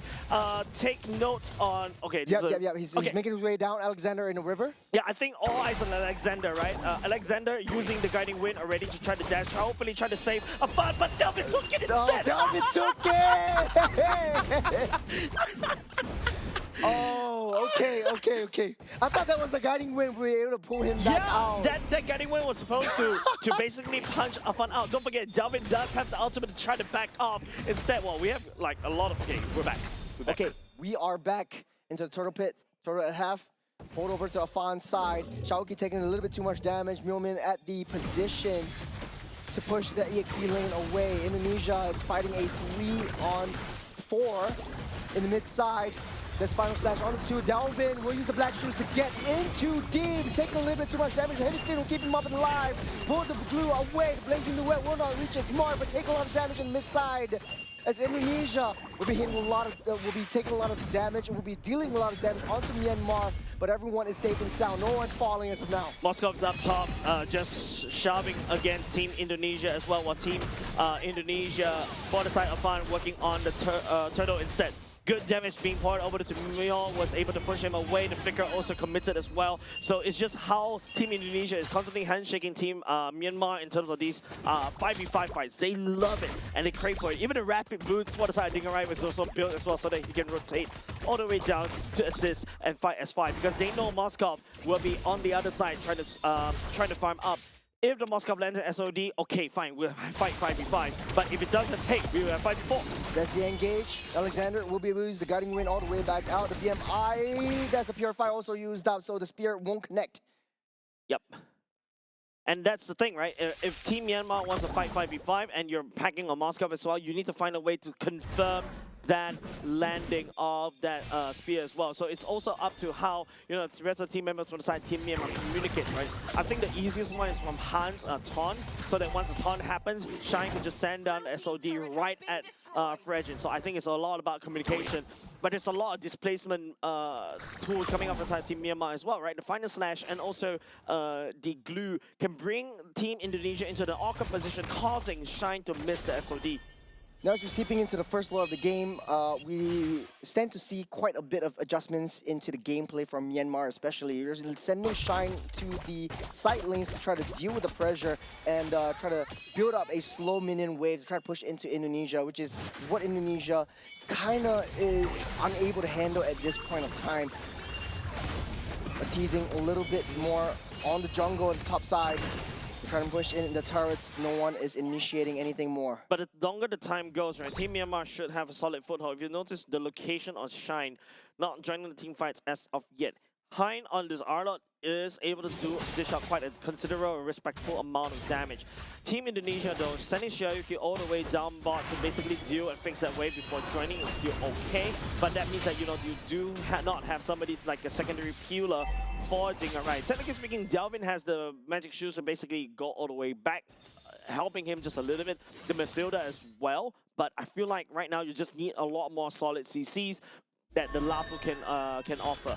Remember, this is expanding rivers, and you said during the start of the game, Myanmar likes this more. Right now, with the Matilda, Indonesia is more positive with this. This is Blink Duet, a lot of damage. Shine goes down. No more Moscow for this next Lord fight. Indonesia is going to take the lead here. Good pick up right there coming up for the side of Team Indonesia. Now, no more Moscow. And now I think it's just Team Indonesia definitely going to make a beeline all the way to the Lord right here. Team Myanmar has to fight this Lord pit with a bit of a disadvantage. Upon is still right into the Lord, trying to pull it out. The health is still relatively healthy as Han tries to walk his way in. Heavy spin already utilized way too earlier on. He's trying to push the Fredrin away. The glue brings him back into the fray. Upon falls. No more Kai. The final slash on the 3. Gets that flicker out of the way. You see Dalvin trying to push that Jusin out of the way. Glue first to fall. That's the SOD. Moskov joins in the fight. There's a lot of damage coming in from this demon. They take a lot of damage themselves. They're trying to zone everything out, but here comes Dingarai. A little bit of a silver lining for that one. He wants to steal onto this thing. Oh. Yeah, Alexander will fall, but hands of Shine. It's a one-on-one. You said threatening Anita. Right now, it feels like, you know, both these two teams performing brain surgery in that Lord dance right here. They fought, but they completely forgot about the Lord. Now, when Team Myanmar had the Moskov down earlier just now, I thought it was an opportunity for Team Indonesia to pick up that Lord as well to try to rush it down. They've got a little bit more time, and I was expecting Shine to send his SOD down to the team fight right to try support, but he was too busy trying to wave clear right there, and then after that, they bought enough time for Team Indonesia to reconfirm and reconsolidate, and then after that, they both traded 2 for 2. Indonesia also knew that Afan was down, so there's no point just forcing this Lord fight. Wait for Afan to come back up, right? And Indonesia trying to play that macro game, sending Delvin instead of Dingarai because they know that Dingarai has that damage right now. Delvin is actually sorely needed though. Speaking of which, there's the guiding wind. The circling eagle won't be able to take Shine out. Moskov again finds himself in trouble. Moskov is not able to play the game for the past 1 minute. He was just like literally revived for less than 15 seconds, and Alexander was sent alongside with Delvin just to burst him down, and this opens up a lot of opportunity for Team Indonesia to pick up the Lord. No Moscow for Myanmar for so many team fights. He had a field day, I think, in the first game, but this time around, Indonesia is just walking all over Myanmar. I think you don't send the Moskov over to the side lanes already. Mathilda knows what's up, and this is a Mathilda, right? They could just knock somebody up, has additional burst, send along somebody at the same time to burst you down. So I think Moskov had to start packing a lot of damage right there, coming out from the collateral onto Dingarai. I don't think he's too afraid of that. He does have quite a bit of heal potential. Itemizations-wise, it's the Holy Trinity already built up by Shine. He has that damage, but he's taking so much. The glass cannon on this Moskov. I mean, you don't build tanky on this Moskov at all, right? But if you notice, Hein, building a Rose Gold Meteor is definitely required, but now the Lord is marching in against Team Myanmar. T3 down the mid side. Indonesia tries to look for an angle. The energy eruption already used by that Fredrin. They're looking for Shine. Shine taking a little bit too much. Appraiser's Drive already hit. There's a final slash onto one. Blue already possessed onto a Fawn, but using a heavy spin, locking them down onto the wall. But the Lord is charging onto the throne. Myanmar is all getting pushed back. Indonesia still has minion waves coming in. Right now, just Team Myanmar desperately trying to wave clear right here. They do have the Moskov to also push in. The Spear of Misery will land onto Dingarai right here as Team Myanmar desperately trying to wave clear. Dingarai up on the top side, bottom side in shambles. Dalvin's taking care of business. Dingarai taking a lot of damage by healing everything back up once again. You got Arlon is manhandling this Claude, but he does everything. You can't take him out. Dingarai!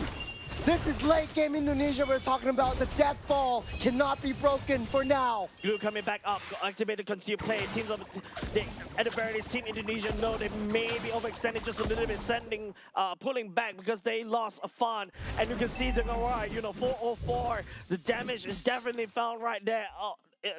Not going to agree with his KDA, but you can imagine, right, the amount of defense coming out Team Myanmar. They're still in the game because of Shine with the collateral damage all across the board to wave clear. A great fight, good cycle from 2K gold lead all the way into 8 just with that one push alone as Myanmar finds himself in a defensive position. Taking a look at the replay, it was just Dingarai healing everything so fast and coupled with the Matilda as well. And then also, luckily the Moskov is still alive. I think great positioning for him. And the bonk coming out from Han was able to find onto Afan as well to basically put him down to also persuade Team Indonesia to back off my lawn. The Lord spawns up in the next 20 seconds. Myanmar sitting heftily in their base. Indonesia taking control of the map. This is their playground right now. Together with Alexander and the expanding rivers, they're going to make full use of it. Dingarai, 4 kills, 0 deaths. Having a great game on this Claude. Yeah, now the Lord spawned, but Team Myanmar got their hands pretty packed, pretty busy.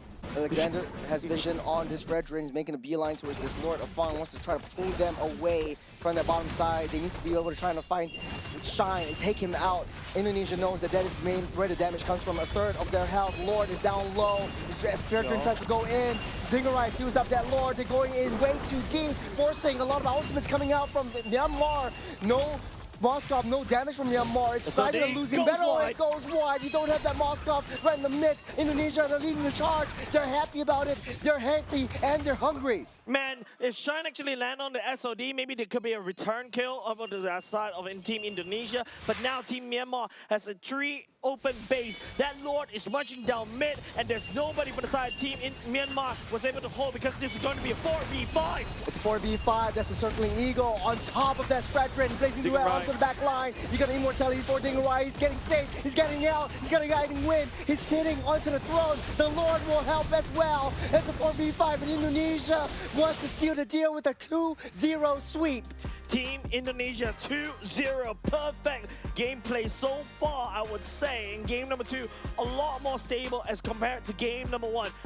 Game number 1 was really iffy, but it definitely knocked the wins out of the sails of Team Myanmar. Team Indonesia, I think this game was a lot more tighter as compared to game 1. Yeah, a very, very solid game all the way from the early game. And all of them knew what to do. In game number 1, Dingarai had a lot of issues with Shine. Mechanically, or during the lane, he's getting a solo kill by this Moskov. In the second game, though, 0 deaths. He understands how Shine wants to play, and that is the adjustment that basically Dingarai needed. Claude definitely showed up onto this one.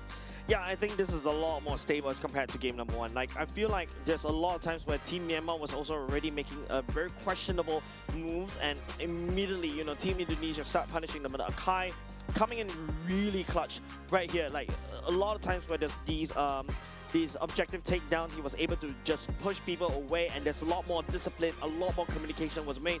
However, Team Myanmar, I think, there's a lot of times where the SOD does not land properly and then, unable to join the fight as Dingarai just dives into the damage. 505 is KDA, GPM 879. He's farming up a Storm. He's also dishing out a Storm as well. Not only that, you got the rotations coming in from this Claude. down into a lot of the major objectives right from the second turtle of the game. Given the first turtle was that 3-minute extra that he kind of needed to get that a little bit additional damage in order to join in the team fights. I think that Indonesia also, I do want to point out that the entire 5 was drafting around the environment. Knowing that this is expanding rivers, drafting Matilda worked the most makes the most perfect sense. You have so much access, albeit a little bit more mistakes. No one's communicating who was taking guiding wind, and that it left with some hilarious moments as well. Yeah, and yeah, the Matilda was kind of sus for that one game, for that one sequence only, but the rest after that, Alexander executing down to the T.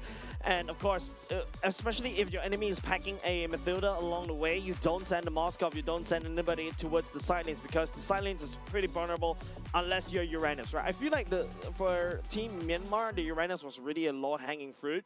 But maybe it's just that they realize that, hey, they need to pack a lot more damage. Therefore, the Outlaw comes, if you notice his item is Fairy Hammer, half build that I think is on the way into a Hunter Strike as well. The Outlaw is able to dish out quite a considerable amount of damage, but there's also another problem for the side of Team Myanmar, right? Because the Lapu is already scaled.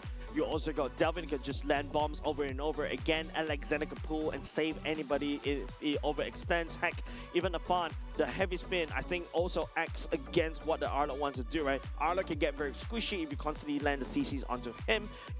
If the Arlott wasn't able to dash, he's unable to heal. You don't really have a lot of iframes as well, so if you dash on top of Dingarai, he has quite a bit of potential to still hit you as he dashes through you in order to heal him up. And coupled with the fact that Matilda was right there, you got the Flash of the Oasis, you got the Favor as well, you heal everything back up. Every one of the members of Myanmar got the anti-heal, but at the end of the day, it's just not enough for Myanmar to take this game.